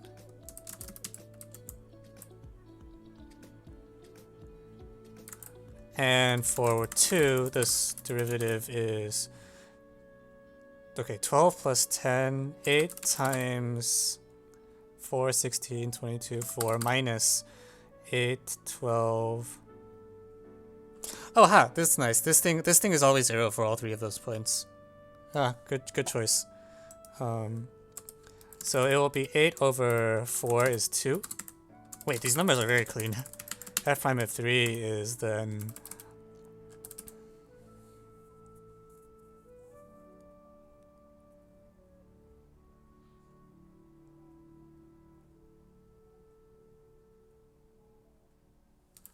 Wait, oh, this is just 1. And then 3 is 81. 3 is a large one. 77 against 9, 36, 33. Oh, wow. Wait, why are these canceling so nicely? I don't expect it to cancel that well.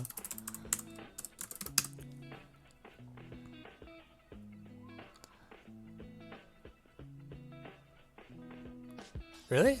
They cancel that cleanly? Can someone check I didn't screw this up? Because this seems too good to be true.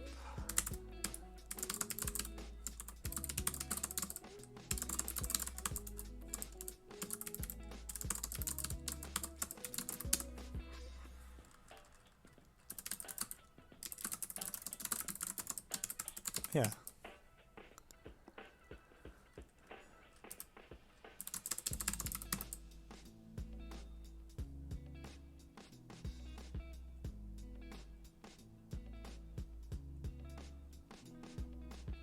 Yeah, okay, one of the numbers is definitely wrong.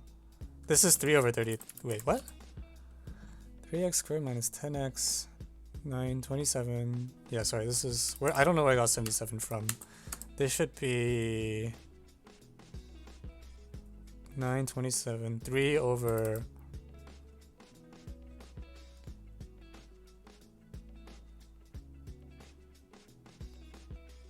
3 over 15. Wait, now I think I'm just hallucinating now.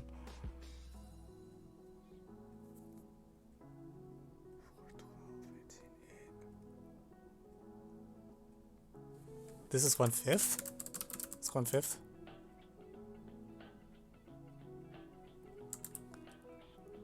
Okay, whatever. So someone please check that I got the derivatives right, because otherwise this is going to be a whole lot of nonsense.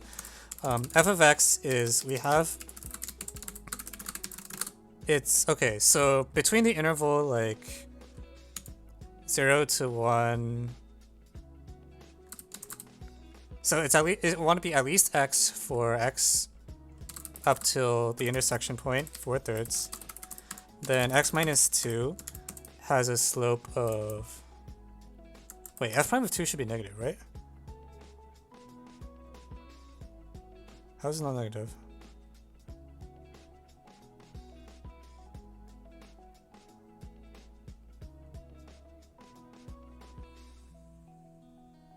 Sorry, this is, what, I don't know what I'm doing. This is minus 2. Why is every value I plugged in wrong? I swear I haven't gotten a single run right. 4, 16. Okay, minus a half.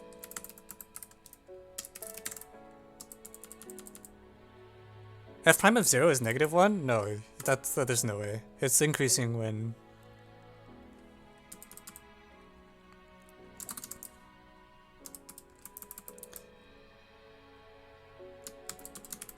Okay, so we're going to minus a half x minus 2.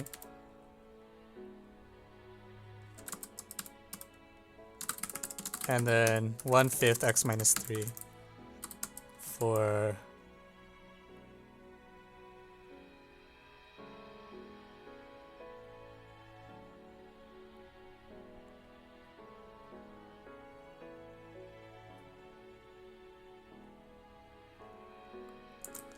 I don't know what this is for. You made a mistake. No, I not. Okay. Please assist. I cannot compute. Okay, so...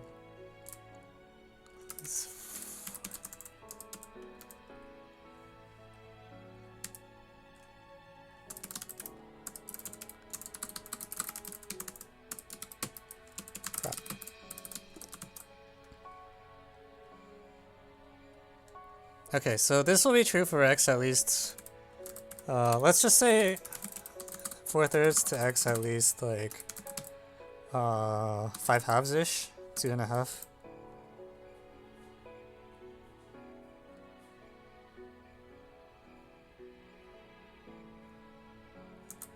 And then this is probably true for x. This will be true for all x at least too, really, to be honest. F prime of 2 is not minus a half. What's f of my 2? It's minus 2 over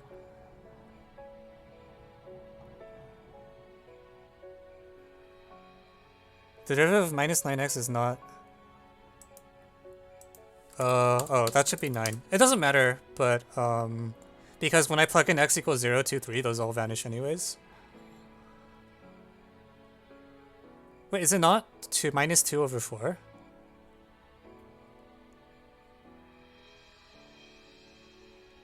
It was 2 before, minus a half is the right one. Okay, so it is minus a half. Okay, yeah. Alright, so this is a claim. 1/5 x minus 3. God damn it. I can't type anything correctly. We got this claim by computing the derivative. But the claim is for x, we have something that looks like this. This probably will be easier if I draw a picture. So let's draw a picture to illustrate this.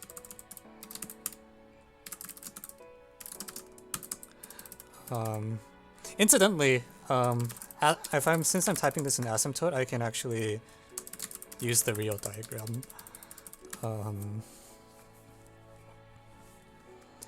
Real f, real x, return x times x minus 2 times x minus 3.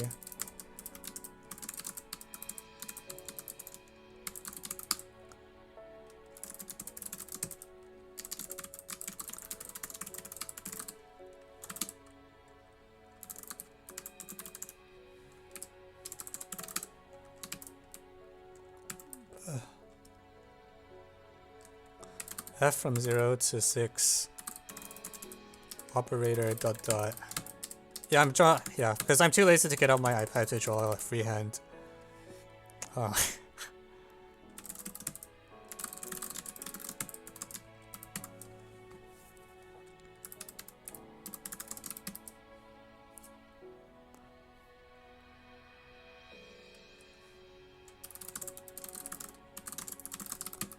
Okay, but anyways, so yeah, here's a diagram of the figure, and then we are bounding it above by 3 lines. So there's a line from the origin to 4/3, comma f of 4/3, or actually just 4/3, and then down to 2, 0.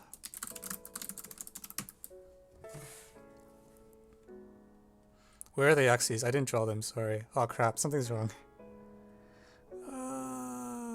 Did I misdefine the function?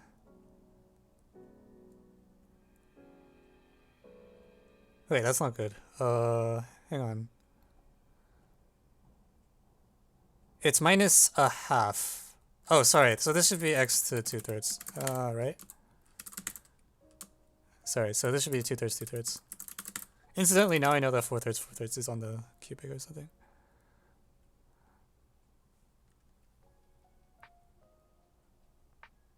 Right, so because it's a derivative, at least locally, it should be a tangent. And then,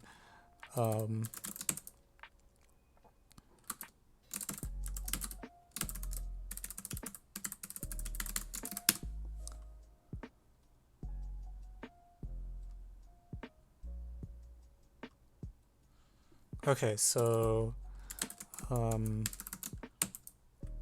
we set up to 5 halves, right?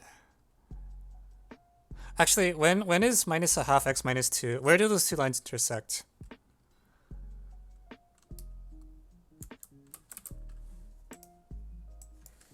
I'll just take the intersection point as the other endpoint.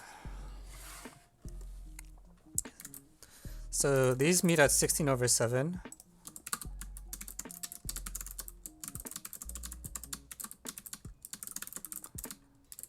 And at 16/7, the point is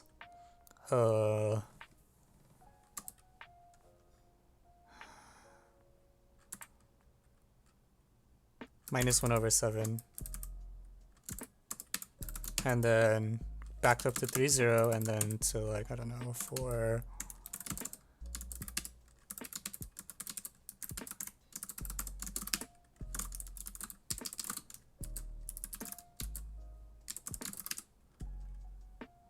Okay, so here's the diagram of our approach. The graph f shown Let me not put arrows. No! What? Why did it crash? Extra alignment tab. Oh crap. Alright, so the tangent line trick does not work. However, this might.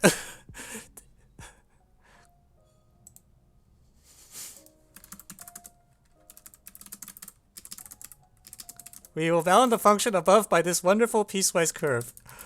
I will draw the axes now, I guess. 3, 0, 0.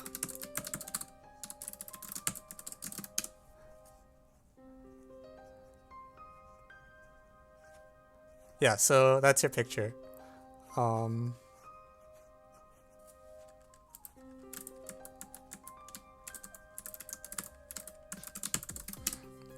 Okay, so the inequality should be true because, like, you know, you verify it by doing the factoring and whatever, and it should work in the intervals. So this should be something you can check by hand. And now, now you can do smoothing on each of the intervals. Like within each interval, I can, what are the blue lines? The blue lines is this function.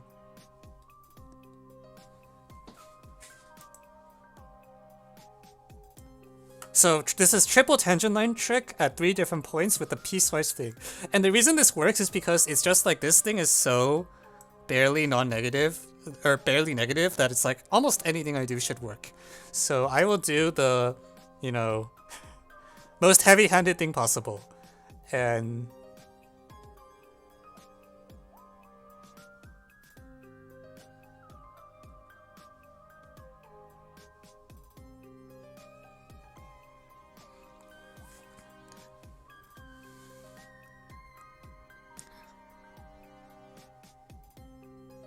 okay, so because I did the tangent line trick, and I will, you know, you can expand and check that it's fine. So now you can do smoothing, because if I have a negative number, if I have something in here,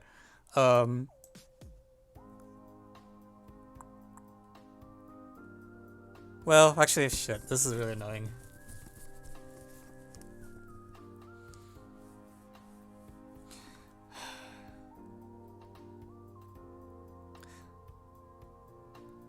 Well, okay. The claim is that if ABC are variables with sum 6 on the blue curve, then the sum is also non-negative. And now I can prove it because it's a it's like a piecewise function. I can smooth it pretty well. This part is convex, so I can squeeze these until they're at the minimum. This absolute value part is convex, so I can squeeze them together. And oh my god, please no. So it's convex over this part for x at least 2/3. So actually n-1 EV applies, and now I'm doing n-1 equal value principle on the blue function, which is really easy to do. So you can assume 2 of them are equal, and the third is like maybe up before here or something. Yeah, if I have 2 things here, then everything's non-negative. So you can assume there's 2 things in this blue branch over here. I squeeze them together until they're the same value, and now I just need to check the inequality for, for this thing. But for things close to here, if both the points land here, it's over here, and if both the points are here, it's close to here, and this slope is more than double. So this works. By n-1, this is the dumbest thing I've seen all day. But, here's the solution. We did it! Just before midnight, too. I was worried that we were I'd have to stay up past midnight today. But, wow. This happened. This wonderful black magic solution. This is not even black magic. This is just like, it's so... I don't know if this qualifies as black magic so much as like...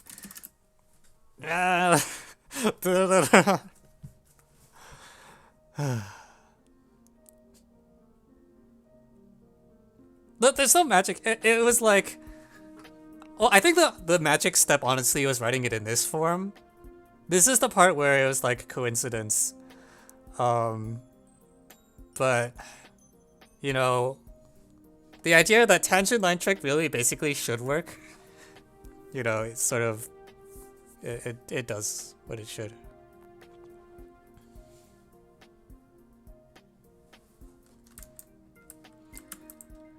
Alright, so I'm not going to write out the other part, but...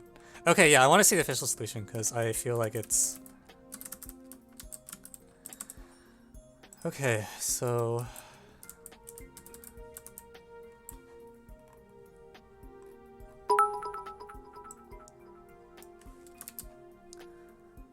I'm thinking naman for a bit.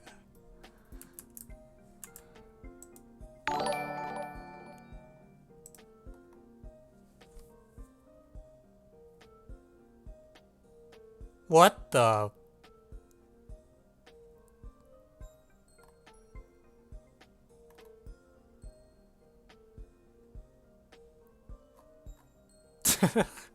Okay, so it's not actually that different from what I did. Okay, okay. Alright, so I didn't miss... I didn't super miss something.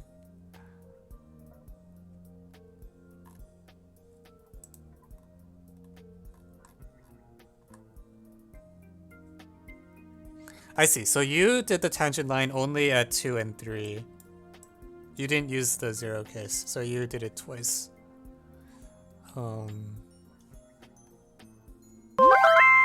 I see, the tangent line hits at 1/2. So it'll work as long as... Okay, and if they're both less than 1/2, this estimate is good enough. Oh, okay, that's fine. I see, the point is that this blue line intersects here at 1/2. So tangent line almost works anyways, and the only time it doesn't work if you have something here, and in that case this blue line is better. Tangent line feels... Interesting. Okay. Shout out to the N-1 evil chin principle, apparently.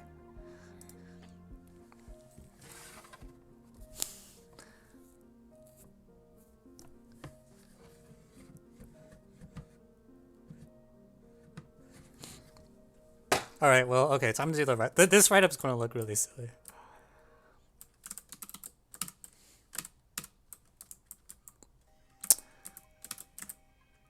Wow.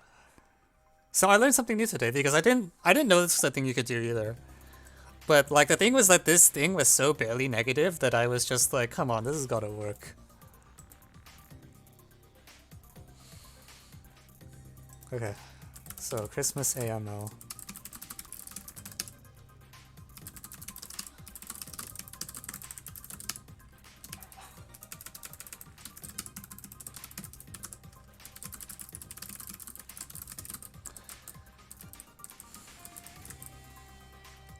No, it's called N-1 equal value principle. It's not evil chin principle, okay?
Okay, so...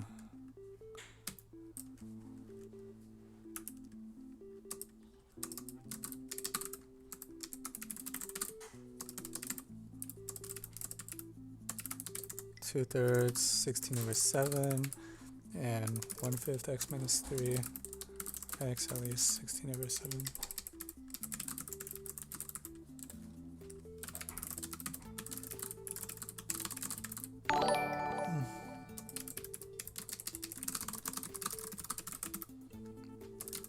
Thank you, Conchshell, for the follow.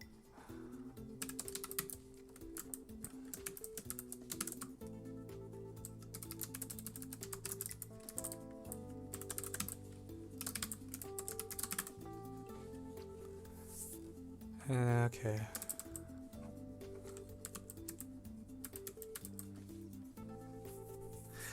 Does anyone remember how to draw axes in asymptote? Like with like ticks and... Actually, it doesn't matter. This picture's good enough.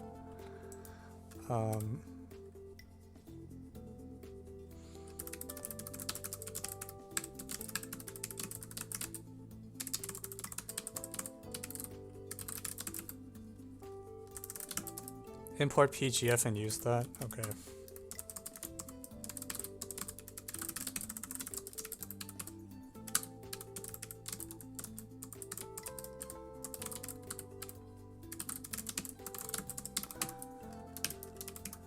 Let's see. Oh frick, I meant to dot in, I'll label it. Okay. Claim if f of x is at least g of x for all, well, we have for all hex in 0, 6.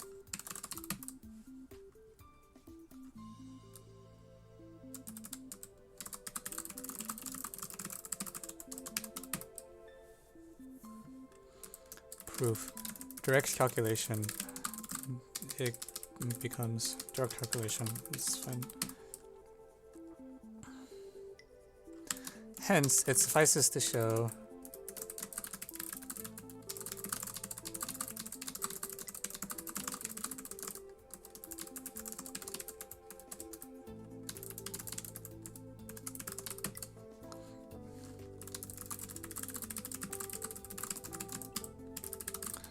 if min ABC is at least 2/3, then Jensen finishes. If A less than 2/3, BC greater than 2/3, then by Jensen, it is enough to on the convex part of G. It is enough to show that G of A plus 2G 3 minus 0/2 is, which is easy.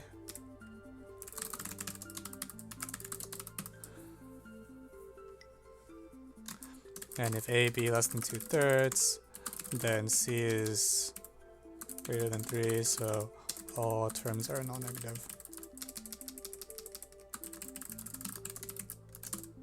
And this finishes the proof.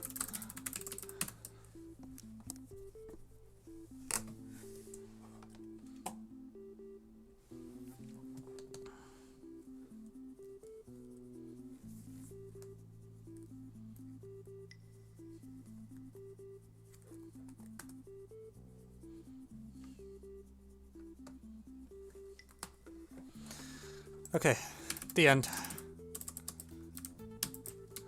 Alright, what a night.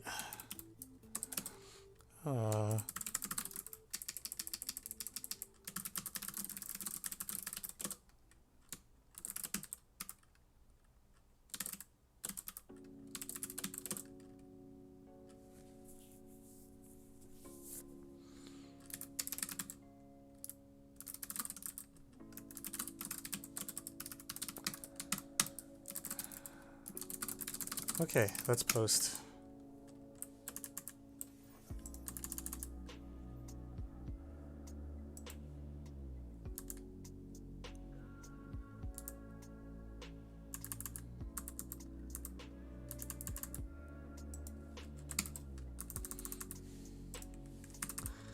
I'm glad I actually managed to get it. Yeah, I started doing the write-ups on the stream because I used to not do it on the stream, and then I just like have like 10 backlogged at once, and I was like, I just never got to it. It was a huge procrastination issue for me. So now I just write it up immediately. Part of the reason is that when I had a backlog, when I got to the thing, I usually didn't actually remember how to do the problem anymore. So then I have to also go and like dig out the video and then watch it to figure out, you know, what the key steps were. And then I was just like, never mind. Why don't I just write it up after I solve it when it's still fresh in my mind?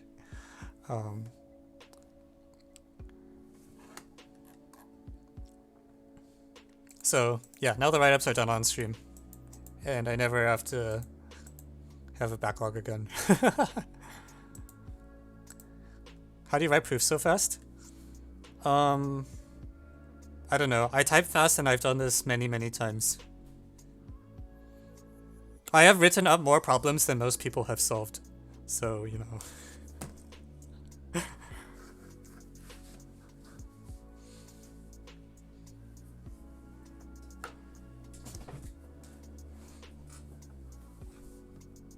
Yeah.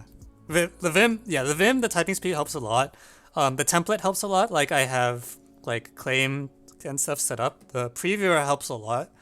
I have live preview. But also I kind of think the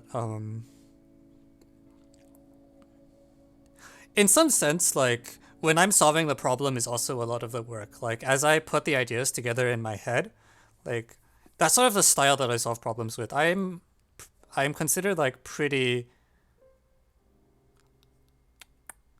I would say I tend to like proceed pretty cautiously or something. Like so the China TST example is sort of the opposite. When I was just like plowing through this computation and like making sign errors everywhere, I would say that's usually not quite my style. That one I was just desperate to finish. But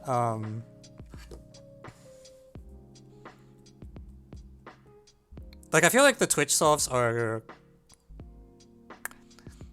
I try to not spend too much time doing things that that like don't work out or something. I don't know if that makes sense actually. It's not like I know whether things will work in advance. But I will say like because I think the thing I want to say is this. When I do Twitch live solves, I have a space constraint, which is that there's only so much stuff that I can put on the board at once. Like when I'm solving normally, I'm using paper and I kind of write a lot of things. Whereas here, I kind of have to plan out what I write because I have a pretty constrained amount of space. It's not like super constrained, but it's like a lot less than like, you know, just write whatever I want. So as a result, the solutions I get will tend to be pretty clean and like, you know, I can mostly just copy over what I've already written into the solution. Whereas when I like solve a problem normally, you know, I might just have like a ton of scratch work and then you have to kind of dig through it to like find the relevant bits and piece them together. But here, when you see what you see on the slides is like a better approximation for the actual solution. And a lot of the pre-processing work of figuring out which things are relevant, which things aren't, is done for you already.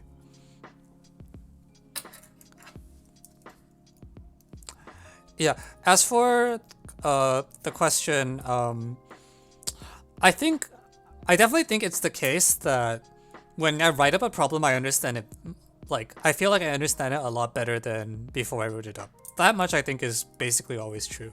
So the question isn't, is writing up useful? The question is writing up useful compared to using that time to solve more problems? And this I think is not clear. People have different opinions about this. I've generally been in favor of doing write-ups, but I can see that some people don't learn that way, I think. Like some people would prefer to just solve more problems and, you know, something. So I think that's something you should try for yourself and see. I think everyone should at least try writing up like problems nicely from time to time. I won't recommend that everyone writes up every problem nicely, even though that's what I do.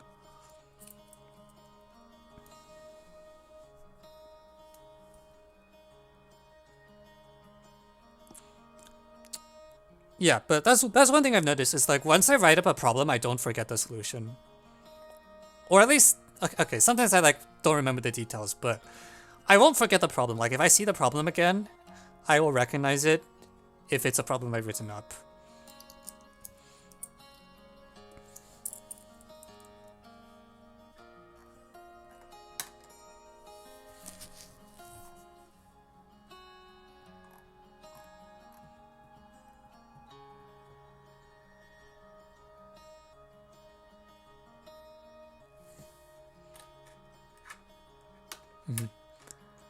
Oh yeah.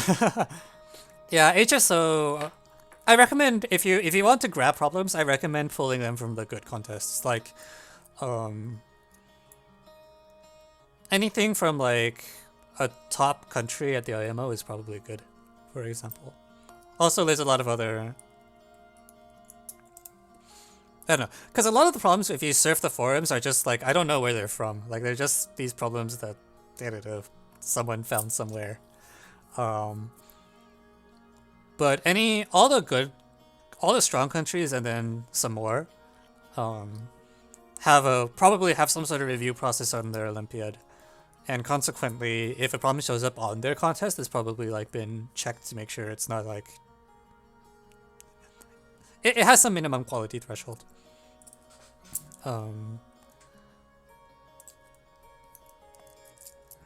Yeah, like.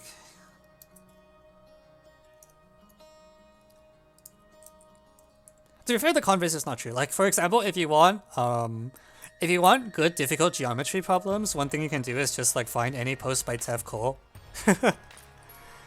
and it will probably be some like difficult, nice geo. But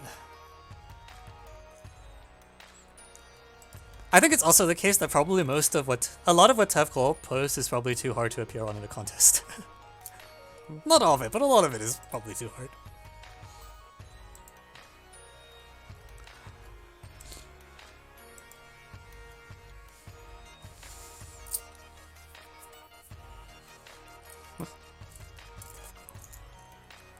T-Sun.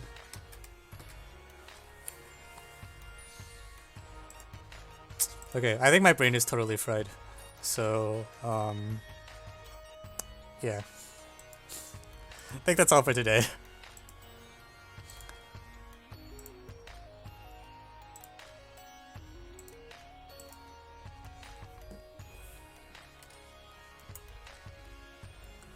I kind of want to know what the detailed story behind Usuma 2016-3 was. I don't know if there's anything super interesting that happened there. I think it was just kind of I found the result in GeoGebra. The original result was just POIA collinear, but then someone pointed out OIA was perpendicular to YZ.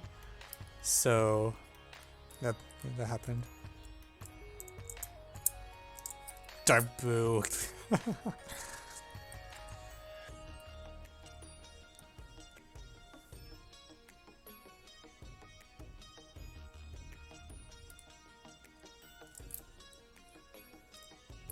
I think if your problem is problem 6, it's acceptable to have some amount of computation. Especially if 4 and 5 are fast. Thank you, Chad Isaac, for the follow. What is the worst Olympiad problem ever? So it depends on how you define worst. The problem is that, you know, sometimes the problems are so bad they're good. So,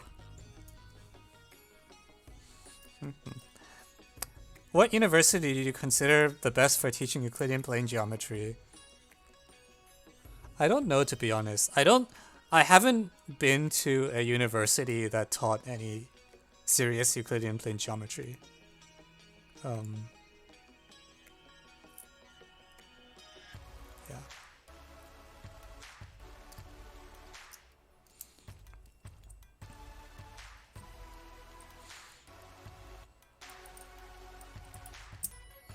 I don't know. I don't think competition is inherently a bad thing. In particular, like, what is a problem that's so bad it's good? Like, I don't know, like x to the 6 plus 15x to the 5, right? Or, I don't know if you know which one I'm talking about. So I will pull it up for you.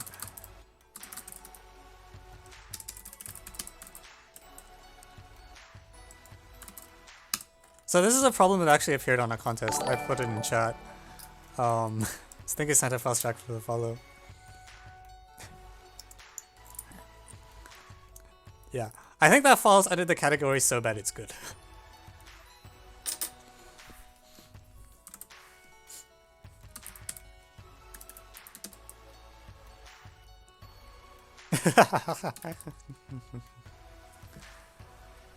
Yeah, this problem is in Otis, so some people have seen it.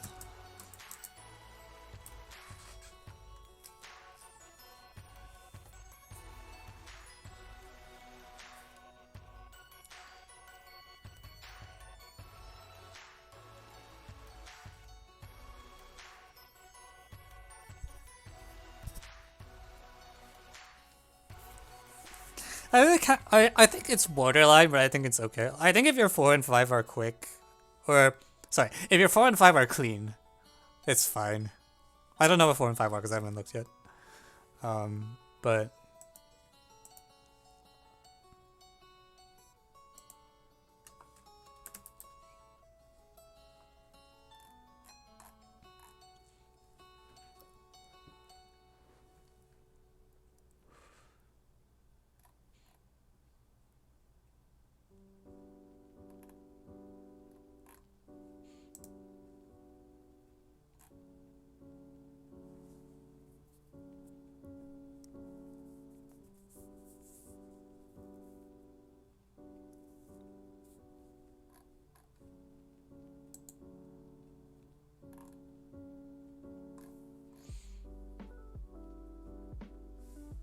that was increasing subsequence problem. Wait, what?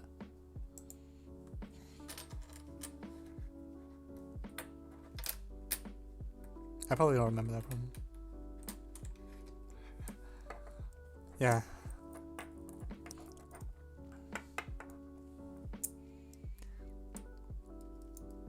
And he's like, what is the reason behind universities not including Euclidean plane geo? It's not it's not an active field of I mean plane geometry as it appears in Olympiads is not considered mainstream math research anymore. In part because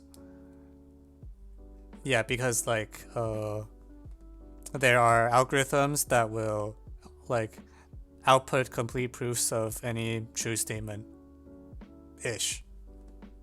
Yeah, I mean that's not totally true.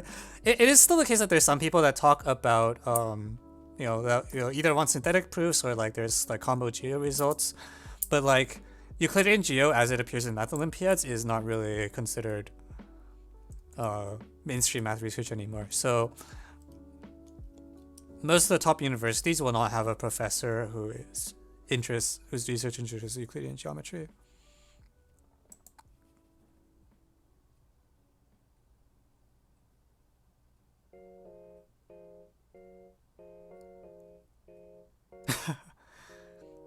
Hope you one day eliminate Olympia Geo like this.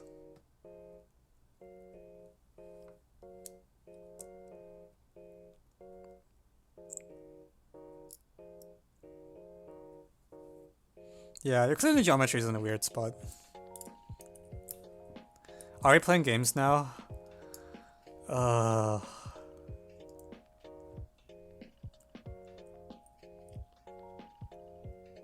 don't know if I'm awake enough.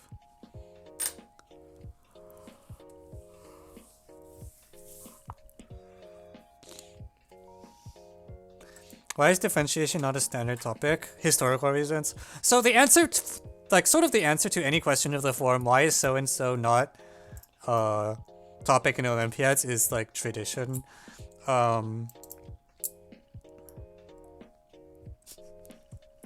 Like calculus has been explicitly off limits for as long as anyone remembers, and so by induction it stays that way.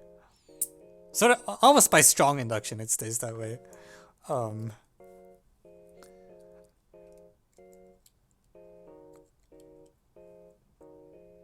Differentiation is not cool. No, differentiation is great. Integration is not cool.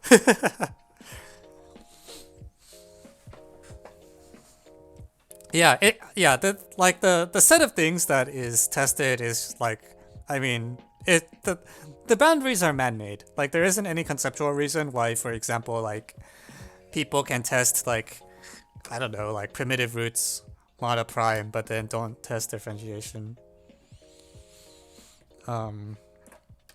So it's all sort of by tradition.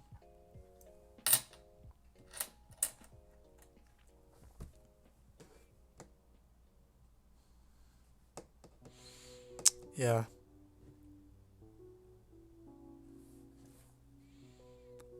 Well, no, TST problem 3 did not require differentiation, even though a lot of people used it, but you didn't need it.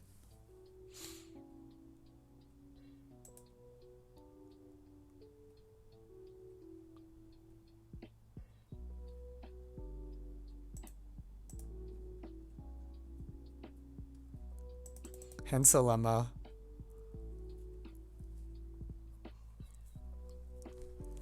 Abstract. Well, I mean, abstract algebra is officially off syllabus too.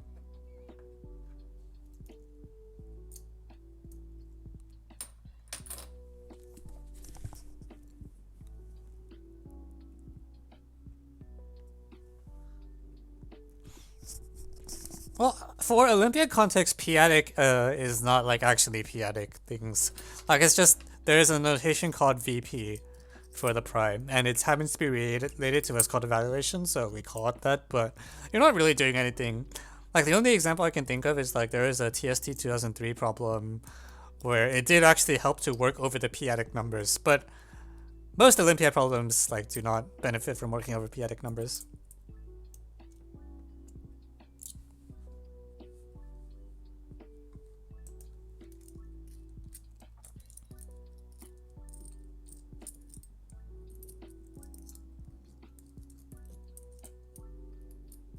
Done the Putnams, some of matrices.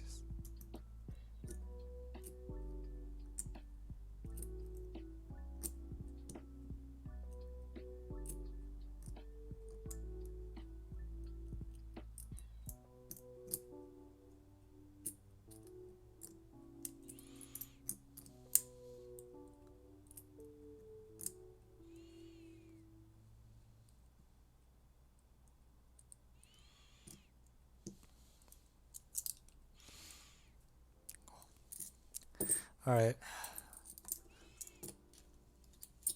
I should sleep pretty soon. I don't know if there's anything I can do.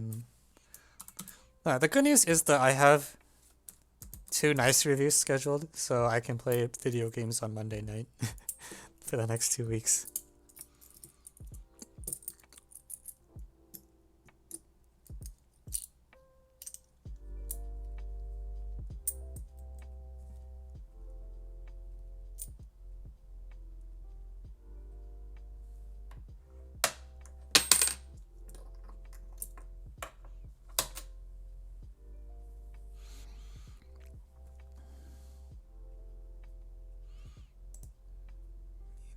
No, there's no mean command.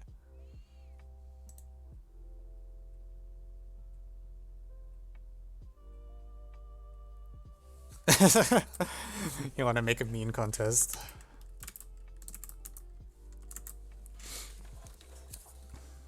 Oh, actually, I want to do something, which is that apparently StarCraft has been bugging out and been randomly giving people's masters. So I want to see if I can cash in on that. Because I'm not getting masters normally.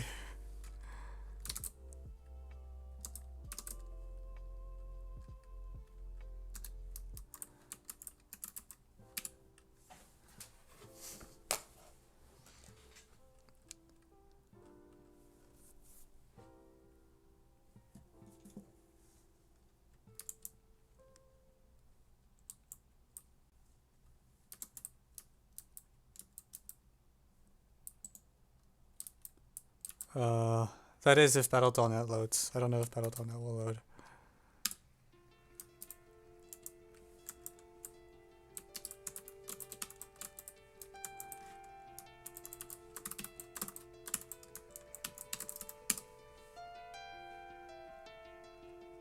Come on.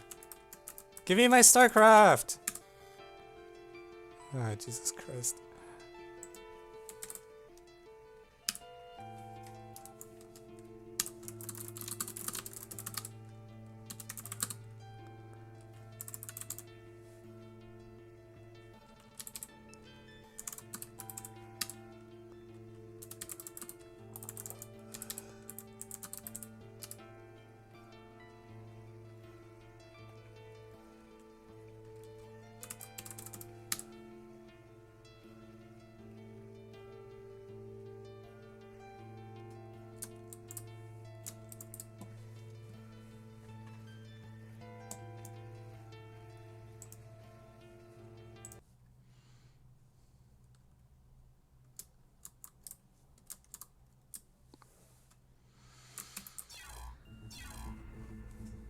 Alright.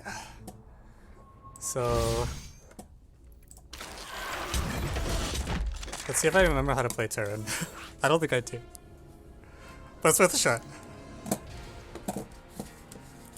This is gonna go really badly.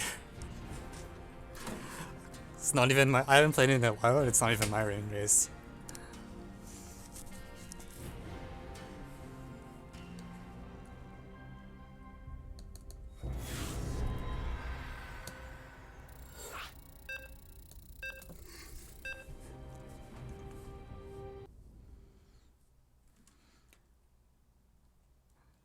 Yeah. I've been told apparently that like some people, if they lose their placement match, just randomly get into gold. I'm going to play the game properly anyways because I'm pretty sure I'm going to lose. But we'll see how this goes.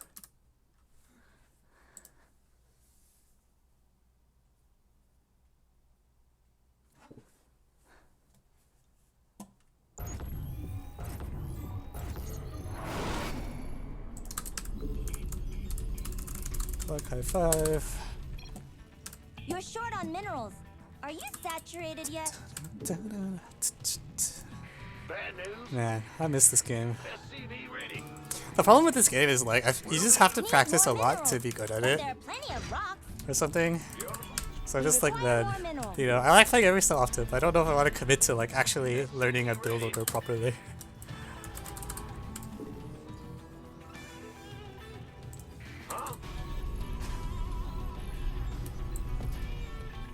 Additional supply depots required. You can't build there. Okay, let's go. Let's go gas. SCV ready.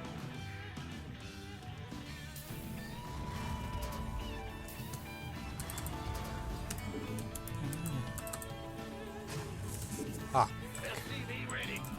Wow, what a bully.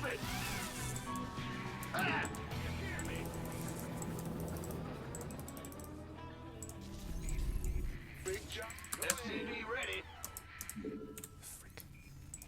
In the rear with the gear.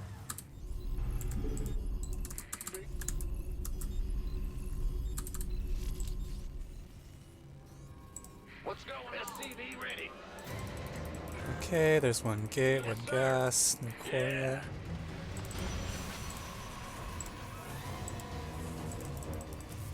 Yep. SCV ready. Okay. Huh? Yeah. Go Okay, ahead. expansion's down.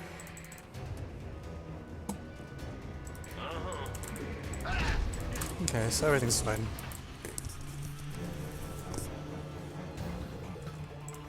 Bad news.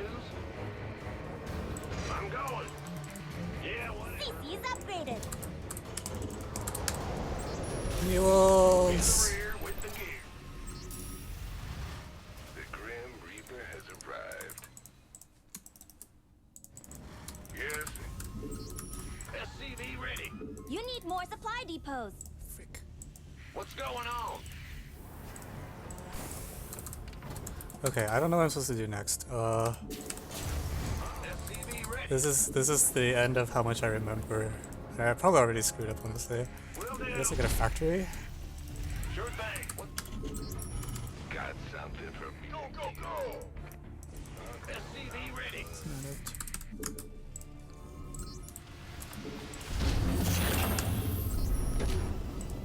You gonna give me orders? SCV ready. Big job, huh? Yes, sir.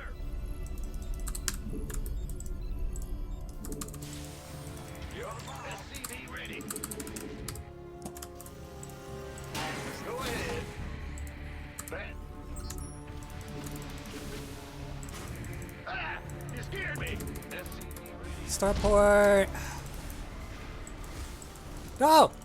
Looking forward to. Who wants some? Add-ons finished. SCV ready. Oh fuck, we're so dead.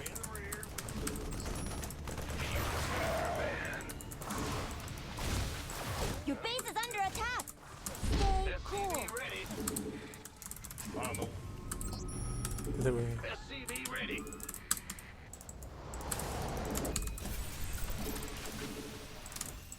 SCV ready. Go, go, go. SCV. Add-on's done. Took long enough. SCV ready. You have not enough minerals. SCV ready. Alright, We hear you. Armed and ready. I'm going. Not enough minerals. SCV ready. Yeah, yeah. SCV ready. well, I'm supply blocked. SCV ready. You're out of supply. Build more depots. Yep. Ready for SCV ready. You're short on minerals. Are you saturated yet? Ready to roll out. Your SCVs are getting wrecked. SCV ready. This better be good. In the rear with the gear.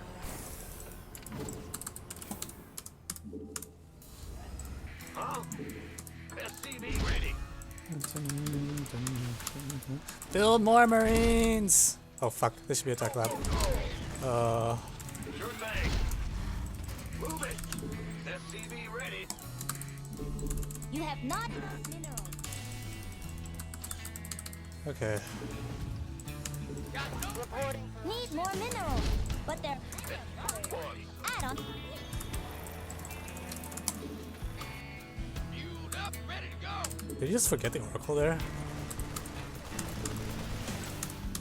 SCV Alright. ready. Wow! That's it. Oh, so the other guy's not very good either. I think it's more than me though. I don't have much of an RV. Okay.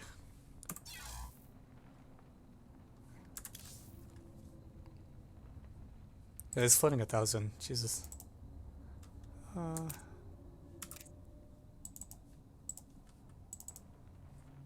whatever.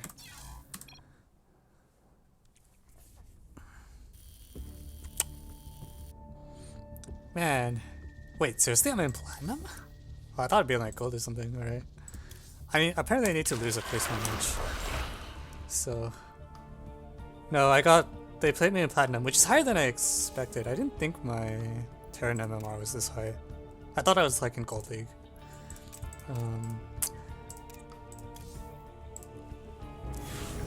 No, the goal is to get Masters. Like, there's apparently been a bug where a bunch of people just randomly get Masters if they lose their placement match. So, yeah.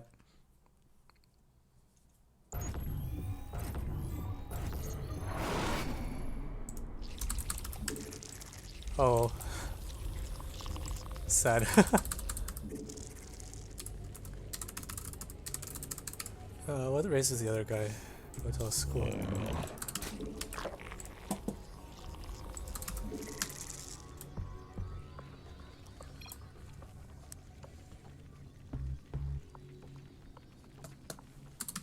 Your supply block. More overlords, please. Yeah. OMG.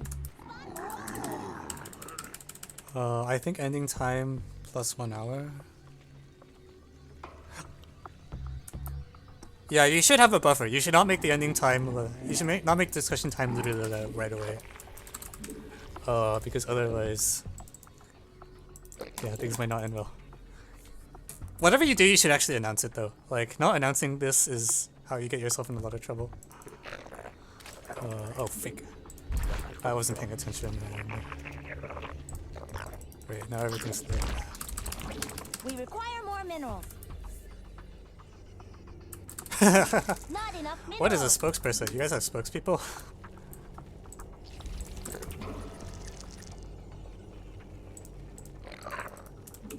I don't even remember what I'm supposed to get a guess. Oh, we'll just get it.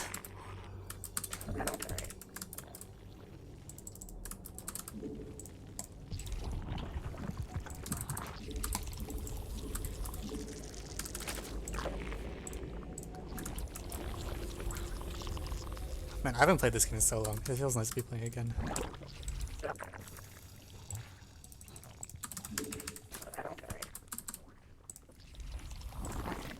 Fake, I forgot the...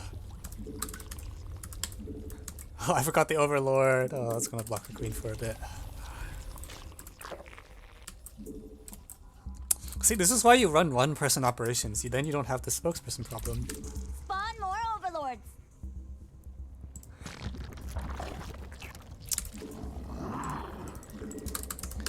Part of the reason Otis moves so quickly is because it's a one-person operation, more or less. Like, I don't have to consult anyone on decisions. It's both a disadvantage and an advantage. Always. Queen's ready. Here comes a new challenger.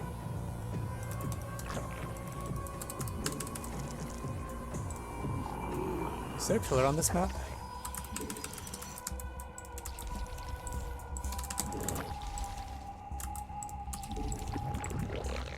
You have a new queen.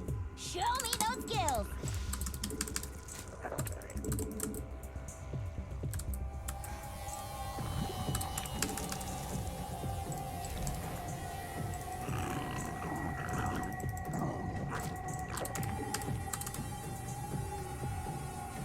You're gonna need more overlords. Oh, shut up.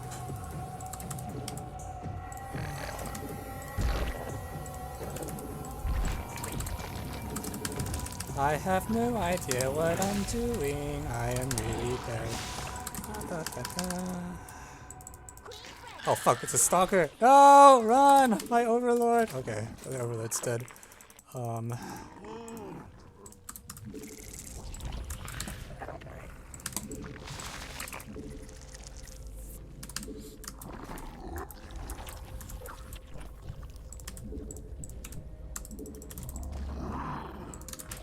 enough energy.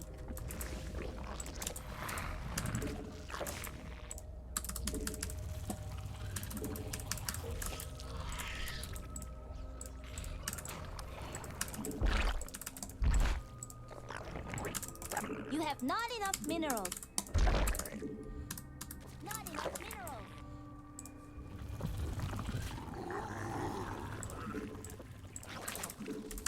You're short on minerals. Need more energy. Are you auto-casting?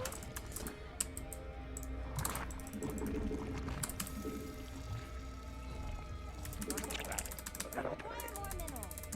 Oh, what's my armor source? Need more minerals. But there are plenty of rocks.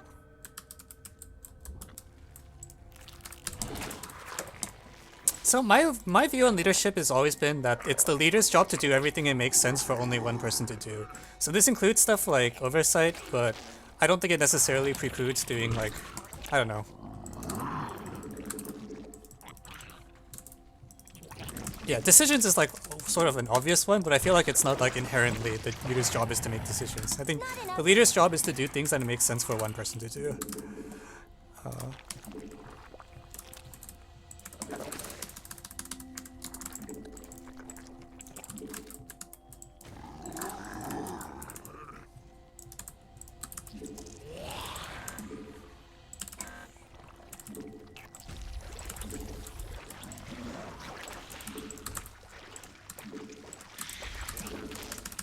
Evolution complete. So old school. Mutation complete. So creative. Sort of hydrogen. LOL, you can't do that.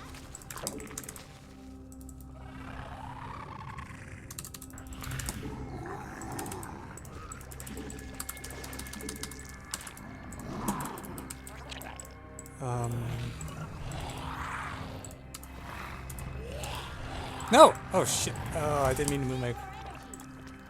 You have a new queen. Show me those skills. Oh fuck, my queen's got messed up. This is why I can't play Zerg. You require more. That field's been mined out. Hope you have an expansion.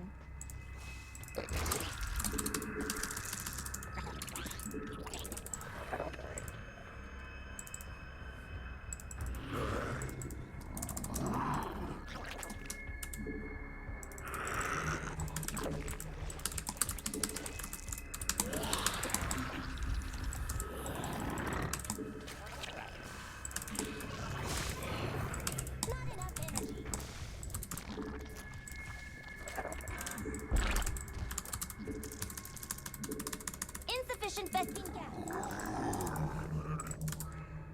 Not enough Vespine gas. Oh frick! I got the wrong upgrade. No! Need more Vespine gas. No! Might be time to Oh, that's expand. gonna really suck. Oh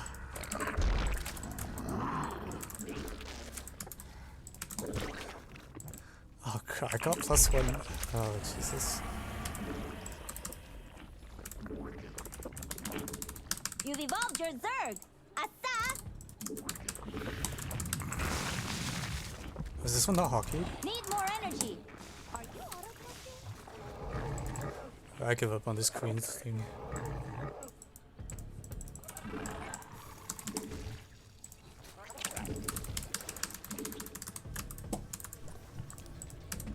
Insufficient Vespine gas. Wow, I really have like no You gas. require more Vespine gas.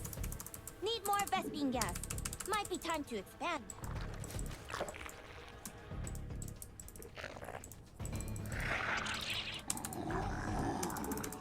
That mineral field's gone. Looks like we're going to the late game. This guy's been very nice to like not attack me. Cause I have literally nothing. Holy shit.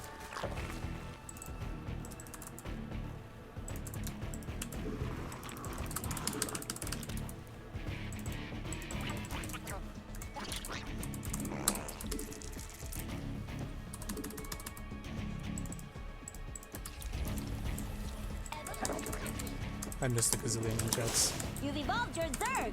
Asa! Mineral field depleted.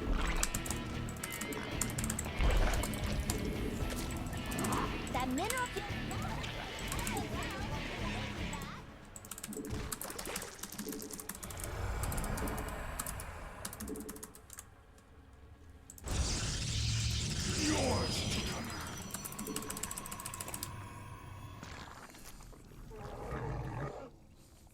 Oh frick, this carriers. You're at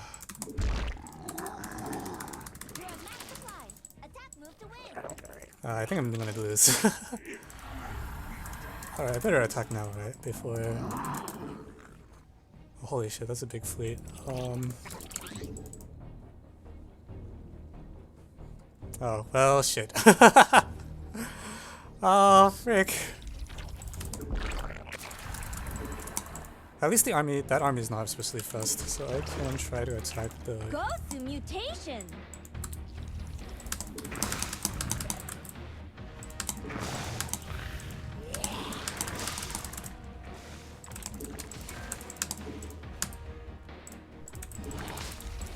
Mutation complete.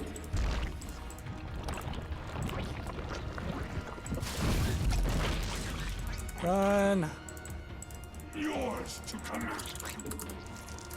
Wow, you're tapped out. Time to make some room. That field's been mined. You're engaging the opponent. Time to raise your APM.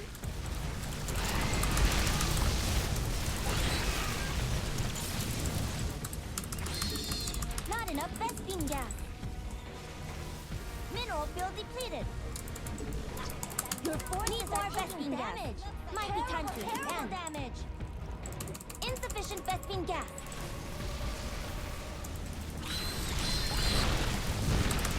Not enough Vespine gas. I'm definitely gonna lose. You require more Vespine gas. Yeah, I have like no guess.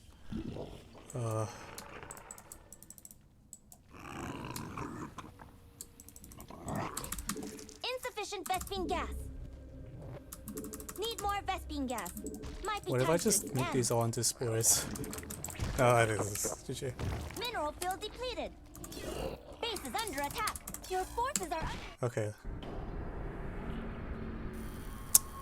Man.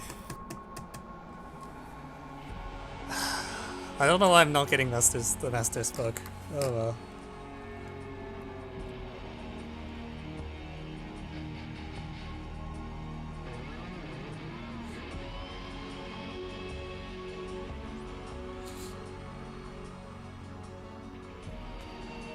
I really can't keep up with Zerg. Just need to attack earlier. Alright. Alright, last try a bug.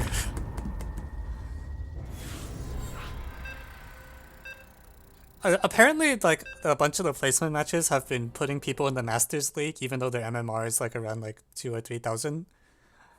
So I'm just curious if I'll get put into the Masters League after I do any of these placement matches. But so far no luck.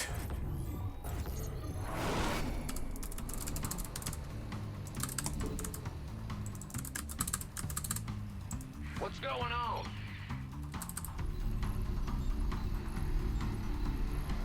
Yeah, I don't know exactly what causes it either. I'm just trying to test my luck. Yo, Oh, it's 5 placement matches? overtime. Oh, Winter told me... I remember seeing Winter saying that he got one with just 1 game or something. FCB ready. I don't know. I mean, if it doesn't work, then it doesn't work, and it's fine. I just feel like I should try it in case it does work. He's not gonna get that chance again. FCB ready. Yeah, I don't actually know. This is just something I vaguely heard about, so I'm like, let's give it a shot. If it doesn't work, that's fine. It's not a big deal. No, no, no, no!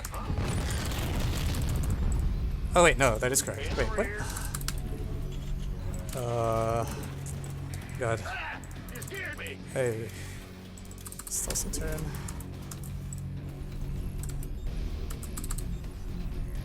FCB ready.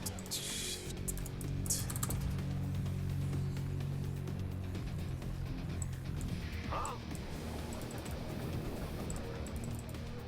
FCB ready.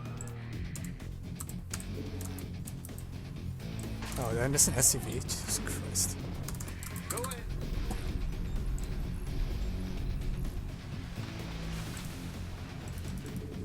FCB ready.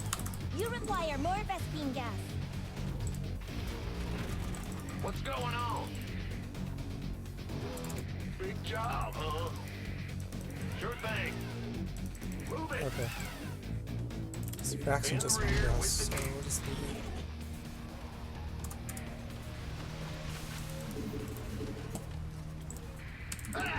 CC's upgraded.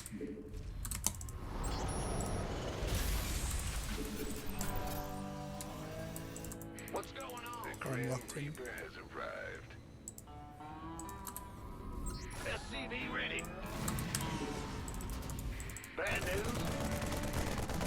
Actually, I don't use Scum the Reaper. I basically know what he's up to. I'm going. SCV ready. We here. Huh? Got something for me to kill. Learn about Riemann spheres. What do you mean by learn about Riemann spheres? Like just what a Riemann sphere is? Or is something more specific? In the rear with the gear. Frick, how did? I did not... Oh shoot. Oh, that's gonna suck. Add-on's done. Took long enough.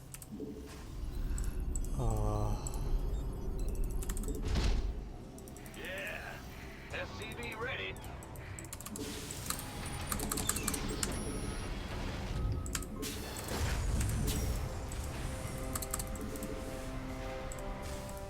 SCV ready.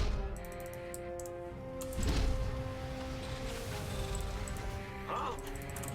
Yeah. SCV ready. I'm really behind on SCVs. Apparently I CC's mishockeyed. upgraded. Yeah, that's not good. Add-on's finished. SCV ready.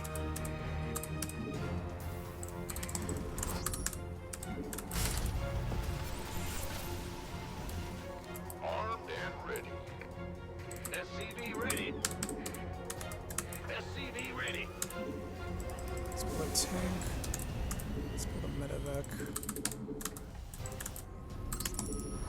SCV ready.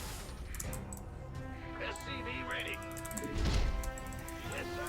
Ah! You scared me. Who wants some? SCV ready. SCV. Not enough minerals.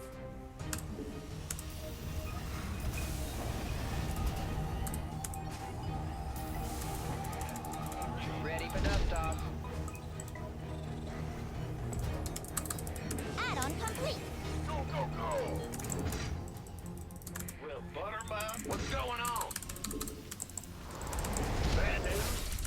We require more minerals. SCV ready. Need more minerals, but there are plenty of rocks. You have not enough minerals. You're short on minerals. SCV ready. Saturated yet? I need to get their base soon. Ready to roll out. SCV ready. Let's have a blast. What's it worth? Agreed. Huh, that's all? SCV ready.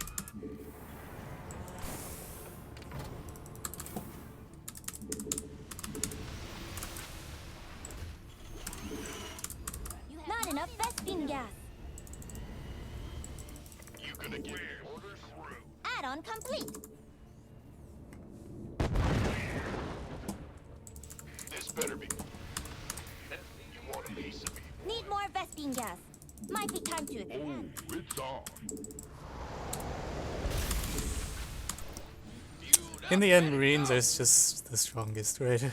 They don't require. Job, huh? That field's been mined out. Gangway, Won't be of any coming advantage. through. Research complete. Armed and ready. It's your time. Ready to plunder. You're short on minerals. Are you saturated yet? SCV ready. This better be good. Minerals required. Go ahead. In the end, Marines are still the best. You scared me. SCV ready. Ready to roll out. Not enough minerals. Ready for dust off. That mineral field's gone. Looks like we're going to the lake. Need more minerals, but there are plenty of rocks. Alright. Ready. Yep. They're attacking your base, you know. SCV ready.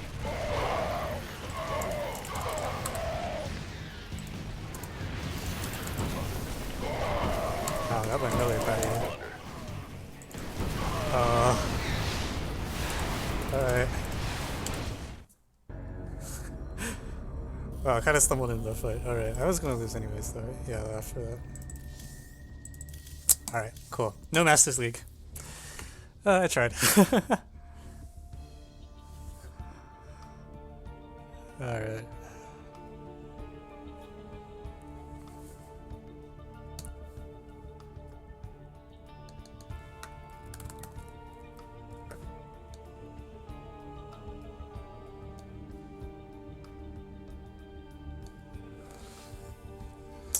Alright.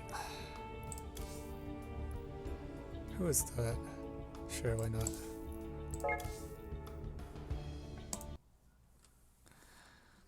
Alright. Well, thanks everyone for coming through. Special stream.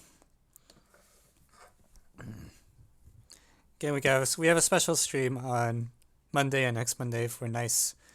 So come through.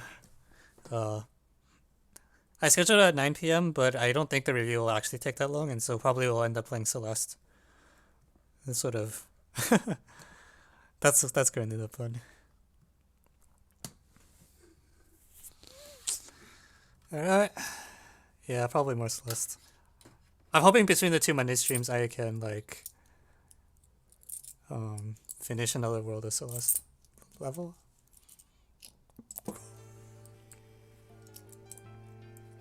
Oh no, Beer Temple. That sounds terrible. Alright. That's all for today. See y'all. Any suggestions for someone to raid? I don't know if anyone that...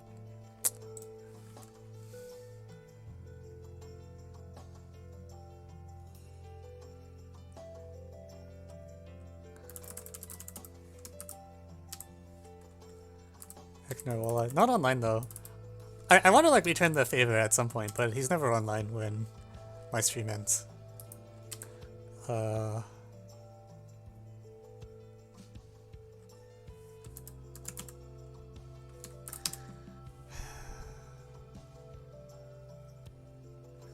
Okay, I mean we can also just end this stream, it's fine. Okay, see ya. Take care. See you Monday. Sorry, I'm not sure about that. Okay, Alexa.